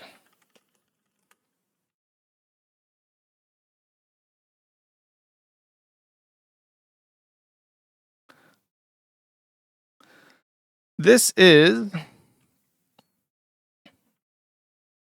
is the Swaminarayan Akadashram. This is a Hindu temple. It is made from all marble. It is a huge, enormous castle made of marble dedicated to Hindu gods like the Purple Elephant Man. Do you know where this is? Jakarta? No. Delhi? No. Nepal? Mm-mm. New Jersey. This that you're seeing, this enormous white temple dedicated to Purple Elephant Man, is in New Jersey. Someone said Canada. No. Not Canada. America. They're already fucking here. They're already taking hundreds of millions of dollars to build monuments of conquest about how they're going to rape, murder, and enslave you fucking Dalits like pigs. That's what they're doing. And they're bragging about it. They're like, don't you worry, my good son. Once we bribe this corrupt politician, Donald Trump, our companies will be allowing us into the country even faster and faster, sir. Don't you worry, sir. We have Vishnu's conquest to take us. I become the mini-armed god of death, sir. It's disgusting. I despise it. All right. I imagine it's in New Jersey because I think a lot of them are in New York City. And New Jersey is obviously, if you're going to build a giant fuck-ass temple, it's much cheaper to build in New Jersey than New York City. That's my thought, at least. All right. So, now that we have the rundown, everyone's got in there.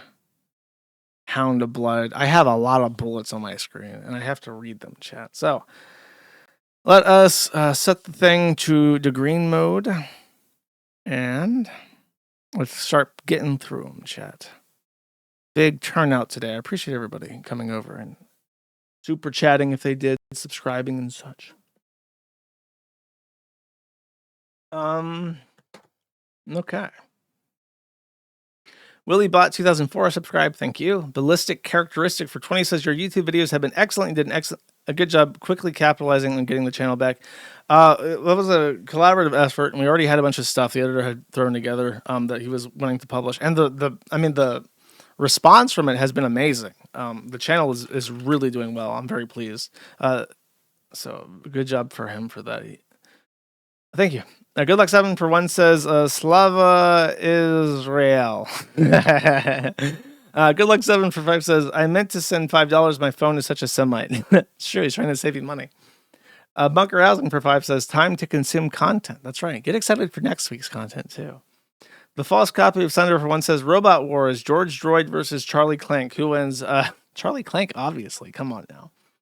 Amir Quesadilla for 5 says, thanks for the stream, Josh. Have a happy health day. In case you don't cover it, I wanted to shout out Disney Paddleboat Scuba Heist as Floridians swam with scuba gear onto a boat to rob it safe. There was a steamboat. I don't think it was it in Florida? It was a Disney steamboat, and some guy literally took scuba gear, swam onto the steamboat, and then took $10,000 to $20,000 cash and disappeared, and they haven't caught him. Pretty based. Tech Controller for 20 says, hey Josh, have you seen how well Destiny's college tour is starting? Yes, I did play that on stream. Very nice. I'm glad that he's suffering. The wee little midge. Thank you. Sneedonomics for 10 says, hey Josh, I think attributing CK to the tribe is absolving Troons of accountability.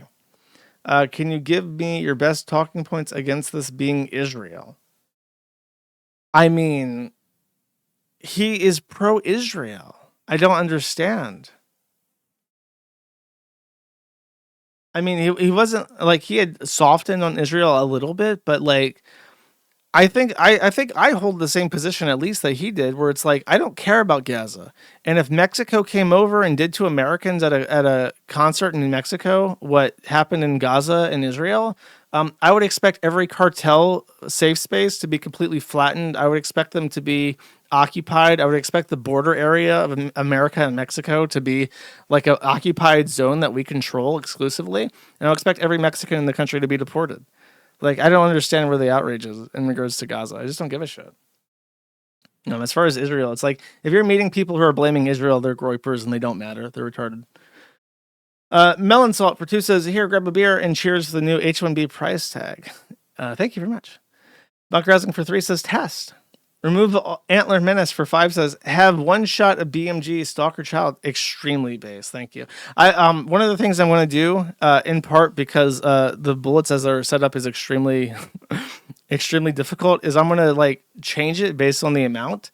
So if you donate like $500, it's just going to drop like an enormous crate that's going to like slam all the bullets and they're going to fly around the screen. That's my eventual goal. Johnny Space Boots for 5 says, like the other donator, I also made Staff Sergeant the cycle. Inshallah, they'll put me in Eglin Air Force Base in charge of the Elite Reddit Task Force. Thanks for the stream. Well, if you end up in Eglin Air Force Base, you'll be my childhood home. I lived in near Valpy, which is right outside of Eglin, and I got to hear all your fucking jets all the time landing. Dark Western for 2 says, for 1 says nothing. Great super chat. About Tree Fitty for 5 says, Josh, you are a blue collar hero. Every week you put the Maddie in the bag and go on with your day. Also, you should appear on other shows if it's not too much of a burden. I did mention Jay Burden. I talked to him last. I'm kind of a difficult guy to have on stream, I guess. I have a lot of negative stuff following after me, but yeah, I would like to, I guess, talk to more people. I feel like my concerns about payment processors are in the back seat now. Everyone just wants revenge. Joshton Shipfic subscribe, thank you. Drewby82 for 10 says, morning Josh, I figured I would do a good deed this week and play $10 fee for someone else for a video watch on your stream. Okay, if I hit one, I'll play it. Thank you. Baldo Pagans for 5 says, of course the Charlie Kirk shooter is an agroiper. He's white. He's dating a tranny, though. It's a point against you. 11th Circuit for 1 says, does Sneed's Feed and Seed cover the $100,000 application cost for Indian H-1B applicants? Sneed's Feed and Seed has never employed a non-American. Don't get it twisted. Awaken 34 for 10 says, this video shows a clinical way true fear as recounts of Japanese World War II soldiers were taken as PODs. Okay. Can I play this?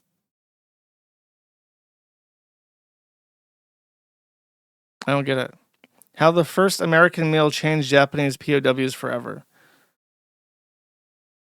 I guess because we gave them food. June I know 20th, the Japanese would like torture Americans they had captured, but as always, we just feed people, and they're like, hamburger. Okay, fine, we will do whatever you ask. Thank you. Sorry, I have no idea how you want me to play a 20-minute long video.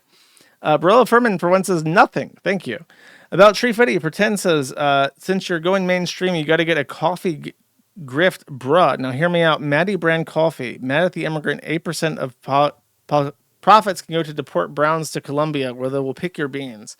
There's a guy I know who's Argentinian, and he desperately wants to do like a coffee thing. So I don't know. I might, just for fun. He's like a big like coffee spurg. He knows about the cups rating. He knows how to like roast coffee. I'm actually tasting a bunch of different coffees to get an idea of like what kind of roast I want. So I will actually do that. It will just be a once-off thing though for funsies. Thank you. Asian tech support for 10 says Chudlogic needs a Sanchu medallion. Maybe. Chris made a bunch of tweets about how it's not cursed and it's a misconception actually. So I guess it doesn't matter. Unkind Naysayer for 2 says Trump could do something amazing and airdrop firearms into the UK like they planned in France in World War II. They actually did drop some guns, I think, but nobody did anything. France was just happy to be occupied. I can't blame them. They see what happens to France now. Peen Wienerstein for 5 says more self-defense bullets for the bullet pile. Please note these bullets are for self-defense only. I read that wrong, but whatever. Thank you. Grim Reaker for 5 says T&D for Charlie. Thank you. Pseudosides for 5 says enjoy your weekend, Josh, in chat. Thank you. Oh, happy Saturday, by the way. Ballistic Characteristic for 10 says put this towards the stream gun fund. Thank you very much. I will.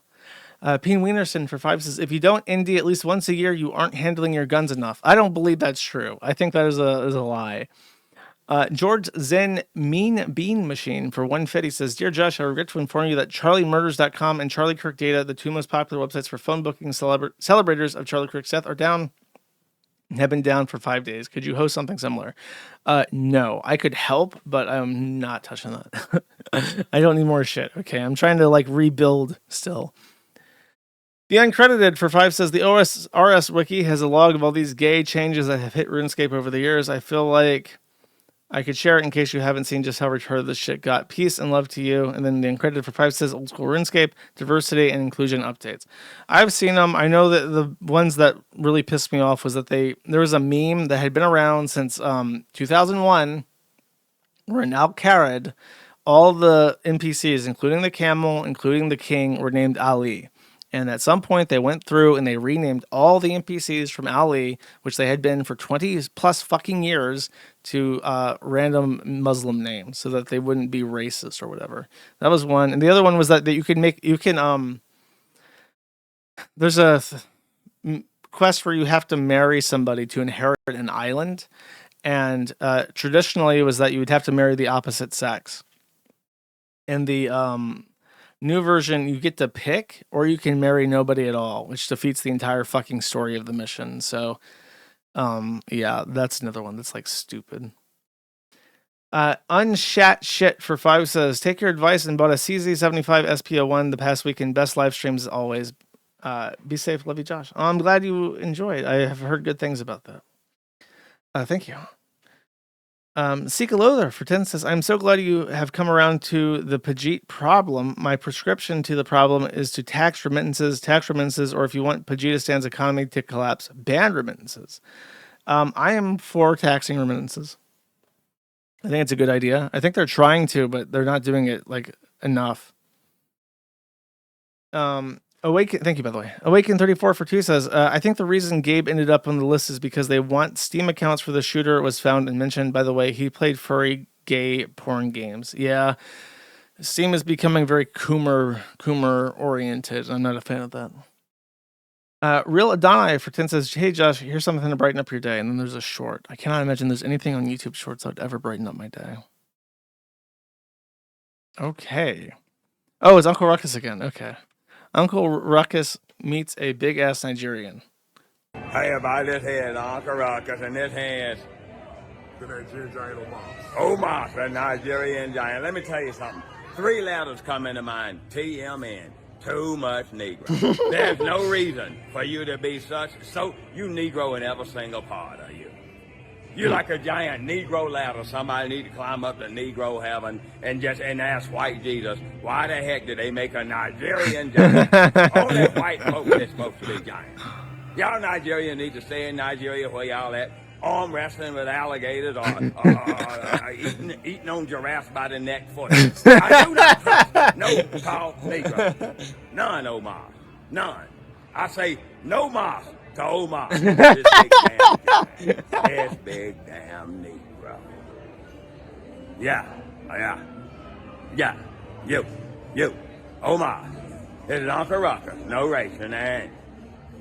That's pretty good. He's really, really good at ad-libbing. He's pretty funny. It's really surprising. It's hard to come up with shit like that on the spot. Thank you. Alfred Huginberg for 50 says XOXO. Thank you very much. I appreciate it. Logistical Nightmare for 10 says make it rain bullets. And it did. And it was good. Thank you. Bleep Bloop for 20 says the Kiwis need ordnance. That's right.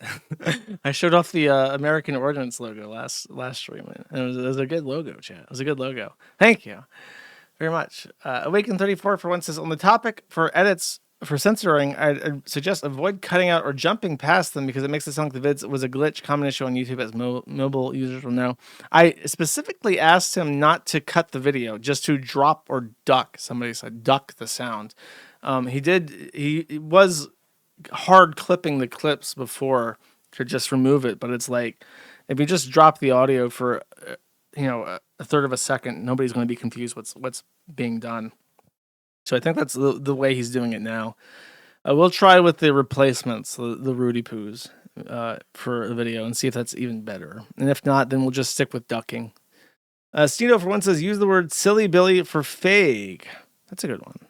The issue is that it has to be about the same length. It has to be like as many syllables. So I don't know. I might just have them like speed it up or something. I'll look into it.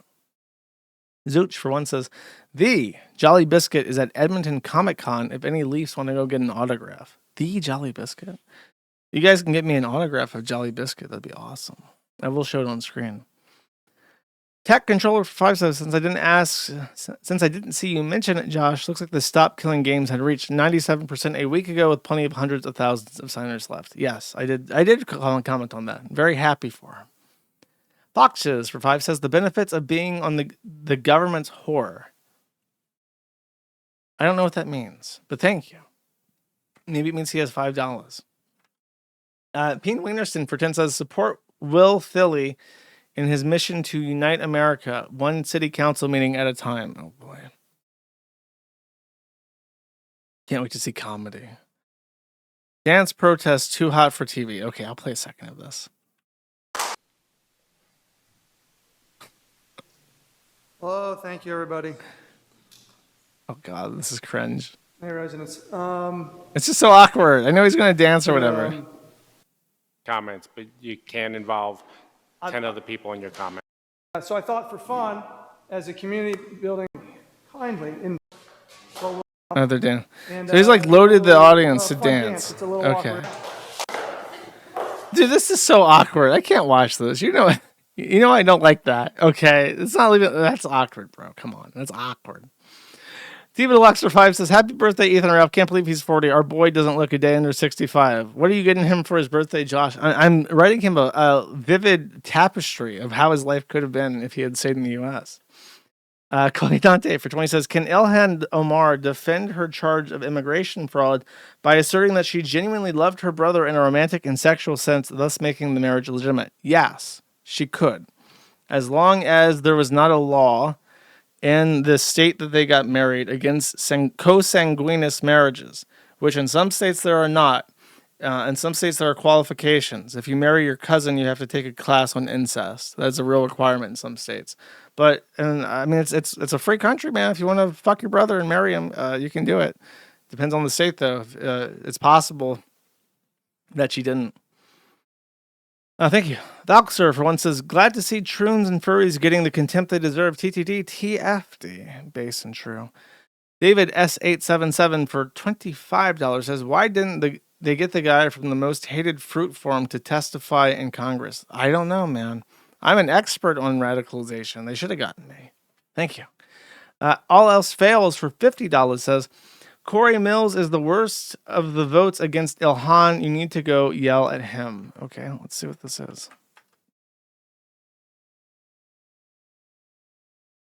Congressman Corey Hills is under fire over allegations that his wedding was officiated by Islamic terrorists.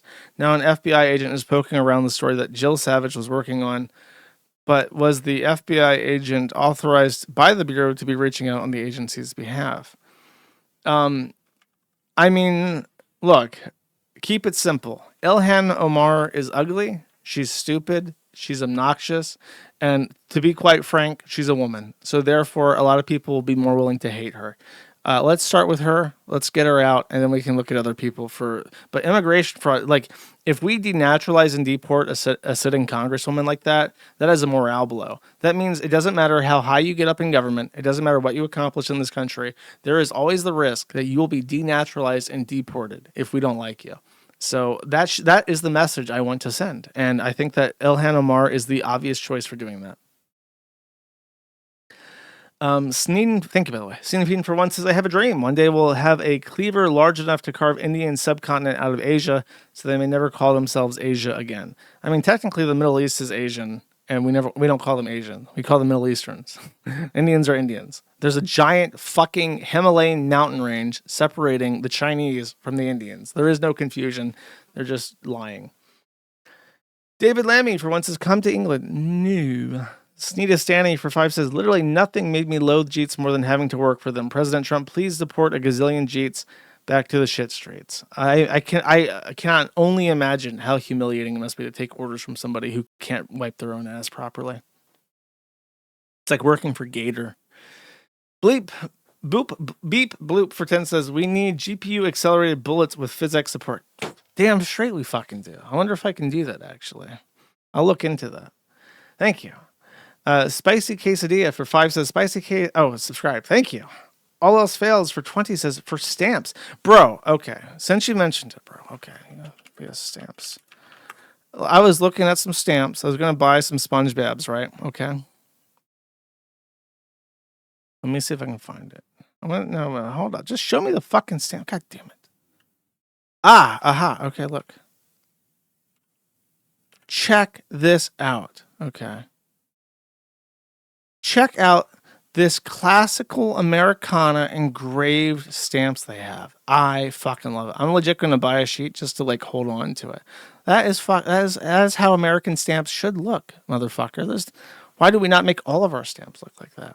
Why do we not have a beautiful classic Americana engraved version of the SpongeBob one? The only thing that pisses me off with the SpongeBob one is I want all of them to just be SpongeBob face. I don't want them to be I'm not a big fan of like the character model. I just want like a giant sheet of just the face, like a million SpongeBob smiley face stickers. Okay, that's what I want. Thank you. Pancake Luchador for 5 says, have a good one, Noel. Thank you very much. Osmium for 5 says, curry powder should be banned by the FDA and marked as a weapon that violates the Geneva Convention. That is one way to get rid of them, I suppose. Logistical Nightmare for 10 says, the anti-loitering music project thread is such a wild read. I dream of the day when the public transit plays nothing but classical music. You know what's really nice? And you'll never get this if you are American. Silence. You can get silence if you're on like a dead train, but have you ever been on a crowded people standing tier crowded sub or train or long train or whatever the fuck, or a bus, and there's no noise, just the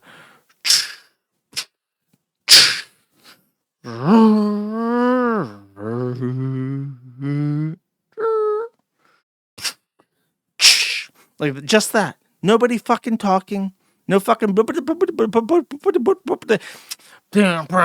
listen to King Kong, King. Just quiet. Just 50 people on a bus looking at their phones, reading newspapers, drinking coffee and staring out the window. Not a single fucking word being said.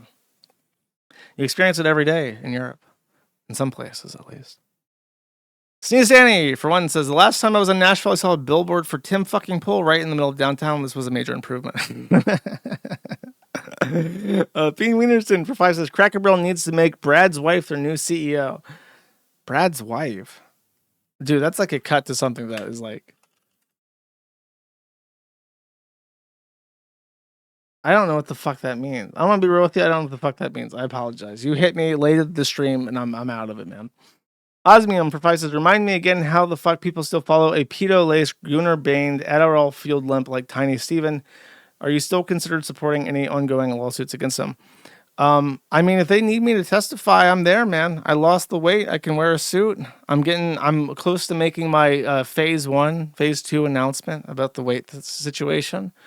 And yeah, if they need me to. As far as why, I think it's a matter of like, well, he's got the right message, which is bullshit. Like, if Nick Fuentes has a lot of good points about Israel, but he's still a fucking retard. He's still a fucking retard who is fucked up so bad that he's an active detriment to any cause that he's a part of. But people still like, but he's so right about the Jews, man. He's right about the Jews. A lot of people are right about the Jews. Kanye West is right about the Jews, but he sucked baby dick. Kanye West sucked baby dick. He can't talk, he cannot be an anti-Zionist leader. Okay, he sucked baby dick. That is disqualifying. All right. Nick Fuentes has fucked up so bad, so consistently over so many years with no signs of improving that he cannot be trusted to lead a movement of thousands of people. It just can't, because it's going to end in fucking tears. And it's the same thing with Destiny. It's like when the Gunnar stuff was just happening, and it was coming out that he was sucking dick, all these people listening to Destiny were like, but the message is on point. So what if he's a silly little Gunnar? So what? If he's sexually dysfunctional like that, he's going to be caught up in a scandal. And then within the year, he was caught up in multiple scandals regarding non-consensual pornography. It's like, it was not, you don't have to be a genius to foresee this. It's obvious. If someone's that dysfunctional, they're going to be caught up in scandal. Chris Cantwell was destined to be caught up in a scandal. Nick Fuentes is destined to fuck up everything. And it's going to be really embarrassing. And the fewer people supporting him and the less legitimate he is when that scandal drops, the better it will be for everybody. Phimosis Jones for 10 says, hey Josh, big fan. I heard you like fat people. I'm sure this is going to be hysterical. Let's see it. This is just a fat person eating. James Bola Noodles Marchand Food Mukbang Ramen Cooking. Foodie Mukbanger, bro. This is what he sent me. I'm just showing it on screen. It's a fat guy eating noodles. No, thank you. Thank you. George Floyd for one says, more lag for the lag god. Base lag. Look, you can't even see Matt at the end anymore. It's just behind the bullet. JP Trigger Pull for 10 says, the pedo chat moving to Discord was very Kino LOL. Dude, it was an ahi. It was so funny you can't script it. Thank you. Unkind Naysayer for 2 says, make butter chicken at home tonight. We'll be laughing at how I need 0 Indians to do it, and it turned out way better than the restaurant slop. Is butter chicken that thing that they get really mad at and said, no, that's not real Indian food, sir. That is British Indian food, sir. That is not real Indian food, sir. Sneak Cricket for 2 says, by the way, the food you make at home is way better. You just have to realize that you need to add a lot of salt and sometimes MSG. Then your food tastes fine. Sneak Cricket for 2 says, it's funny hearing people I know about that are boycotting Disney due to the Kimmel thing or firing. I started hating Disney back in the day when they were catering to the gays and the troons. Base, suffer. Should go bankrupt. It sucks. It's a shitty ass fucking company. Fuck them. Gormless Wonder for 5 says, maybe 1 in 20,000 dono bullets be bright red and drop with the user's name and give them a prize. I don't like that. That sounds like a bad thing. It sounds like a reference to something I don't support, chat.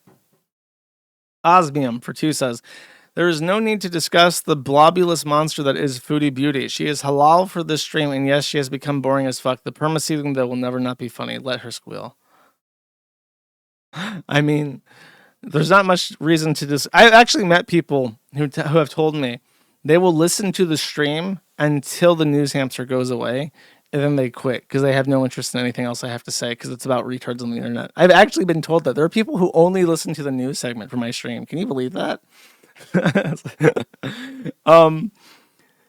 Hamburger for 2 says, soon Chantal in a 6XL dragon suit and a Toyota Corolla backseat eating pizza and farting. Please post it to 4chan's automotive board ASAP. I mean, it is related to cars. I don't see the problem.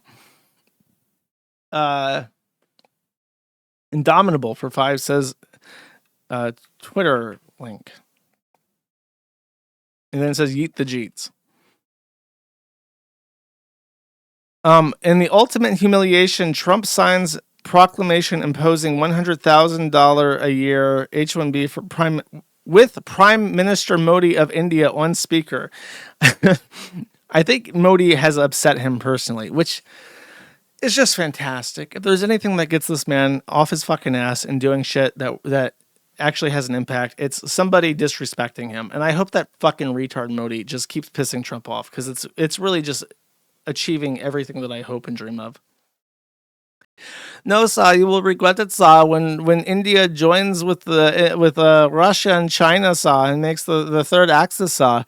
You really think that India is going to join China?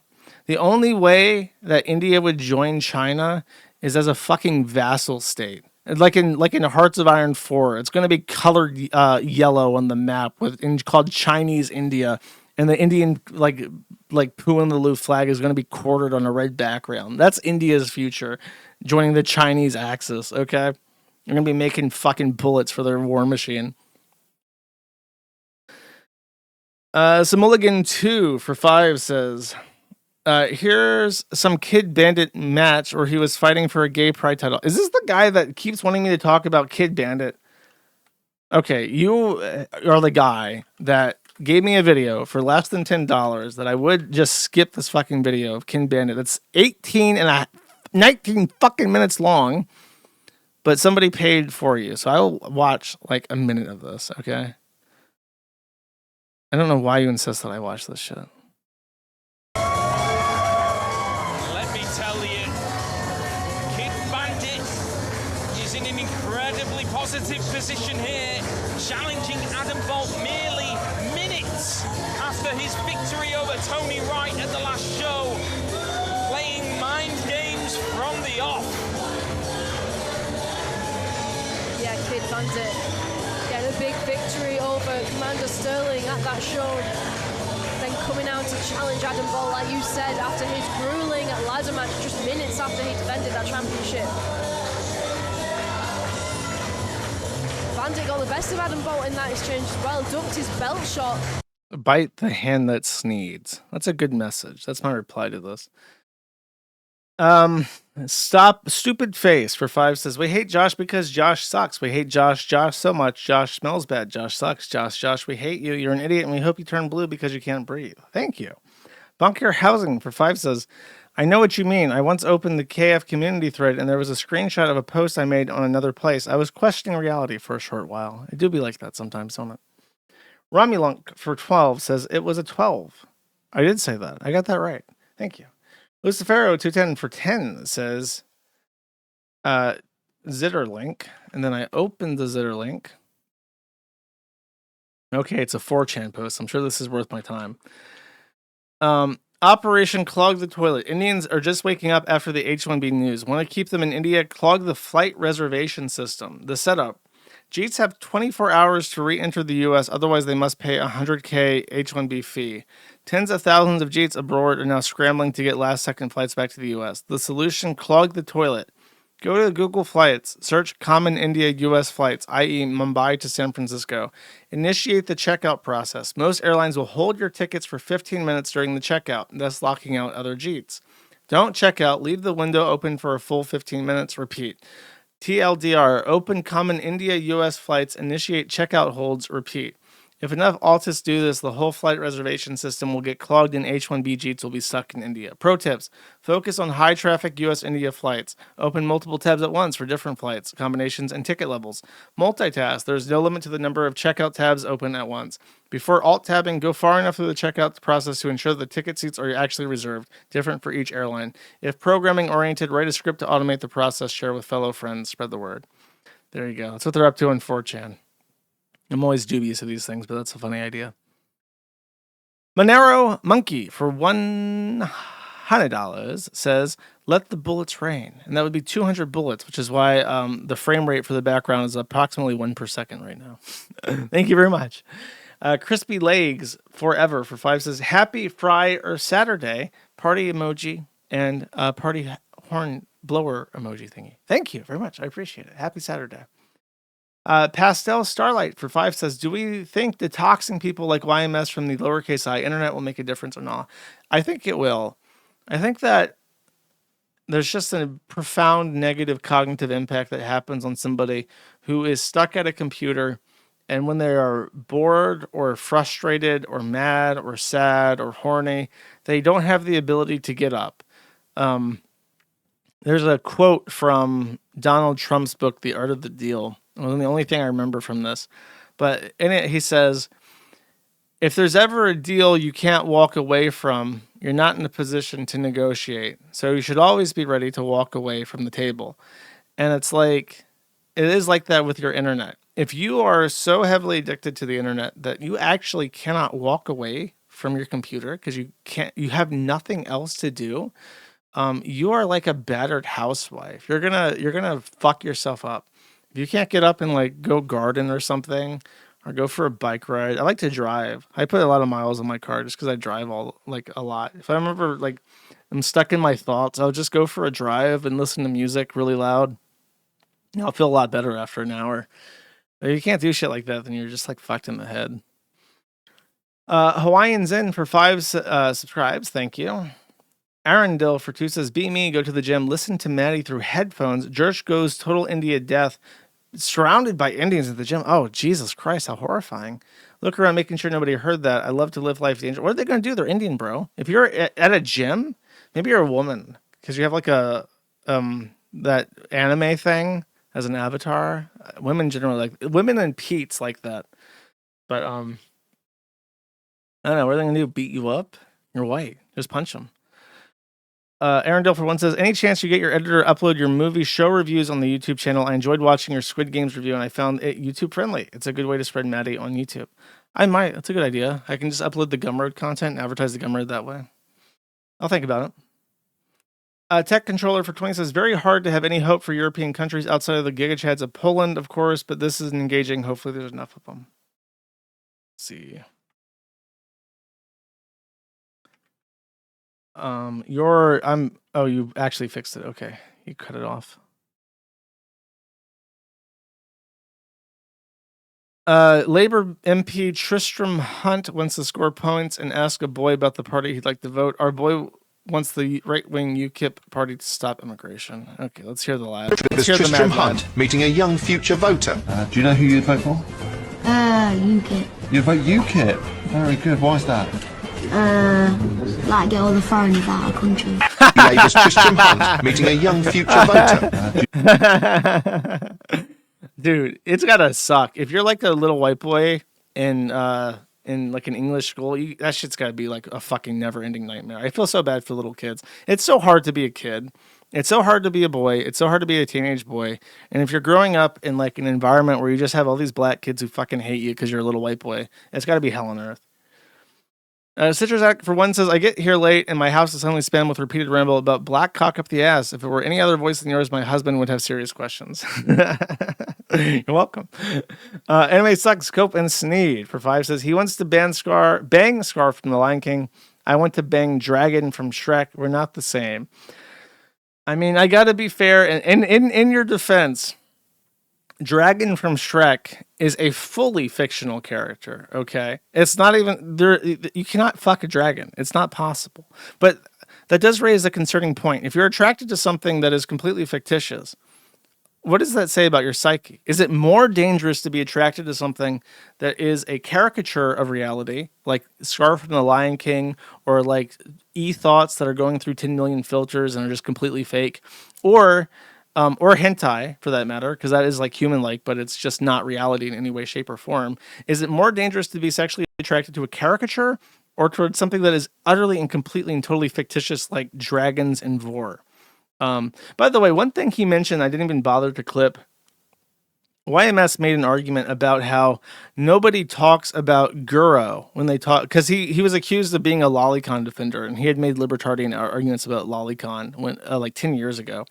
And I didn't clip that because I didn't want to get into it, but he mentioned that nobody brings up Guro as a thing to talk about with attraction to fiction, and that's like murder. And I should have included that because my response to that is quite simple.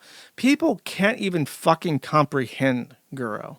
If you told people that there are entire websites dedicated to drawings of little anime girls getting eviscerated and disemboweled, and that people masturbate to that, cooked alive in ovens and like served as food on a table, and that's like sexually attractive to them, they would not be able to mentally process that as a reality. That's why people can understand what a pedophile is and can see a drawing of a child and be like, that's fucked up. They cannot comprehend that there is a huge online community for sexual attraction to death, murder, disembowelment, and cooking people alive and torturing them.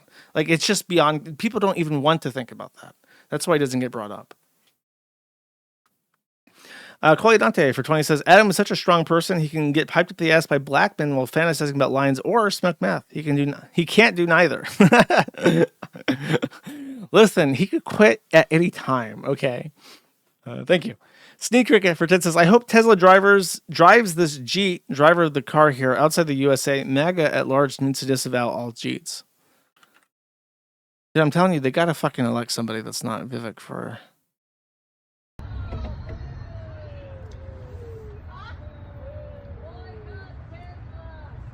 I'm buying one more today.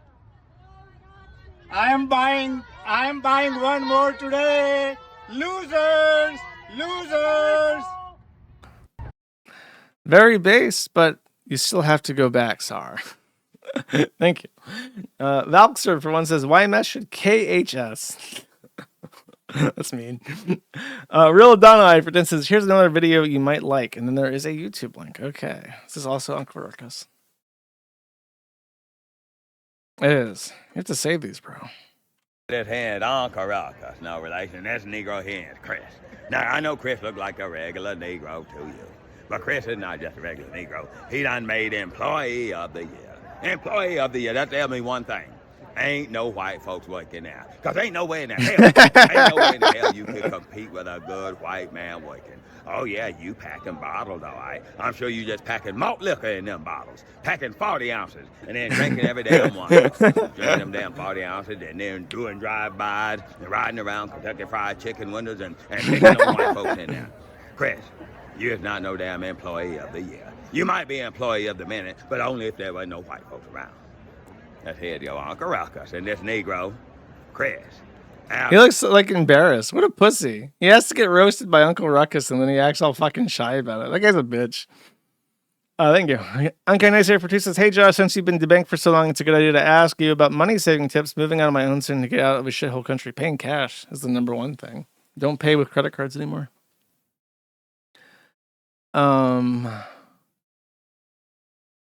Forstem for 5 says, yo Josh, big fan. Last week you said we'll talk about Charlie Kirk, that fundamentalist Christians like have to love Israel, but historically we have always distrusted them. I mean, it depends on who you talk to. There's lots of fundamentalists who support Israel. Unkind Naysayer for 2 says, it's the evangelist, actually. I don't know if you're being really technical with the term fundamentalist, but I think it's the evangelist Christians that are super pro-Israel because they want to usher in the Eucharist. Unkind Naysayer for 2 says, I think most liberals like Destiny are looking for an opportunity to martyr themselves and each other to the point of shoving each other in harm's way. I mean, that's what I said. I agree. Citrus Act for 1 says, centrists were getting their lives casually ruined over nothing for a decade. Literal terrorist killing, threatening murder, and promoting killing demonetize the platform, and the sky is falling. What the fuck? The fact that, don't even get me started. I could rant and rave about that all fucking day. They really think that this is even tit for tat. It's not. Pastel Starlight for 2 says, Tiny 2 Timothy 3:25. Okay, I'll search that real quick. We're not doing this again, though. Please don't do this every stream. Thou therefore endure hardness as a good soldier of Jesus Christ. No man that warreth entangle himself with the affairs of this life, that he may please him who hath chosen him to be a soldier. And if a man also strives for masteries, yet he is not crowned, except he will strive lawfully. So basically, do good works and don't be a gooner like Destiny. Red Eyes Black Dragon for 5 says, this episode is really fucking gay like Goldman. Sorry, buddy. I can roll with what I have. Sneak Cricket for 1 says, if Destiny wants to die, he could go to the UK and interact with a follower of Muhammad, peace be upon him, or an English neighbor. I think he'd rather get shot than stabbed to death. And he has to be stabbed to death by American Christians or whatever. Tech Controller for 20 says, in relation to your comments on the name of Destiny, and I know what this is already, but that's what I was referencing. Listen, I'm here to talk to Hank about Destiny. Worried about him. I mean, he's in over his head. Hank's an adult. He's ready to enter Destiny. I'm gonna show him how. I've done it already. That is perverse. I insist on meeting this Destiny character. All right, fine.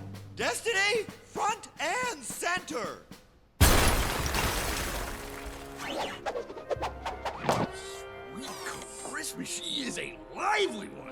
I can see the attraction. Whoa, since when did we get strength suits and ninja guy outfits? I need to rewatch this show at some point. The Mac user 751 for 1 says, friendly reminder that you can opt out of union dues at your company without retaliation or loss of most benefits. Fun fact, I guess. Sneedo for 1 says, Ludwig is a Hassan lover. Really? That's cringe. Onawall for 1 says, talk about the generative AI one day. Okay. Snake Cricket for 1 says, nihilistic, mystics, apostolistic, alcoholics, messianic, manics, cataclysmic, and prolific in the... Bro, I have to charge more for this shit. Menace to society. Thank you. Monero Monkey for 5 says, Ludwig is the guy who let his Smash player friend Mango get wasted and ruin his marriage by sexually harassing that Asian woman on live stream. He's a certified LA braintard. Well, it sucks to be him. Bunker Housing for 4 says, was just looking for some Kino content from Kino Casino, and now they are just hedonisming out. Felted. I don't know what that means. They're hedonisming out? They went to like dinner or something. Is that what you're talking about? Apparently there's some controversy regarding PPP and Andy Worski, but like the people that are posting about it are retards who are like Gahul Zoom associated like cow people that are just trying to cause problems for me. And it's like, if you want me to care about your bullshit, you have to like not be obnoxious as fuck. The president of Nintendo for 5 says, in the world of gay Nazis, you're either a top or a white power bottom. About Tree Fitty for 20 says, I've been listening long enough to know that you might have a high bar for music, but I feel like you would enjoy this earworm within 20 seconds. Okay, let's see. I guess I'm never finishing this stream today. Monster Music by Yules Santana. I think my computer is like crashing now. I cannot get this play. What? Bring the opera, man. Okay. Yeah, that's what I'm talking about. Let's do it. It's Santana. Yep. Heat makers. Oh, he needs the bass now.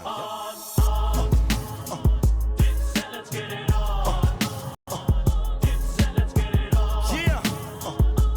I mean, it's like hip hop shit, man. It's not my thing, really. Pastel Starlight for 2 says, patiently awaiting the iDubbbz Troon arc. That might happen. Alright, it's the only way to get away from what's her face and Anisa at this point. Our inspector for one says Bronze Age pervert is literally a Jeep bro. He's been weird for years, but he proved to be a Jeep just a few months ago. Well, make sure to block him then.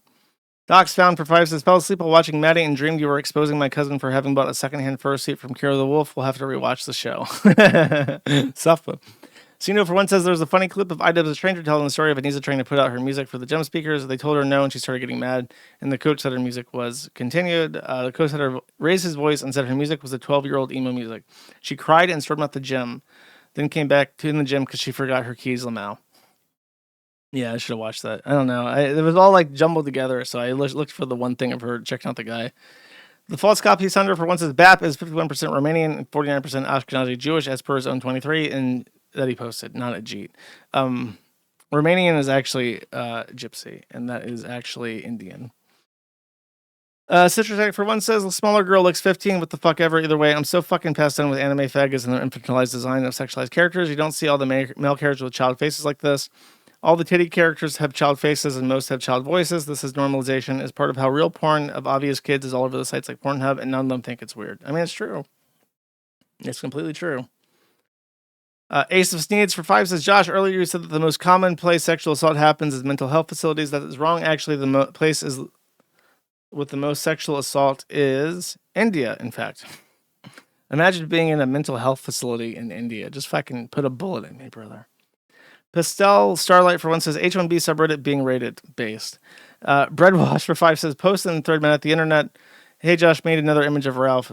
Took me way too long to get ChatGPT to obey. Okay, let's see.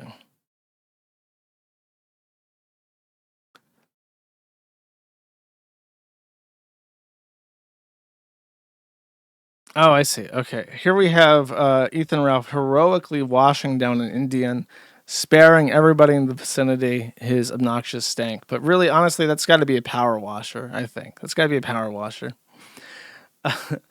Aaron Dill, for one, says, the temple in New Jersey is the largest active Hindu temple in the world, even larger than the temples in India. The largest inactive Hindu temple is Angkor Wat in Cambodia, which is also a Buddhist temple. Is that the one that they fight over on that border? Yeah, we got to do something, man. We got to get rid of them. Banana Plugs for one says, happy G Expulsion Day, Josh. You're my favorite non-Slav always. I just got back from a get-together with friends. We'll watch the VOD once you're done. Base, thank you. Awaken34 for one says, on that vid, I was expecting like a minute of the 20-hour second sale. Watching it's a great listening material. I'm sure the Americans just gave them burgers and they were very happy. I can predict what happens. Not Lock for 20 says, SS13 Riviera today at 7 p.m. Eastern Standard Time. Also fun Easter egg hunt. Kurt Metzger voiced the guy in the show, but not the character displayed. I really have to charge more for videos. I don't think I can ever get through. Let it begin! Okay, it's not that guy, but it's somebody else in that show. If you remember that show. Thank you. Banana Plugs for 5 says, bullets, I'm doing my part. Thank you. Haramburger for 2 says, come on, England.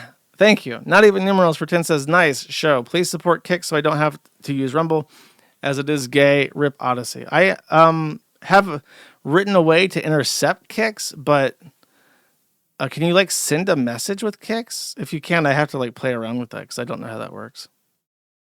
Yeah, I do have captures for those events though. But I can't get the gifted subs to work. Like a bunch of people like gifted subs, like Crispy Legs, Shorgan, Hawaiian Zen, Baba Booey. I think they all gifted subs, and it's like it doesn't show up, and I don't know why. I have the events there. It just doesn't. It's just being fucking obnoxious.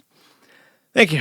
Removing Antler Menace for one says, what's your preferred handgun caliber? I've only fired 9mm. I fired 45, but I mean, like my aim was better with that, but it's just really big. I don't think I can carry that. Citrus Act for one says, imagine taking orders from someone who can't wipe their own ass properly. Ha, I guess that's one way to come out as a misandrist. The meme here is that all men have dirty assholes. This is a common turf talking point against men. Debugs for one says, hey Josh, I was wondering if you saw that clip from Idaho where some fag in the scooter went up to Kirk Vigil and said, fuck Charlie Kirk, and the scooter fag ended up getting his ass beat. I did see that. Sneedo for one says, since you have SpongeBob stamps, what are some of your favorite SpongeBob episodes? Oh my god, bro. What the fuck? I don't know. I like the one where they where that meme is based off of, where they go down to, actually I think that's from the movie, even when they go down to like the 3 different salty spittoons and shit. I like that part. I like that sequence. A non-practicing parent for one says this is a friendly reminder that King Cobra JFS fans that his celebration of life will be happening tomorrow on Sunday at 9 p.m. live stream from his YouTube channel. See you cool cobras there. I will be featuring that. Citrus Addict for one says Troon Skinwalk is who they want to fuck. Ken Bennett wants to fuck 12 to 15-year-old emo girls, I guess, probably, allegedly. Yeah, that's true. A lot of them are like try to be seen because their first crush or whatever was the scene girl. Generic username and password for one says late August and September have sucked for me, but here's hoping Monday brings better tidings. Good luck to everyone. This year's been pretty fucking awesome, bro. You just have to be a positive poly. Just trust me on this. Tech Controller for 10 says, looks like your favorite Aussie Jeep crashing out yet again. This is a 2-minute long video. I cannot, bro, it's been 5 hours. I cannot do a 2-minute long video. I'm sorry to disappoint. Bunker Housing for 4 says, good to hear that Kino is on then. It's going to be lit. The thread had a zillion posts, so it's impossible to read. I'm not sure what that's a reference to. I apologize. I'm burned out now. Bunker Housing for 2 says, reattached my VR headset to my new computer yesterday. You should try VR is a good exercise excuse while playing computer games at Bunker Housing. I have no interest in a VR headset. It sounds like a demonic portal to another world where it's like you play Second Life or whatever the fuck and then you become a tranny. Sounds like a bad time to me. All right, I gotta go. I'm about to pass out. Take it easy. Bye-bye. Song is Dead Media by Dury.